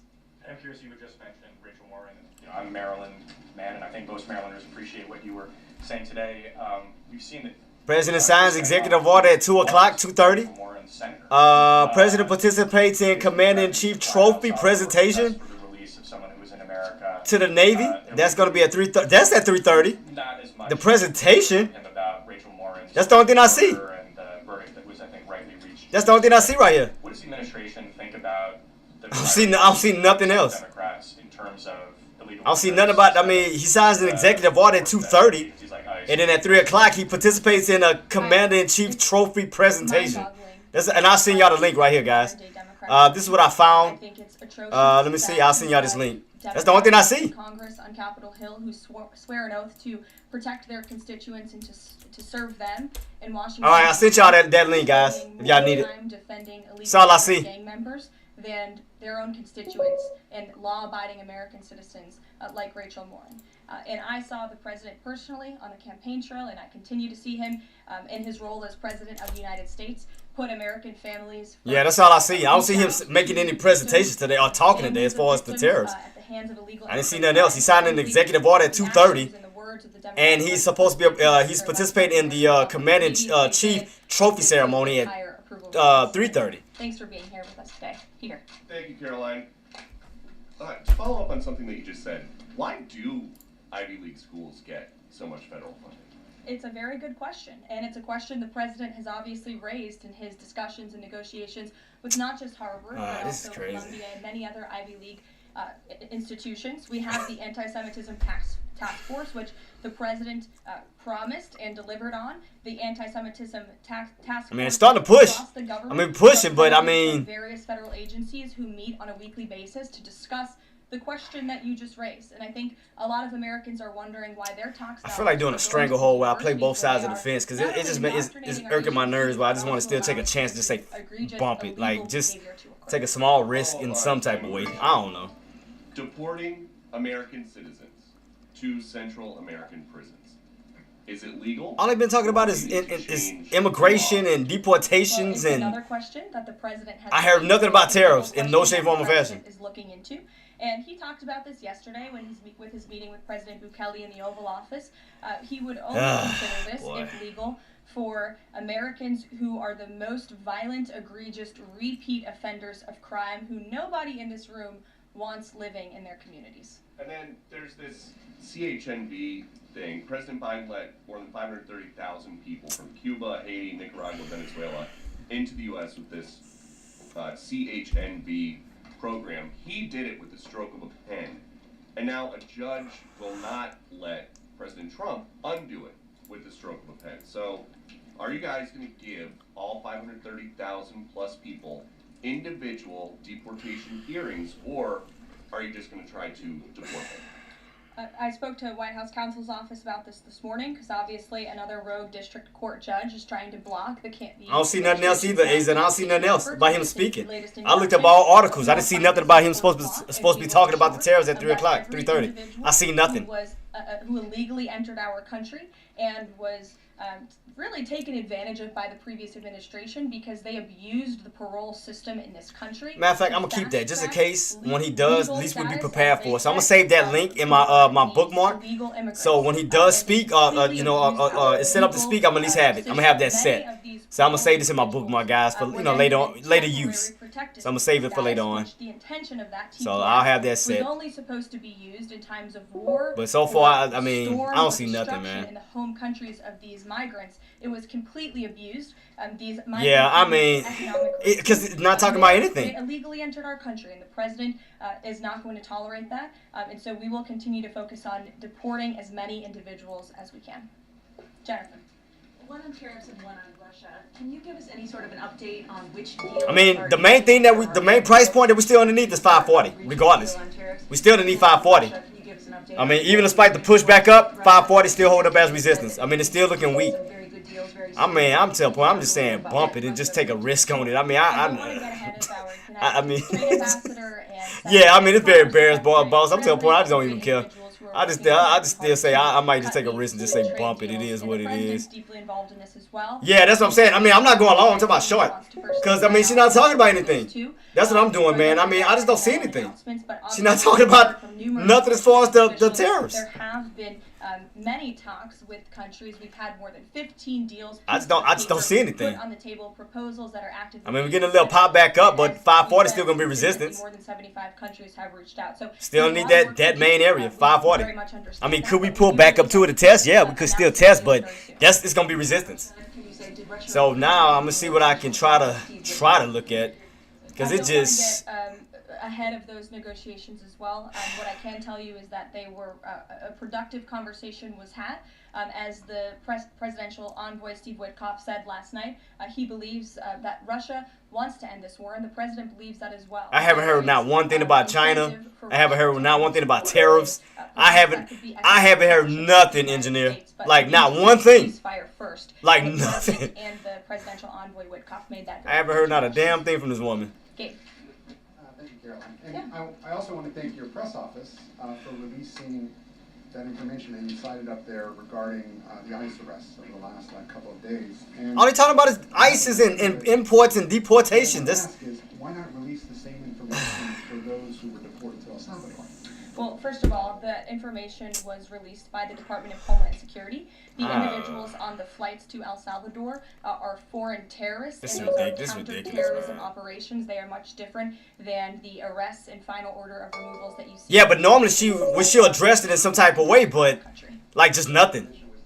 Like nothing came out of her mouth about it. Like I just told you the reason. It was a counter-terrorism operation, a deportation of foreign terrorists. I'm about to just say, I ain't gonna lie, I might just take a risk and just say bum it. I might just to hold it and just see. Two different things, foreign terrorists. Because I want to see if we go push back up towards those, like towards the open. I want to see can we go for one more spike in a rejection. I want to see, because I want to try to get as low as I can on this damn thing. The corporate tax rate. I might just say bump it, bro.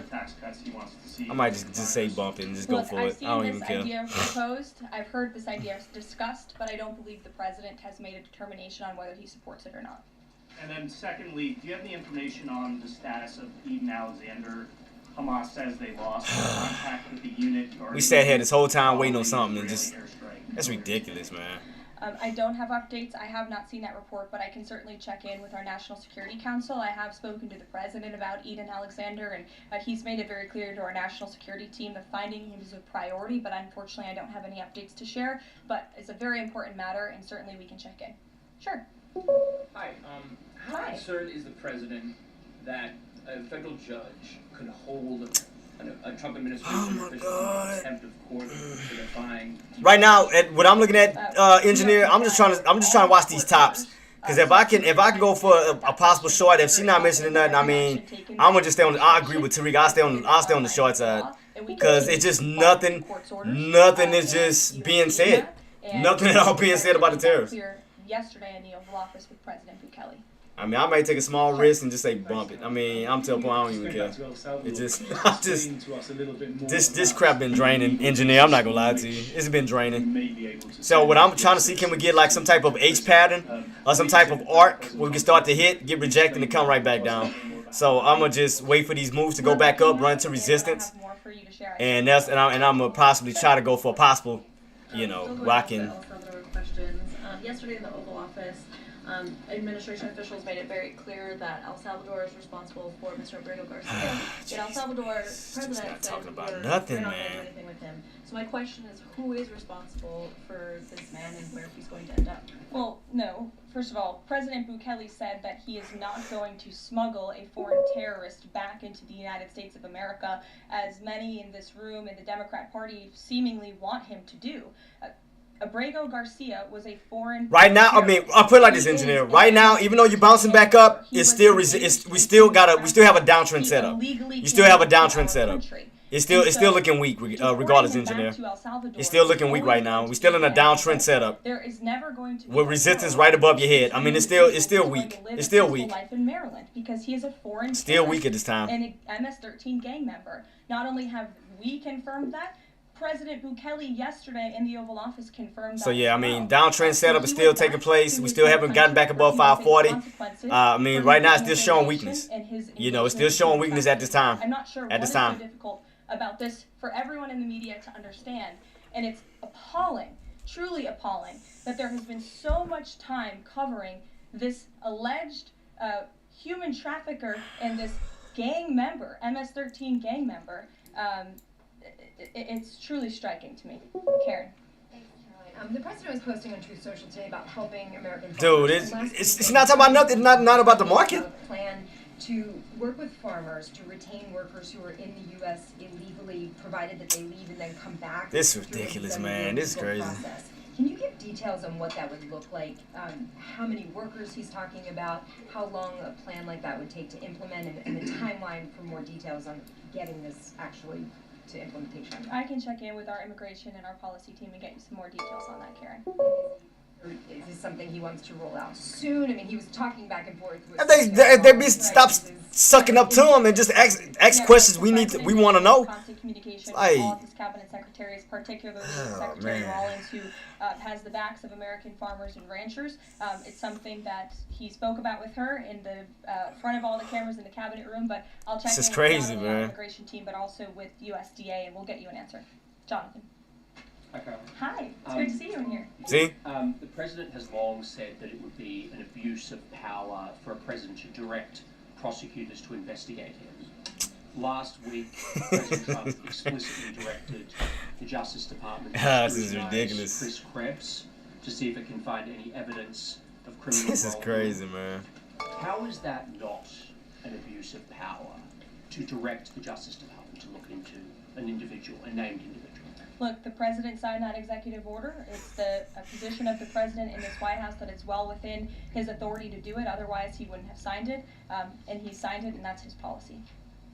Jeff, how you doing? Fine, thanks, Caroline. A follow-up on Harvard. The president floated on Truth Social the possibility of tax-exempt status. How serious is that threat, and whether the universities is considering? Man. Follow-up question on foreign policy. This is crazy, man. Give us an update on what the president This is a next round of talks with Iran. Sure.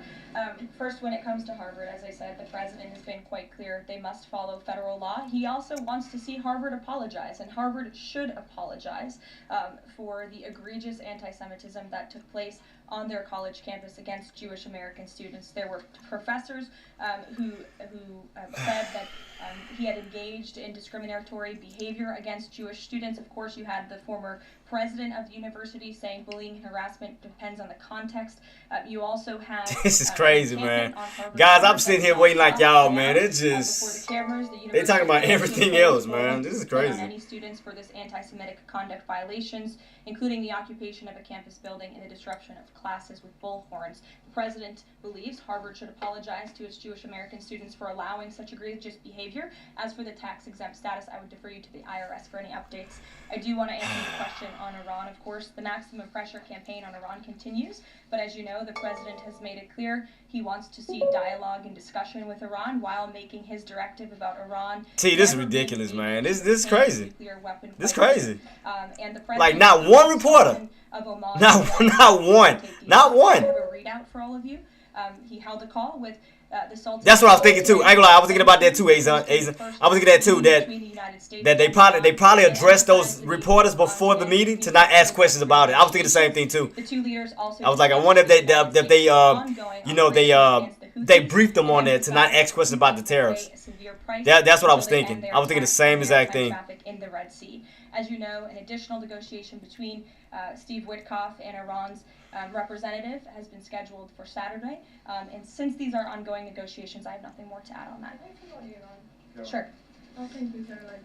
When you said that the president said that Iran will never have nuclear weapon, is the focus? I'm gonna just take a risk. I don't even care. I'm gonna do it. I'm gonna see if I can find me an entry. Funk it. It is what it is, man.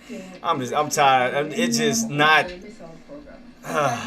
Man, I'm gonna just take a risk on it. I really don't even. I can afford to take a little risk. It is what it is. A nuclear weapon. He's been very clear about this. Shelby, you have a seat. I mean, look at this. I mean, he's still getting weak. Glad to see it.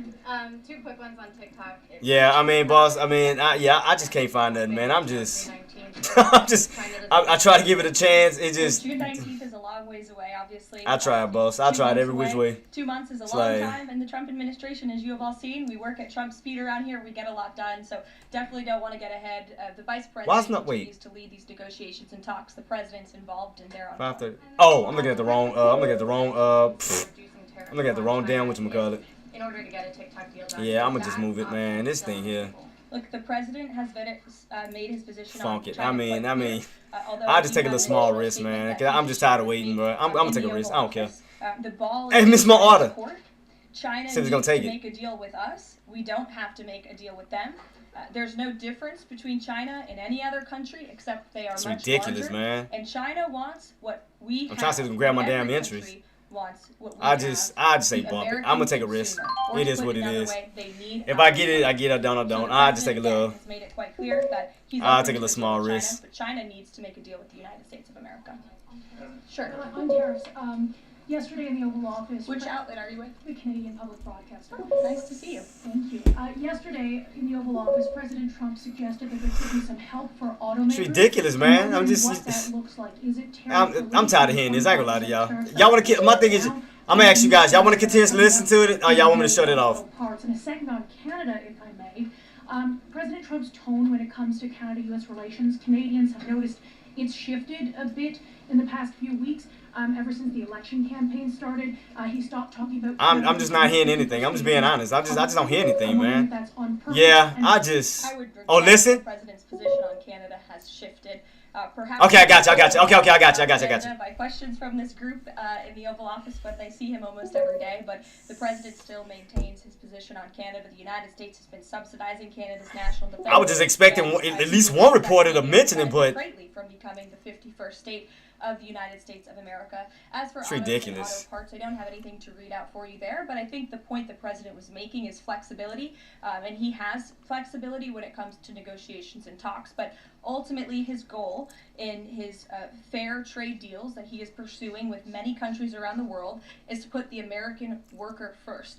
And we had automakers and auto workers here at the White House on Liberation Day who believe in this president and his negotiating ability to put them first and to bring those jobs back to the United States of America. And the president's been very clear about that in his conversations with the automakers as well. Deanna, go ahead. Thanks, Caroline. One on Ukraine and one on China. On Ukraine, this past weekend, Zelensky offered an invitation to President Trump, extending an offer for him to visit Ukraine. Just wondering if there's any update on that. Has Trump seen that offer and what he's thinking about? I don't know. Actually, I haven't talked to the president about that, or if he saw Zelensky's offer. I'm sure he did. I haven't spoken to him about it. I can ask him what he thinks. I certainly don't have any plans to share on a potential trip to Ukraine, though. And then on China, this last week, Chinese officials were posting videos on social media sites depicting a Trump, J.D. Vance, Elon Musk, in AI-generated videos working in factories, putting together Nike shoes and iPhones and products like that. Does the White House, have they seen these videos? Do you guys have a response to that?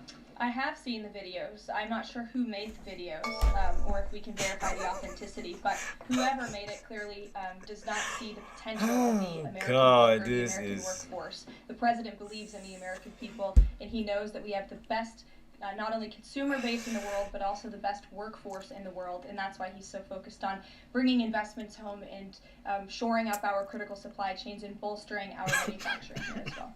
Brett. Would the president support a ban on members of Congress trading stocks? I'm certain that's something the president would be interested in looking at, and I can ask him if he would support such a bill. Sure. Yes. I have a question about the president's posting this morning on farmers. He asked farmers to be patient and just hold on.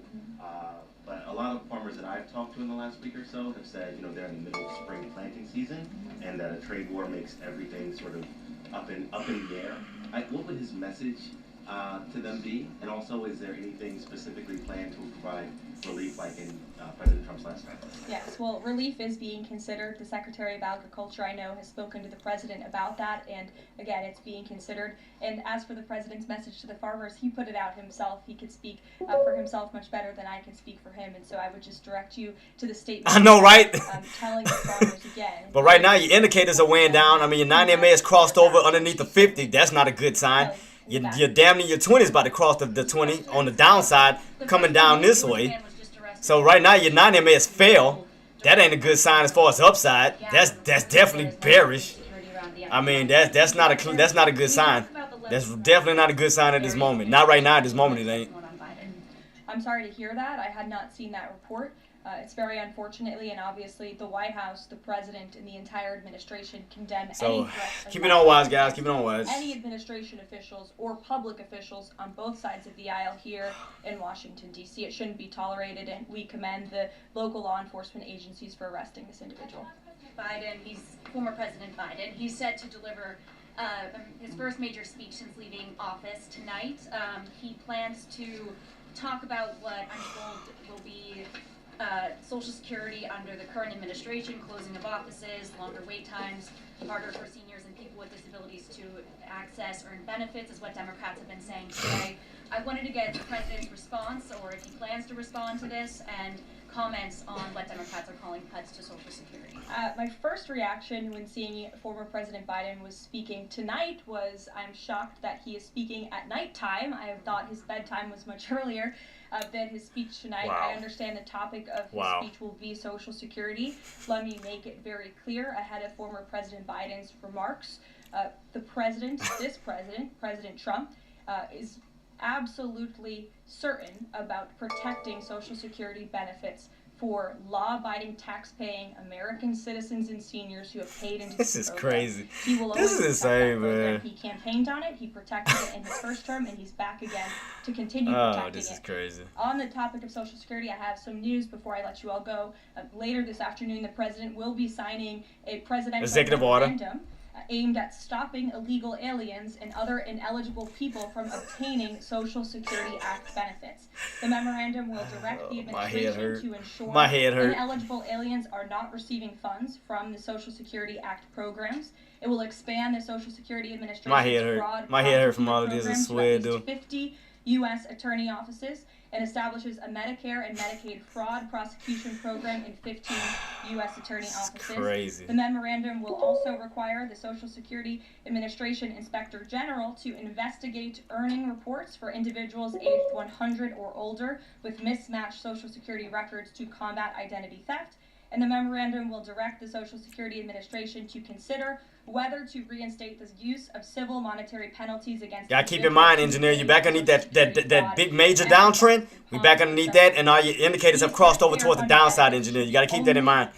All your indicators so far has crossed over. Your 90 MA has failed, back down underneath the 50, the 20, the BWAP. So this may be setting up for a possible H pattern, where you could start to hit some resistance and start to pull back down. So I'm just keeping you aware of that. Just keeping you aware of that. So I'm gonna add another one. So I'm gonna just have a small little position, man. I'll see where it go. But this is crazy. This was absolutely like nothing talk, like in no shape, form, or fashion. This was just absolute nothing.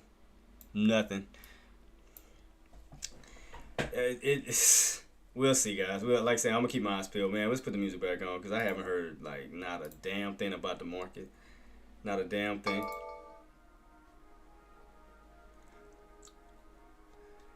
Alright guys, we back to normal, man. I got one more hour before I head on out. I'm sorry that wasted y'all time, and that was insane. I mean, yeah, I mean, boss, I mean, it wasn't about nothing, man. It was just, I mean, right now we down. I mean, we definitely curling. I mean, we're definitely starting to cup our way back down. I mean, indicators. I mean, look at this. I mean, it looked like the market want to just. It just looks terrible, man. I mean, so far, and I agree, boss. So far, sellers. That's all I see right now, sellers. I didn't hear not a damn thing about nothing. Nothing. Other than deportation, immigration. I mean...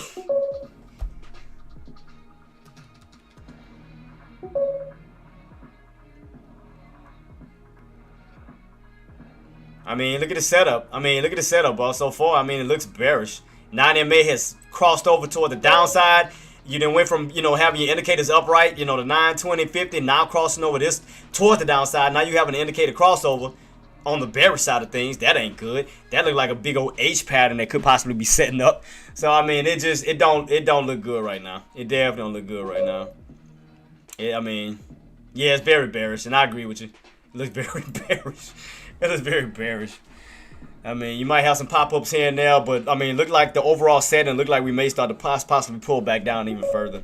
So, I mean, I'm going to just keep it on watch, boss. I'm going to keep it on watch. I got an hour left with you guys before I head on out.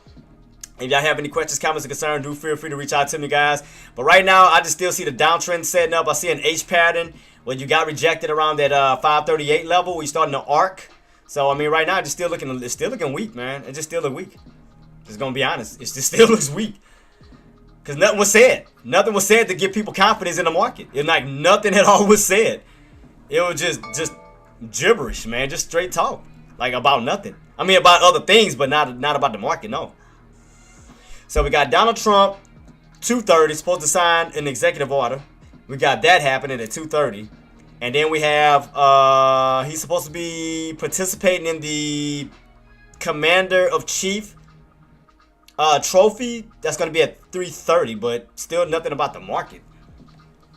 And then remember I pulled up this I pulled up that link that shows, this is a little link that tracks down his schedule.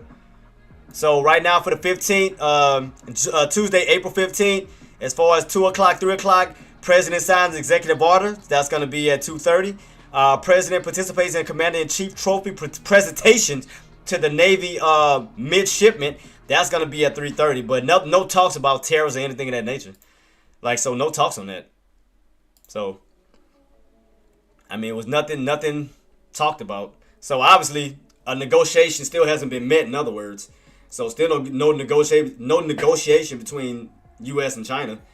So, I mean, nothing still on that note. So, I don't know, man. I don't know, guys. I mean, to me, it just wasn't. I didn't hear anything that was positive or anything that would have gave traders confidence that I just didn't hear anything positive. I'm just being honest. I didn't hear nothing. I didn't hear not a damn thing. Not a damn thing. I mean, that's crazy. And let me see what CNBC saying, if they saying anything, if they updated their articles today. That's the only thing I got so far is S&P seesaws as investors digest latest earnings and tariff volatility eases. That's the only thing I got. It's the only thing I got. I mean, I don't see nothing else. Like, no other articles indicating not a damn thing. Like, nothing positive. There you go with that H pattern, guy, starting to pull your way back down. So that bad boy starting to move up. So nothing yet. Nothing yet. So there go your H pattern, guys, that we talked about. With further fade back on down, possibly towards that 537 down to 536. So he's starting to get a little further fade on down to those key levels. So there you go. So far, getting a little fade, little fadey. Nothing like nothing to spark my interest. I mean, just. Oh, what you said? Let me see. Bit of US. I mean, you got a little news on NVIDIA, but the overall market, I mean, is still starting to, I mean, you're starting to still fade on off. Because like I said, there was nothing positive said today. I mean, nothing to relieve stress off of traders. It was nothing said. It was nothing said at all. That to give no investors no type of relief. I mean, nothing, man. It's ridiculous. I mean, everybody waited for the press conference, but nothing was still said, man. It was just, to me, it was just nothing talk. Like, I ain't hear not a damn thing.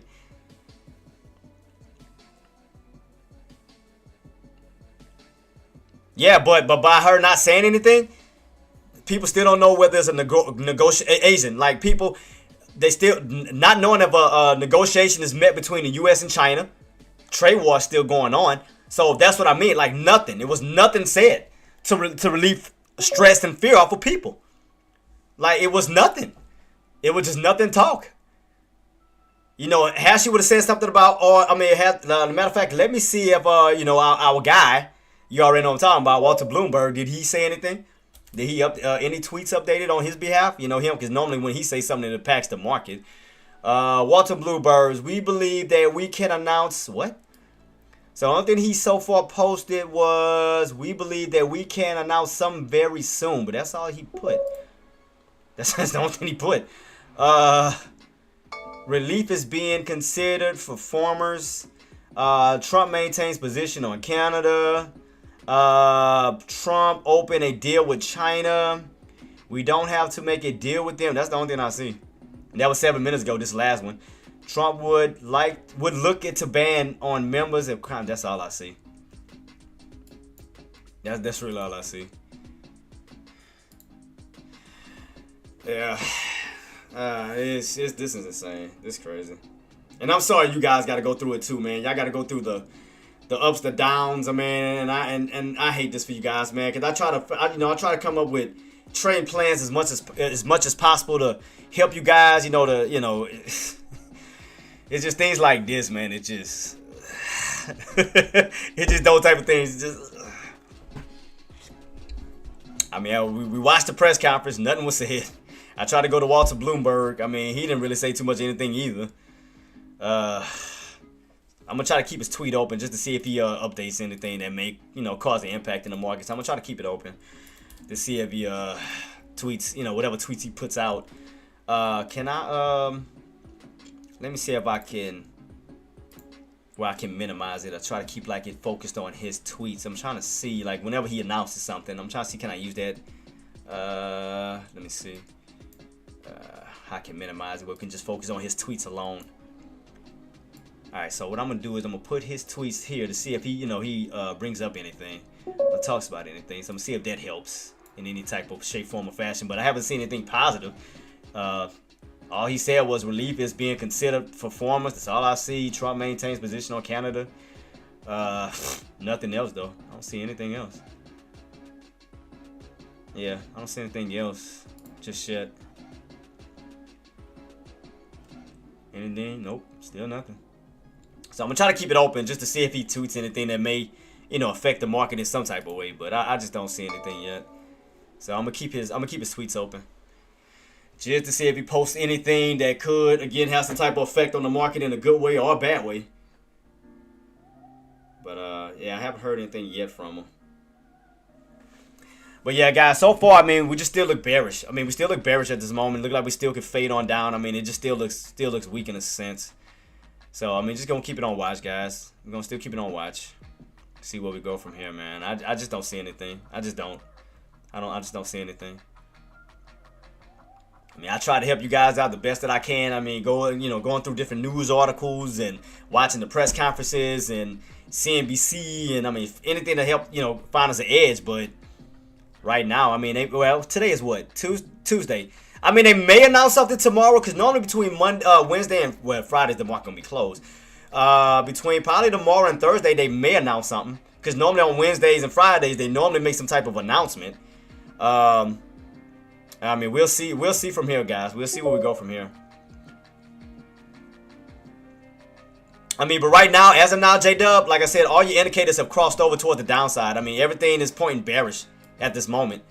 I mean, we have an H pattern setting up right here where it looked like we could pull down even lower. I mean, it just looks weak. I mean, it looks like it's a downtrend setup setting up. So, I mean, that's what it looks like. It looked like it did transition from an uptrend now to a downtrend setup. It just looks a little weak. I mean, we haven't got that complete flush just yet, but It just still looks weak overall, right, as of now. As of now, you know, could things change? I mean, things could change. You know, if buyers step back up and we get back above 540, yeah. But right now, at this moment, I'm just being honest that I mean, it just still looks a little weak. It just looks a little weak right now. It just still looks a little weak. I mean, I was trying to find every which way to help us out, you know, through the push on up before the press conference, but I mean, I did the best that I could, man. I did the best that I could, guys. I mean, I'm sorry that you guys had to go through this today. You know, the choppiness and I mean, sometimes you have a great. Oops, my light fell. Sometimes you have a great day. Sometimes you don't. Yeah, my light just fell on down. I think, damn, even my light got tired. Even my light fell. Saying I'm tired of this shit.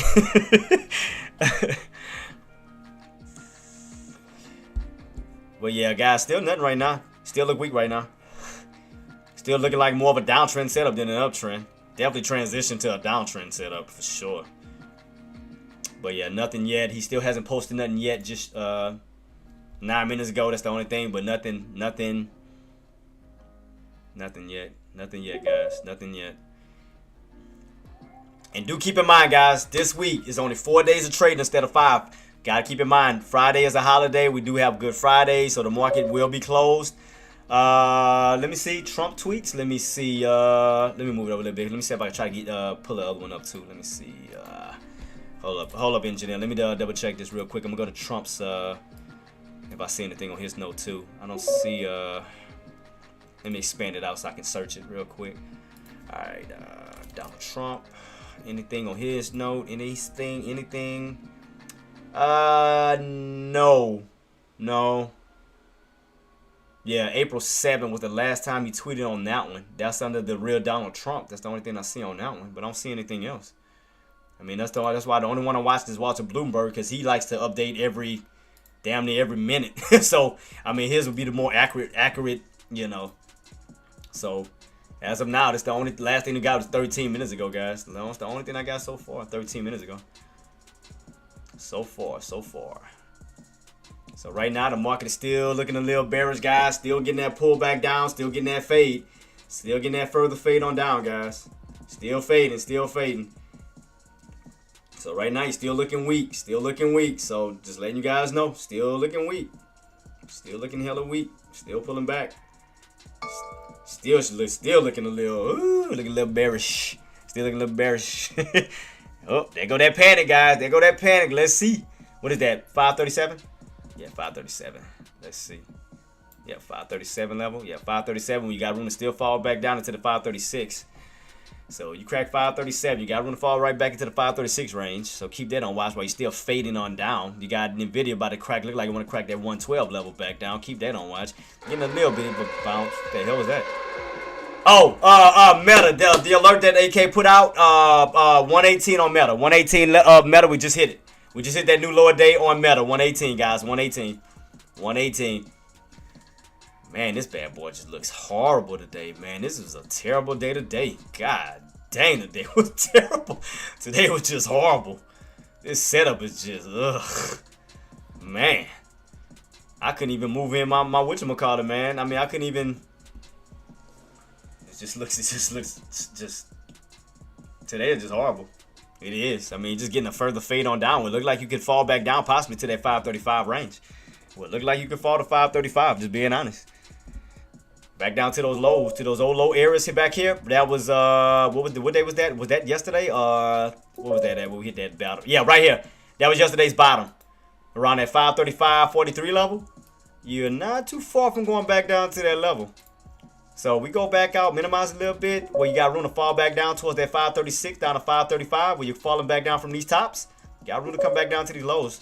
So you crack 537, you'll be right now in the 536 range. So if you crack 537, yep, 536, there you go. 536 is 6-ish. So there you go, cracking. With room to fall back down to these lows. Right back down to these lows. Back down to these lows. So where we're at now, 537 still. So I'm still keeping on watch with you guys before I head on out. So just to see, but like I said, we do have, if we continuously flush, you do have room to fall back down to these lows. There's possibilities. 536 down to that 535, back down to yesterday's lows down here, where you could flush. Now, if that bad boy cracks, you still have room to fall back down, you know. So just keep that on watch. But the main area is going to be around 536, 535 level. Anything else? Did he update anything? Nope. Not yet still. Keep refreshing it just to see if he said anything. What did he, oh, that was for CR. Oh, what did he say for NVIDIA? NVIDIA launches NVIDIA. Okay, he talked about it. So he said CoreWeave launches NVIDIA GB200. Grace Blackwell system at scale. That's the only thing he posted about NVIDIA. It's the only new update I just seen on that one. Alright, let's keep this on watch. Alright, keep this on watch, guys. Keep this on watch. Keep this on watch. We cracked that 537 back down into the 536. Keep that on watch. So, I mean, still looking weak, guys. Still looking weak. Still looking weak. Still look like this bad boy want to still crack. Still looking weak. So, it's like not even Walter Bloomberg is saving that right now. Right now at this moment. So, let's see. Especially if NVIDIA cracks 112. Crack 112. You got room to fall back down into the low 111s. Down toward that 110, possible 110 range. So that'll contribute towards SPY pulling back a little bit deeper. But yeah, nothing yet. Still don't see nothing. Just still nothing, man. Just still keeping us on watch though. Still keeping us on watch. Still nothing. Still nothing on my end. Still nothing on my end. Trying to get a little bounce off of that 537, but don't look like it's going to hold very strong. We're going to keep it on watch to see. Because, again, if you crack 537, you're going back down to that 536 range. NVIDIA's underneath the 112 level. So you're testing around at 112 level, starting to get a little weak. Starting to get a little weak at 112.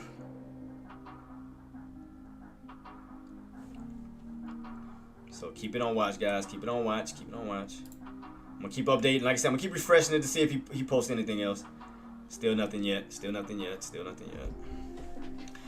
But yeah, guys, just take your time, man. Take your time. Like I said, the market is fading at this moment. It may fade down to those bottoms. It may possibly fade down to those bottoms. You know, and then keep that on watch to see if those bottoms are gonna hold where we will keep, you know, hold that range. So just keep that on watch to see can we hold those bottoms. Because you do have room to possibly fall back down to that 536 range. So just keep it on watch the way this is looking right now.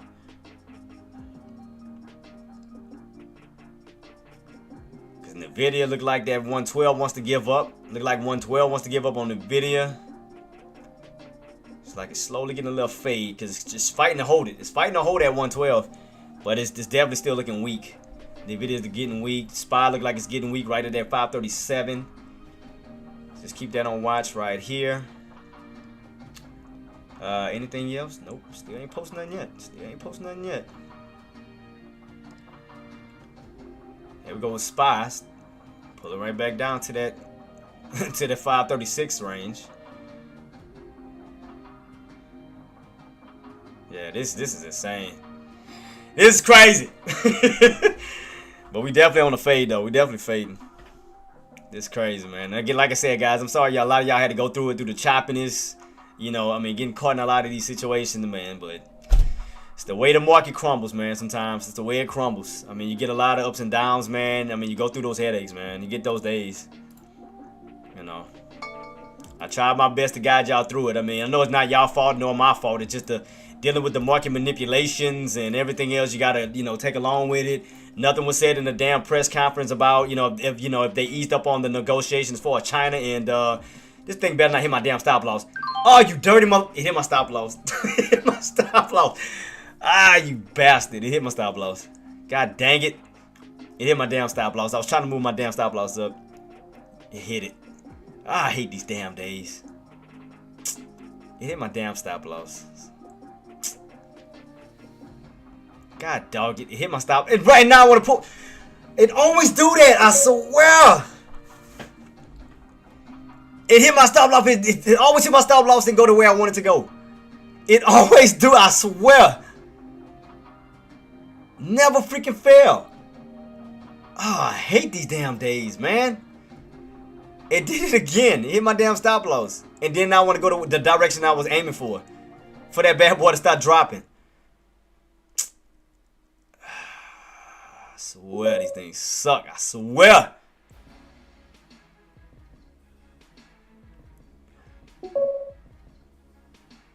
And then it hit my damn stop loss. Right before we start selling off. I hate when it do that, man. It always do that. It always, if I'm on my stop loss at a certain level, I swear, it's like a magnet. It yanks to my stop loss and then goes back up. It always do that. I swear it do that. I hate that crap, man. It's trying to irks my nerve when it do that. It did just that. As soon as it popped up, like my contracts yanked down to my stop loss. Took $2. The hell? See, when it spiked up, it's pulled to my stop loss. Right when it did that, when that little bounce back up, it hit it. Little bastard, you little mother. I hate when it do that. $2 damn. What the hell I'm gonna do with $2? I'll show y'all the proof. It hit my damn stop loss. And I'll show y'all the proof. I have nothing to hide. But it hit my damn stop loss. It didn't. I hate when it do that. I hate when it do that. I had my damn stuff set up too. Little bastard. I'll show y'all the proof. It hit my, like, as soon as it bounced, it hit my stop loss. It hit my stop loss and hit me for $2. You know, so that means I can set up again. I ain't tripping. I'll set up again. The M alpha. That means I can get a better entry. Bump it. I'll go for a better entry then. Hit my damn stop loss, man. I hate these days. I swear, these days. Days irk my nerves, man.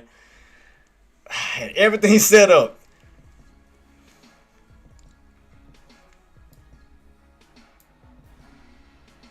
I hate when it do that. That's cool. That means I can pick a better entry then for that potential, like Trick was saying, for that possible complete sell-off.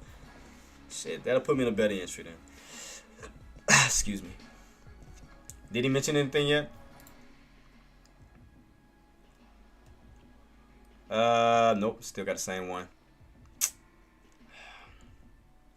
Matter of fact, I'm kind of glad it did that so I can switch my contract, so I can get out the same day contract and go for the tomorrow contract. So I'm kind of glad it did that, so I can use tomorrow's contract instead of today's. So let me go to a better contract. Let me see. Strike price. What strike price did I have? Yeah, I had 530. 530 strike price. Let me see. So I'm gonna just keep that. If it push back up, I'm gonna just keep letting that contract pull back. So I'll use tomorrow's contract instead of today's. Cool. So I'm kind of glad it did that, so I can switch my contract out. That'll work. So if it can spike back up, go into some resistance, that'll pull my contract back down. I get into some little areas. I'll take it. So I'm gonna use I'm gonna try to use a 530 contract, guys. I'm gonna try to use a 530 contract, especially if it pushes back up. That's gonna pull my contracts back down, make it a little bit more cheaper, and I'll take that. So I'm gonna see if we can get a little pop back up real quick. But I'm gonna use tomorrow's contract instead of today's.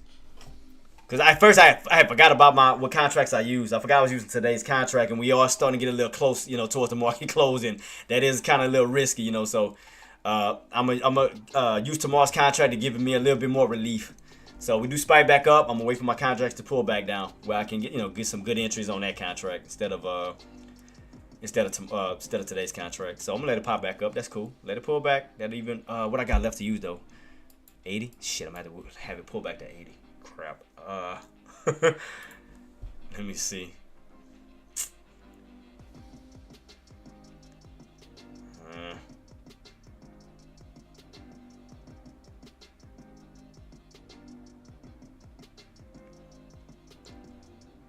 Yeah. So what I did was, guys, I just switched out my contract, but I don't know if it's gonna pull down that low though, because I got 80 left on this damn thing.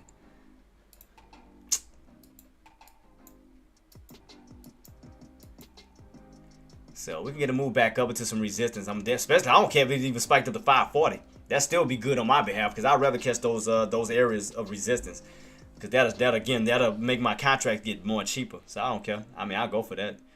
If we just get a spike back up to that bad boy, I'll catch it and then set myself up for another opportunity. Let it do what it do. Let it go right back into resistance. I'll take it.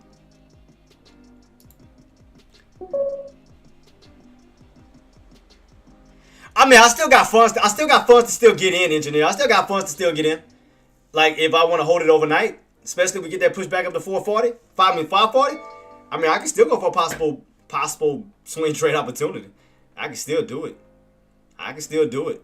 So if it pushes, like I'm saying, for example, if it does push back up towards that 539, 540 level, I can look for a possible little, little opportunity. So I still got funds to set up, and I still got a set of funds to play with. Cause the way, okay, let me show y'all what I'm talking. Tariq, let me show you what I'm talking about too, boss. Look, let me show you real quick. I'm gonna show you real quick what I'm talking about. On why I wouldn't mind that level. I'm gonna show you why I wouldn't mind it. I'm gonna show you why I wouldn't, mind possibly taking a little risk on it. So you see right here, we still underneath that 540 level, boss. You see that? So right now, as of now, I mean, like I said, y'all don't have to do it. I mean, I'm gonna think, like I said, I'm just considering it. So right now, as long as that 540 holds, hold up as resistance, we could pull back down from that 540 range, back down to that 535, down to these indicators, which is around 530, 532. So with room to fall from 540 down to that back down to these indicators. So as long as that, because that's gonna hold up as a brick wall until we get that break out. We get that break back above 540. I mean, I'm not saying that we can't squeeze and go up, but right now, look how much room you got to go up to the 50, and look how much room you still have to fall back down to that 9 MA. So, I mean, you still have room to fall back down. Now, could it recover? Yeah. But you still have room to pull back, but you could go for a quick scalp for the move back up into that channel. Because it looked like they're trying to go for a squeeze later on. Look like they're trying to set up for a squeeze as Wednesday and Thursday rolls in. So that's what it looked like they're doing, because that 9 MA is starting to creep its way up slowly this way. But you still have a range between 540, 535, and so forth. When you do have room to play like a scalp from that price point down to these levels. So I do see that. Because right now, 540 still holding weight. No candles have yet to still break above that key level, still holding up as a brick wall when you do have room to fall back down. So that's why I said I was waiting to see, can we push back up to 540 for another rejection for a pull back down. So that's what I was anticipating. Because right now you're in a range. You're in a little range right now. 540, 535. You're going back and forth. Still can't break above 540. Still can't crack that 535 level. So you're in a little range. So if I can go for that quick scalp, for that scalp before it hits that 535, I was trying to see if we push back up and then fall back to it, but I doubt we get it. I doubt we're going to get that all the way back up. I'm going to see. I was going to see, boss. I was going to see. Man, no problem at all, T, man. Congratulations on your profits too, boss, man. I couldn't be more proud of you, man. Could be more proud. Queen, Engineer, J-Dub, Azen, man. I couldn't be more proud of you guys. I mean, I know today was a rough day. But like I said, once you weathered out the storm, we were on an uptrend, but it was a price point we couldn't break above, which was that 541.80. 541.80. We started to get that rejection right back down. I told you guys to watch that 540 level to see if it was going to crack. From that point, you're going to start to fade back down towards the 538s to that 530, close to that 536. So, I mean, I know it was kind of tough to catch, man. I know it was, man. I mean, you get those days, man. Sometimes you have good days, sometimes you don't. And, I mean, it's just the way the market works sometimes, We don't control it. But the best thing that we can do is try to look within the ranges, look within the setup to see, what would be our best opportunities. So right now, they're still trying to hold above 537. Because I know it's risky, man. I know right now it's risky. It's risky. I know it's risky.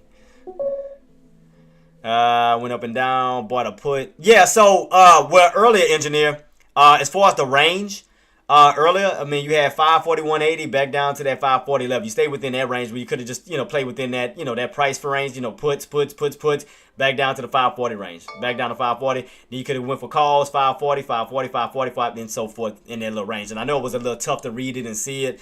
And, I mean, we have those type of days, man, where you deal with a lot of choppiness and it's crazy. I mean, do we still have possible room to still fall back down to these lows? 536, 535? Yeah, still got room.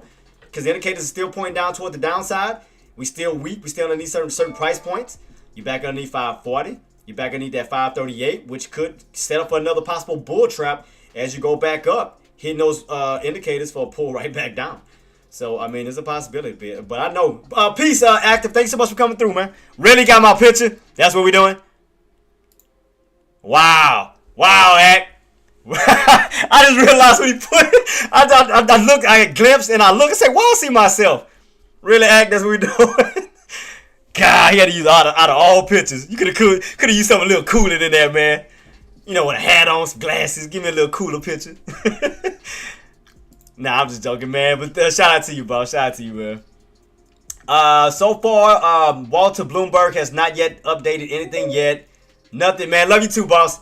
So yeah, Walter Bloomberg, yeah, he has not announced anything yet. So the market, so nothing at this moment. Like I said, the last thing that Walter Bloomberg announced was the CoreWeave launches NVIDIA's GB200 Grace Blackwell system at scale. That's it. So that's the only thing he did announce was NVIDIA. Right now, NVIDIA's trying to hold that 112 level. Still trying to hold that key level at this moment. So we are getting a little bounce on SPY, guys, from 537, trying to move our way back up towards the upside.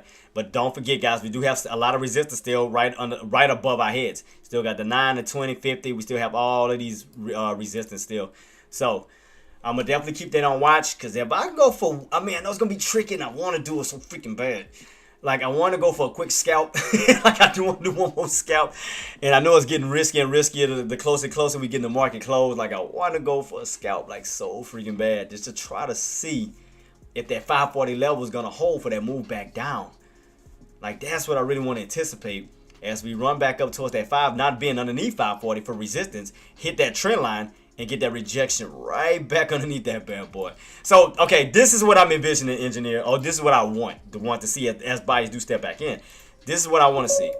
So I want to see as we bounce, move back up towards that 540 level and that resistance level for that resistance right back down. So that's what I was anticipating. Like something like that to that nature. That's what I was anticipating, like that level. Because every time you hit that trend line, you get rejected. You can see that right here, here, here. And then if we do push back up, what price point will be back underneath? 540. So if we could get a squeeze back up to that 540 range and get that rejection for that move back down, I can definitely try to go for a possible quick scalp to see can we stay underneath that price point. So I mean, I'll take a little risk, you know. So I mean, I'll see if we get that push back up. If we get that push right back up towards the upside real quick. Because I know it's risky. I know it's gonna be a lot risky, man. There's a lot of choppiness, and I know it is. So I'm going to see which way we go, though, guys. Because I know it's been tough today. It's been a tough trade today. It's been real tough. So let's see. Let's try. Put today is Tuesday. So let's try to put everything together from Monday and Tuesday. Let's see. Can we see something all together? So, okay. So let's see. So far, as far as Monday, Tuesdays, the bottoms have held. You know, 536, 535. Because we have not cracked that level yet. And we know the tops have held Monday, Tuesday. Because we're still underneath 544.05 still. So we're still within this range still. So 2 days we're in the same range. So let me take this downtrend off. So we got these tops that we have not broken out yet. And we have this level that we haven't cracked yet. So we're still rotating within this range. Today, from yesterday today. 2 day range. So let's see. Where can we go from here? Where can we go from these key levels? Did he post anything? I know he posted a short earlier. Active. That was earlier this morning. He did post one of his. I think was it. What time was that?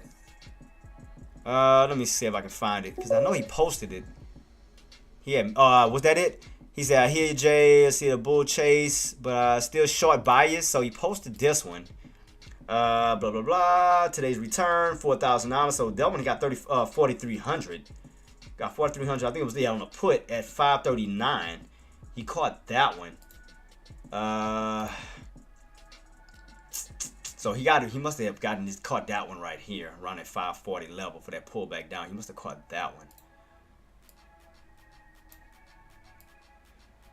But that was the only thing I think. That was the only thing I think he posted. I don't think he posted nothing else besides that act. I think that was the only one.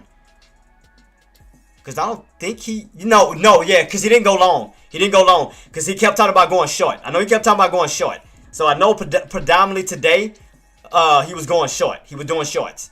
So he did do that. So he was up as far as the puts. He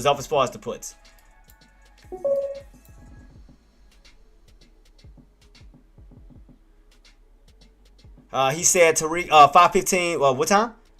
Let me see. 2:15. I'm sorry, 2:15.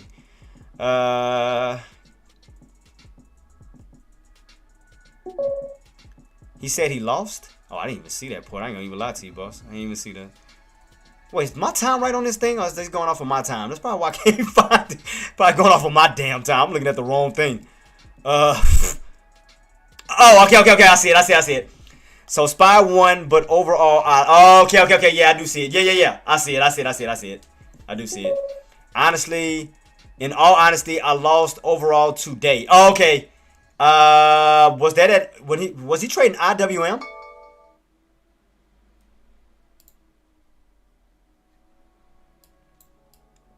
Okay, yeah, I'm just not seeing that. Okay, he did post that. But I know he showed it earlier. Because I knew today was going to be tricky, boy. I knew today was going to be a gamble. Man, was it? Scalp City today. Straight Scalp City. So I try to do the best that I can to call out these plays. I mean, especially the shorts. I mean, we got rejected. We ran up towards that 541.80. 541.80 we couldn't break. Then we got back down to that 540 range. And I told puts, the main thing you want to watch to see if we're going to crack 540. We kind of cracked that 540. I said we'd crack that on down to that 538, the possible 536, even though we didn't go all the way down to 536, but we did get that movement back down. I still think we may see 536. Still think we may come down to these lows, 536 to 535. I still think we may see those bad boys. Because right now we got rejected at the 9 EMA, so I still think we may pull back down. Back down to those lows. Yeah, so yeah, I knew he was IWM. I didn't know he was in SPY. No, it'll be early put SPY, but I know he was talking about IWM earlier too. So I wonder if he traded that. That's where he lost that on IWM. He must have lost the IWM. Oh, jeez, I can't talk. IWM trade. Yeah, my mouth dry, man. I've been talking. I ain't been drinking no type of water. I'm sorry. I apologize. IWM trade is what I meant. I still think that, I mean, the way this is setting up, Trader Mike, it still look like he want to fade back down. It still look like it's looking like a little pop drop. So it still look like it's setting up for a downtrend setup. When you're trapping those bulls right here, look like it's setting up for a bull trap to pull back down even further, down towards that 536, 535. So it does look like it still want to fade back down. It does look like it. We could possibly see it, boss. Because, I mean, right now the market is still fading. I mean, I knew today was going to be a little risky, man. I knew today was going to be a little... It's just the way this was setting up, man. It just... it made me just did not want to trade this crap. So, what are you in? Okay, so Trader Mike, you in SPY right now? You in SPY? What was your entry? If you're in on SPY, what was your entry?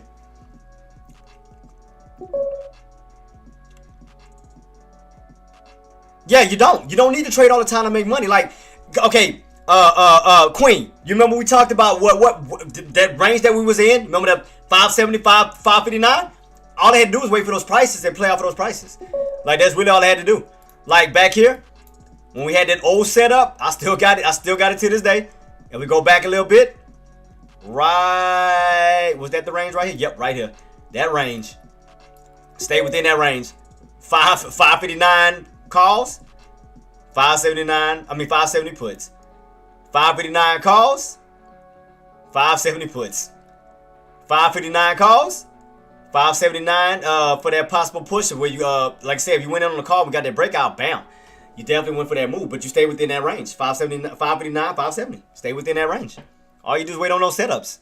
Because if you would have got in on the put, just ride that bad boy on down. As long as they don't go to your entry, you good to go. Same thing right here.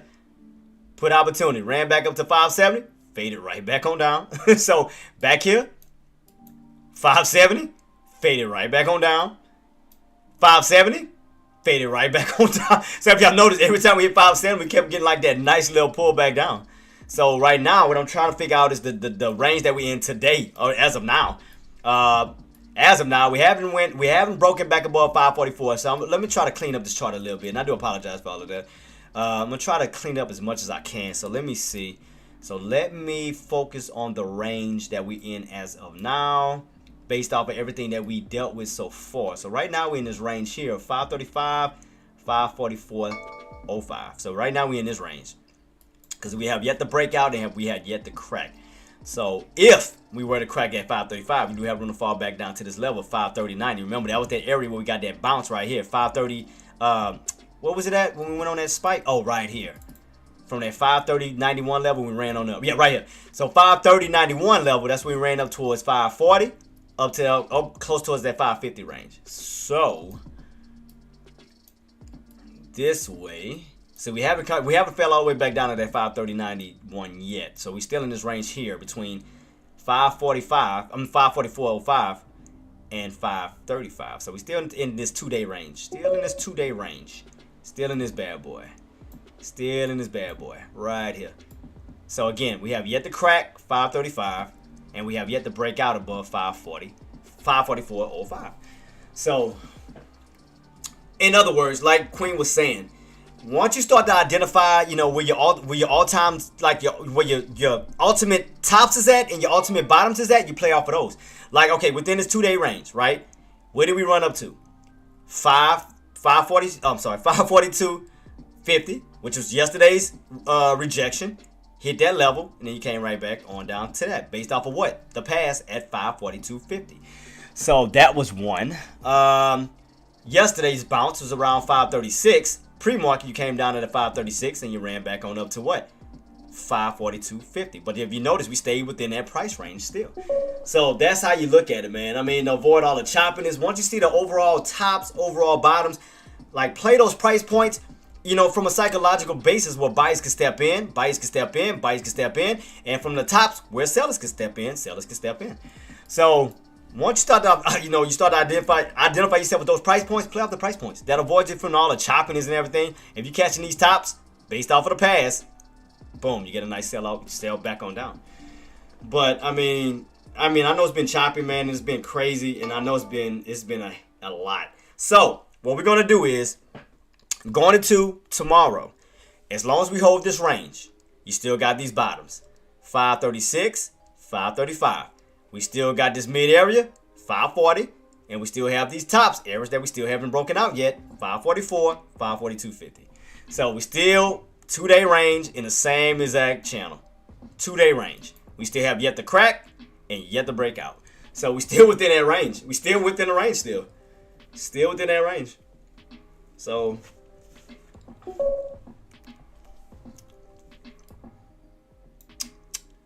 let's see. And how are we looking right now?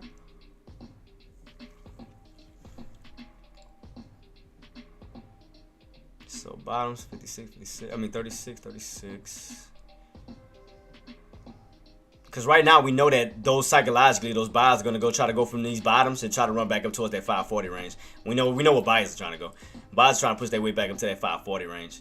Because you pull back to it like a magnet. It's like you always find your way back around 540.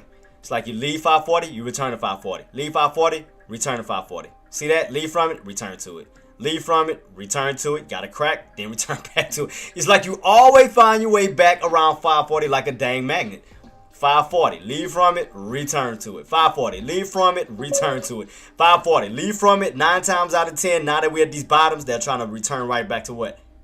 540. And which is what? Damn near $1 away from it? $1 away from 540? It's like you keep rotating around that particular price point. No matter if it's on the upside or the downside, you'll find your way back to what price point? 540. You'll just constantly rotate around it over and over and over. As long as you stay in this range, you're going to find your way around 540. So we know what buyers are trying to go. They're trying to push their way back up to that what price point? 540 range. Now, could they pull an end of the day squeeze? If buyers step in, they could. If they can break back above 540, they could possibly push back up towards the upside. If they get that breakout. It's still a possibility. What time it is right now? 2:45. If buyers step back in and go for a red to green, and buyers come in strong and push and get that 540 test and push on up, you can definitely see that break above 540 again. But if y'all notice the rotation, 540, 540, 540, 540, 540, 540, and you can see where they're trying to go back to. 540. Cause look where you at right now. 539.03, right? You're $1 away from where? 540. But you notice the rotation? You notice the rotation? You always find your way back to 540. Find your way back to 540. Find your way back to 540. find your way back to 540. But you are in a, you notice the rotation around that bad boy? For 2 days straight, back and forth, back and forth, back and forth, back and forth. It's like you always find your way to 540 regardless. In some type of way.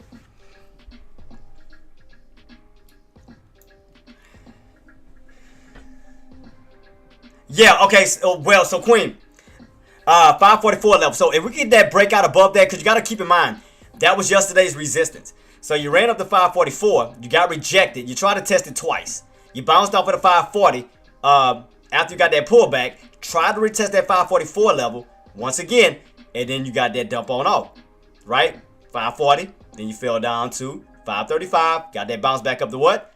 540, ran up to what? 542.50, back down to what? 540, down to the 536, 535 range, found your way back to what? 540, pull back down, 536, back up to what? 540, ran up to what? 542.50, back down to what? 540. So you notice that, but you still always stay within that range. You always stay within that range no matter what it did. No matter if it moved up, no matter whether it moved down, you always found your way back around 540 like a freaking magnet. You always find your way back down, back around 540.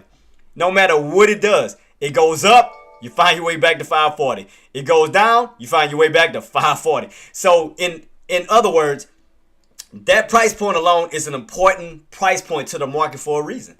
It is an important price point. So that means that price point alone can be very beneficial on both sides of the fence. You hold above 540, that can benefit the buyers because you're turning that price point into support where you can move your way back up to the 542s and so forth. It can act as resistance where it can benefit the sellers, where it can act as resistance and pull your way back down. So, but if you notice, they utilize that price point on both sides of the fence. They utilize it to, to hold, for support to move up, and they utilize it for resistance to come right back down. So if you notice, as you're pushing up towards 540, you already know where those sellers are sitting at. Sellers sitting at right at that 540 because now you're no longer on top of that price point, you're back underneath it. So you already know that sellers are trying to continuously push you back down this way. So right now, you're underneath that price point that's going to hold up as strong resistance, 540, which is a natural number. So, as again, you stay underneath, you do have room to run up to it. But it's not to say that you're going to break out just yet. But we know where buyers are trying to go. Psychologically, buyers are trying to move back into the 540 range.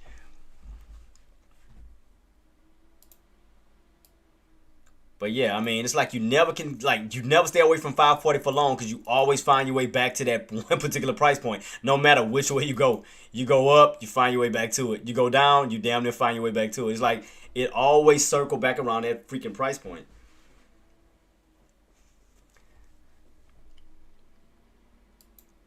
But as of now, as I stated, guys, we are in the range still. I mean, we're still in this little 2-day range. Between the bottoms right here, 535. And these tops around 544 with the mid area of 540. Still in that range. Still going back and forth. Back and forth, back and forth.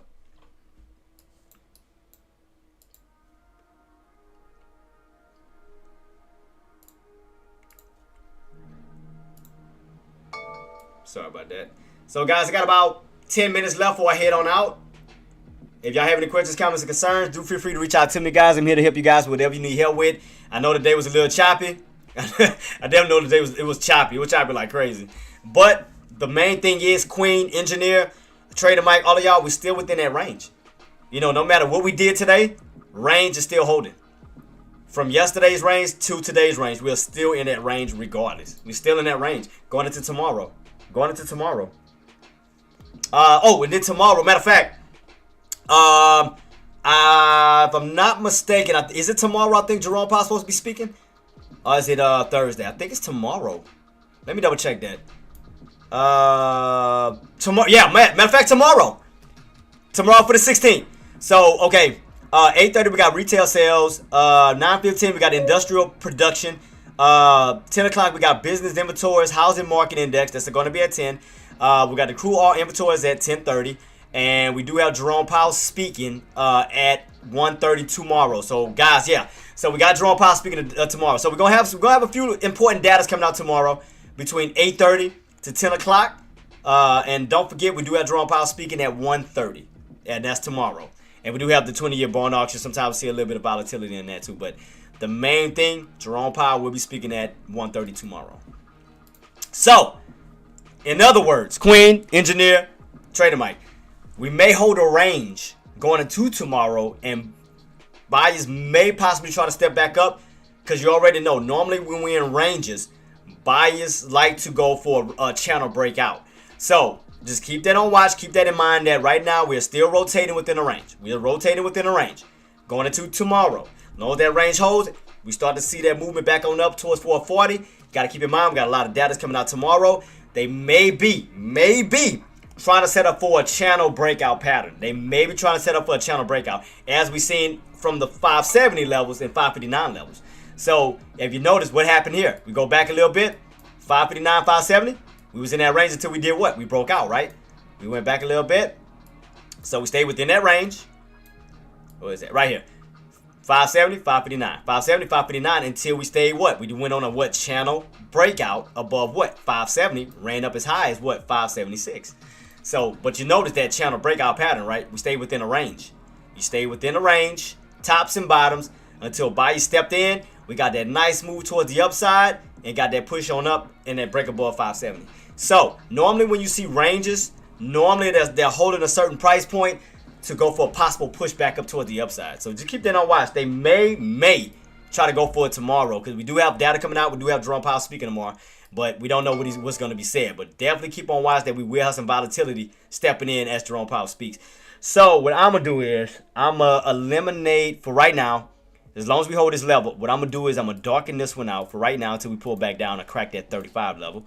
I'm going to take that off. All right. I'm going to take the 550 off for right now.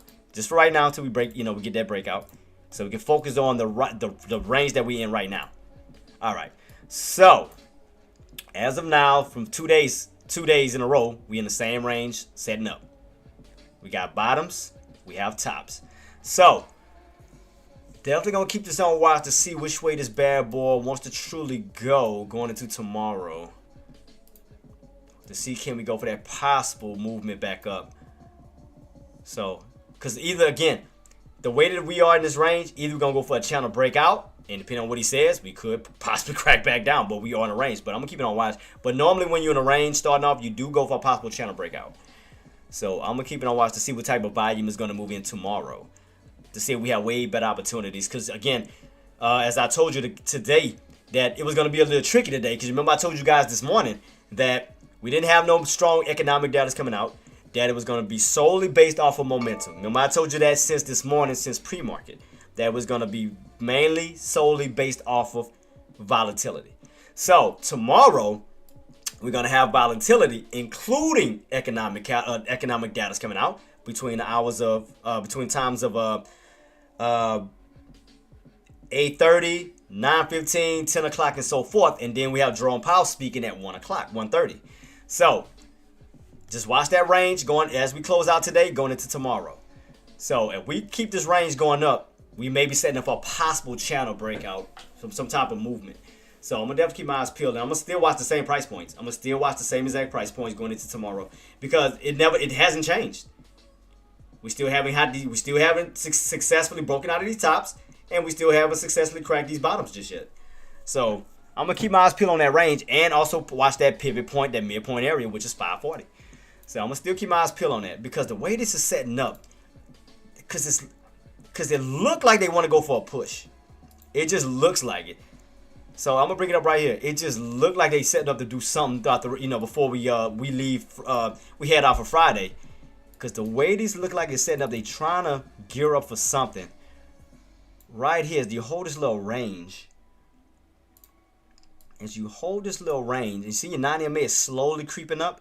See how that 9 MA is slowly creeping its way this way? And you're still holding a range in between 540, 535. But you notice your indicators are starting to cross back over. Because at one point, remember, when we were on the downtrend channel, your 9 MA was always at the bottom. We was always fading because of that 9 MA being dragged down. So if you notice from that downtrend, and with that indicator crossover, the 9 MA was always at the bottom. 9 MA was always at the bottom no matter what it did. But notice the indicator starting to cross back up now instead of back down.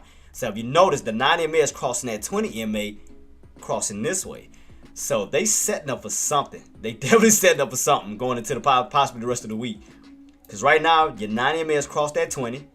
you start to create some type of wedge in between the 50 and that 9, and you have this channel still holding between 540, 535.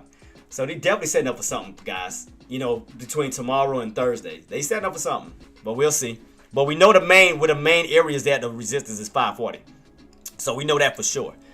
So if buyers can break above that 540, then you do have a lot of room to run up towards the, close towards that 550 range, because now you'll be crossing from the bearish side of that line to now the bullish side of that line. Because every time you try to break above that red line 540, you get rejected, you come right back on down.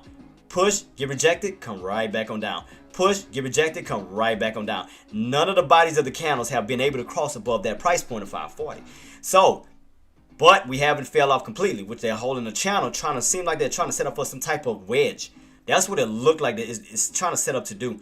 Based off of that 9 MA keeps moving up like that, it looked like they're trying to set up for some type of wedge setup.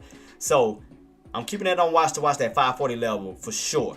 To see on, will we get an actual breakout above that level with room to run up towards the upside, or will we get rejected and actually fall back down towards the downside. But the way this is looking, first and foremost, is looking a little bullish first. It's looking a lot bullish more than bearish. Because after this dump on off, we've been seeing a lot more green candles going this way than red candles. Because after this downtrend setup, we've been transitioning up to more buyers than sellers. So if y'all notice the transition of those candles, you went from having a sell-off where it was red candle, red candle, red candle, red candle, now transitioning to green candle, green candle, green candle. Despite it, we have a few red candles in between, but look at the majority is more buyers. So it's setting up to do something. It's definitely setting up. It looks like it's setting up for some type of wedge right here. I can see it. It's setting up for some type of wedge. It's setting up for some type of wedge. And that's right there, that 540 possible breakout. But it's definitely setting up for something going into possibly for the rest of the week, Wednesday and Thursday. So I'm definitely keeping my eyes peeled because they trying to go for something. Definitely trying to go for something. As long as that 9 MA keeps moving up, you already crossed above the 20. So those are in the right order. We just got to get that crossed above that 50 to put it back down to normal. Like I said, when we have those indicators in the right position, you go on up. See that? Now when you cross over, you go on down. You notice the difference? 9, 20, 50 when they're in the upright position, and then when you cross over, it's 50, 29 in a downward position. So right now, you got the 9 MA right on top of the 20. So the only thing that's right now in your way would be that 50 moving average. That's going to be around 546 level. But yeah, it's definitely setting up to do something. Because you're holding a channel for a reason. You're holding they're holding like this area for a reason. Because you haven't dumped all the way completely off. You're holding. So I'm going to definitely keep my eyes peeled to see how we're going to go into tomorrow and Thursday. Especially after Jerome Powell speaks. Because look like buyers may try to go for a push tomorrow, right at that 540 level. But I'm going to keep my eyes peeled on that though for sure. I'm definitely keeping it on watch. Because they setting up for something. They definitely setting up for something. And see, look, 538. See what I mean? 538. See? Buyers are slowly trying to get back on top of what? 540. See that? See? See how they slowly trying to creep their way back on top of it? Like they setting up for something going into tomorrow and Thursday. They definitely setting up. So I'm gonna definitely keep it on watch, guys. Definitely keep it on watch. So I'm gonna watch Power Hour and the closeout to see on how we're gonna close. So I want to see for sure. Will those buys step in and we're gonna close back above 540? And if they do, that'll put it in the upper range of this bad boy from 540 to 544. Or will we stay underneath that 540 during the close? But look like buyers are trying to go for that 540 push. Look like they're trying to get back on top of it. So they setting up for something for the rest of the week. They're definitely setting up for something. They definitely setting up for something, guys. So I'm gonna definitely keep you updated on everything. So even after the market close, I'm gonna do as much research as I can to give y'all an edge on what I think the market may try to do. But again, for right now, for what I'm looking at, the main price point that those buyers need to get back on top of is gonna be 540. That's gonna be above 540. Cause like I said, you can clearly see this on that 180 chart. That's the price that they need to stay on top of. Cause again, if they can get that push right on top of that bad boy, 540, you got room to run up to that 50 SMA, which is gonna be around that what price point is it at now? 546, 545, 546, where they can squeeze their way this way, but still stay on top of that 540 range. Because it, like I said, if you think about it, it's a borderline that separating you between bulls and bears. Being underneath 540 is bearish because you can't break it. Now, the minute those buyers go for that push and close on top of that bad boy, 540 now will be support. Which will now put you in a range of 540 up to that 552. Because see, that's the old area here. See that? 552 bounce, 552 bounce. So if they can turn 540 into support, then you have room to run up to the 552 because now that support is now resistance. Where you have a top right at around 552 level. So you notice the range? If they can break above 540, that'll put you in a range here. Between 540 and 552. Because that area, old support, is now resistance. Where you'll have a top. And where you will meet that trend line at too. So if they play that right, break above 540, you do have room to run up towards that trend line, which will be lining up around that 552 range, that 552 area.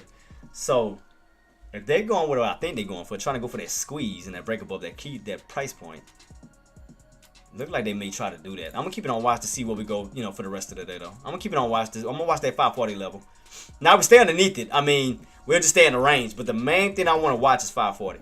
I'm gonna mainly watch that price point of 540.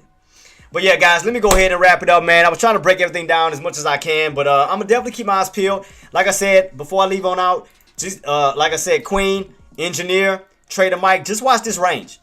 Just keep your eyes peeled on this range right here. Watch this range to see on how the market is going to close out. To see if we're going to stay on top of 535 bottoms. To see if we're going to try to, because right now, like I said, I want to see if buyers going to try to get back above 540 before the close. I'm going to watch that to see if they're going to try to go for that last minute push. I'm going to keep that on watch. But if we don't, that'll keep us in the bottom range of 540, 535.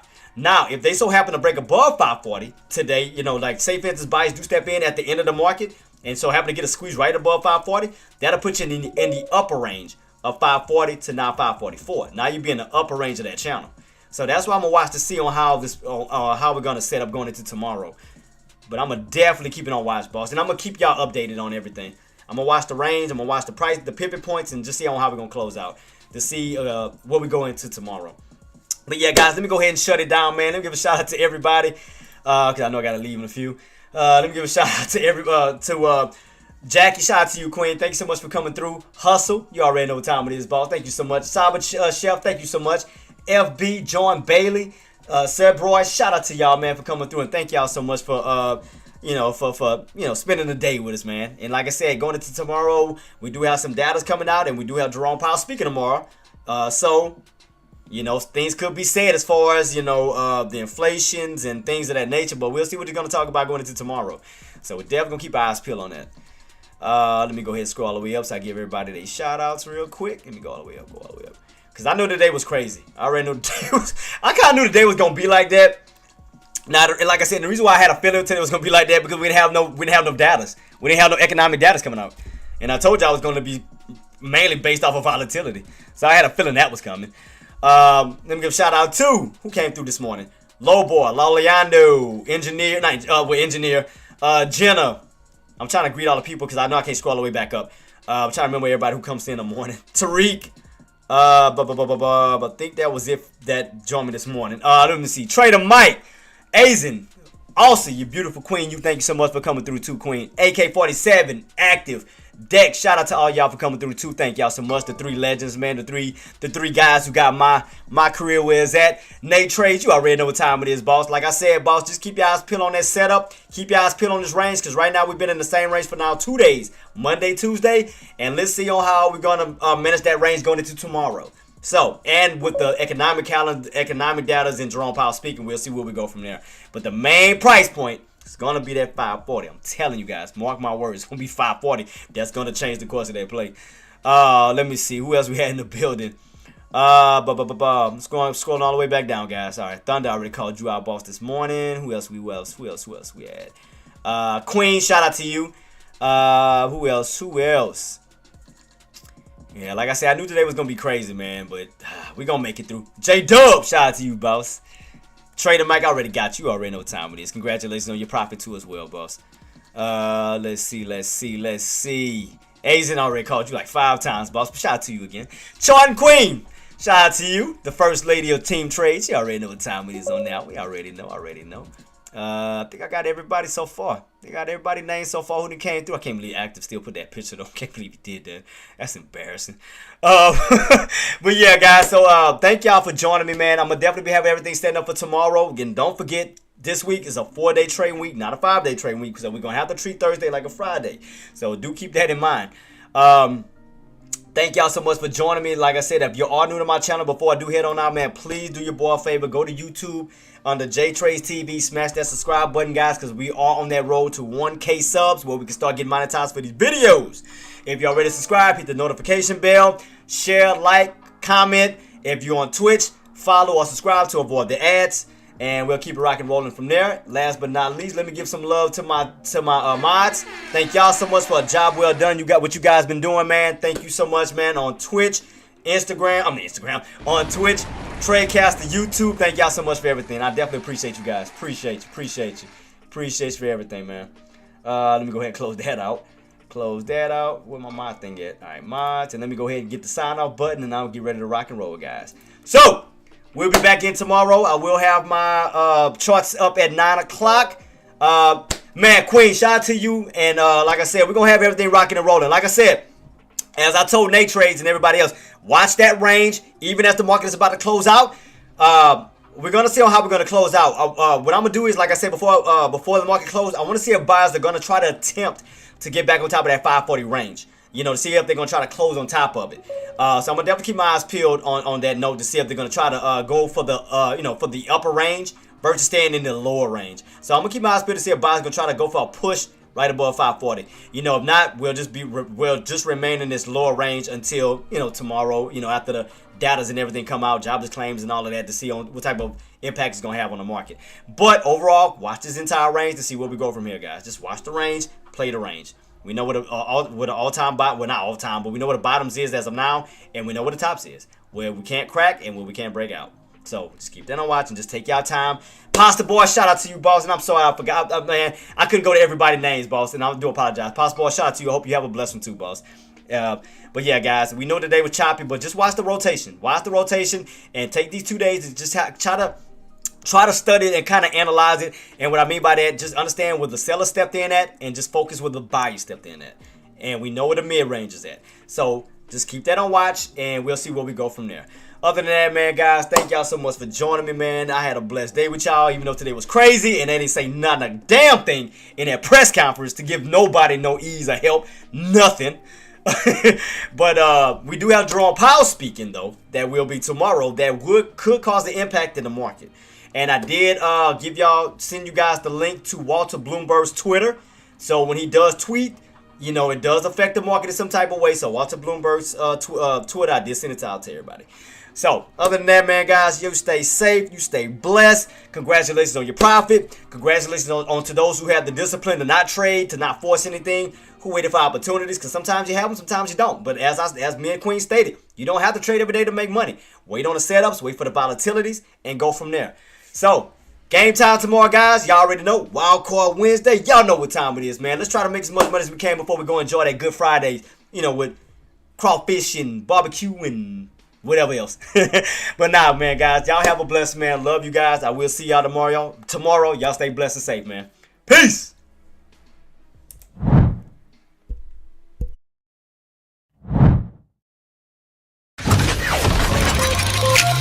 Ooh.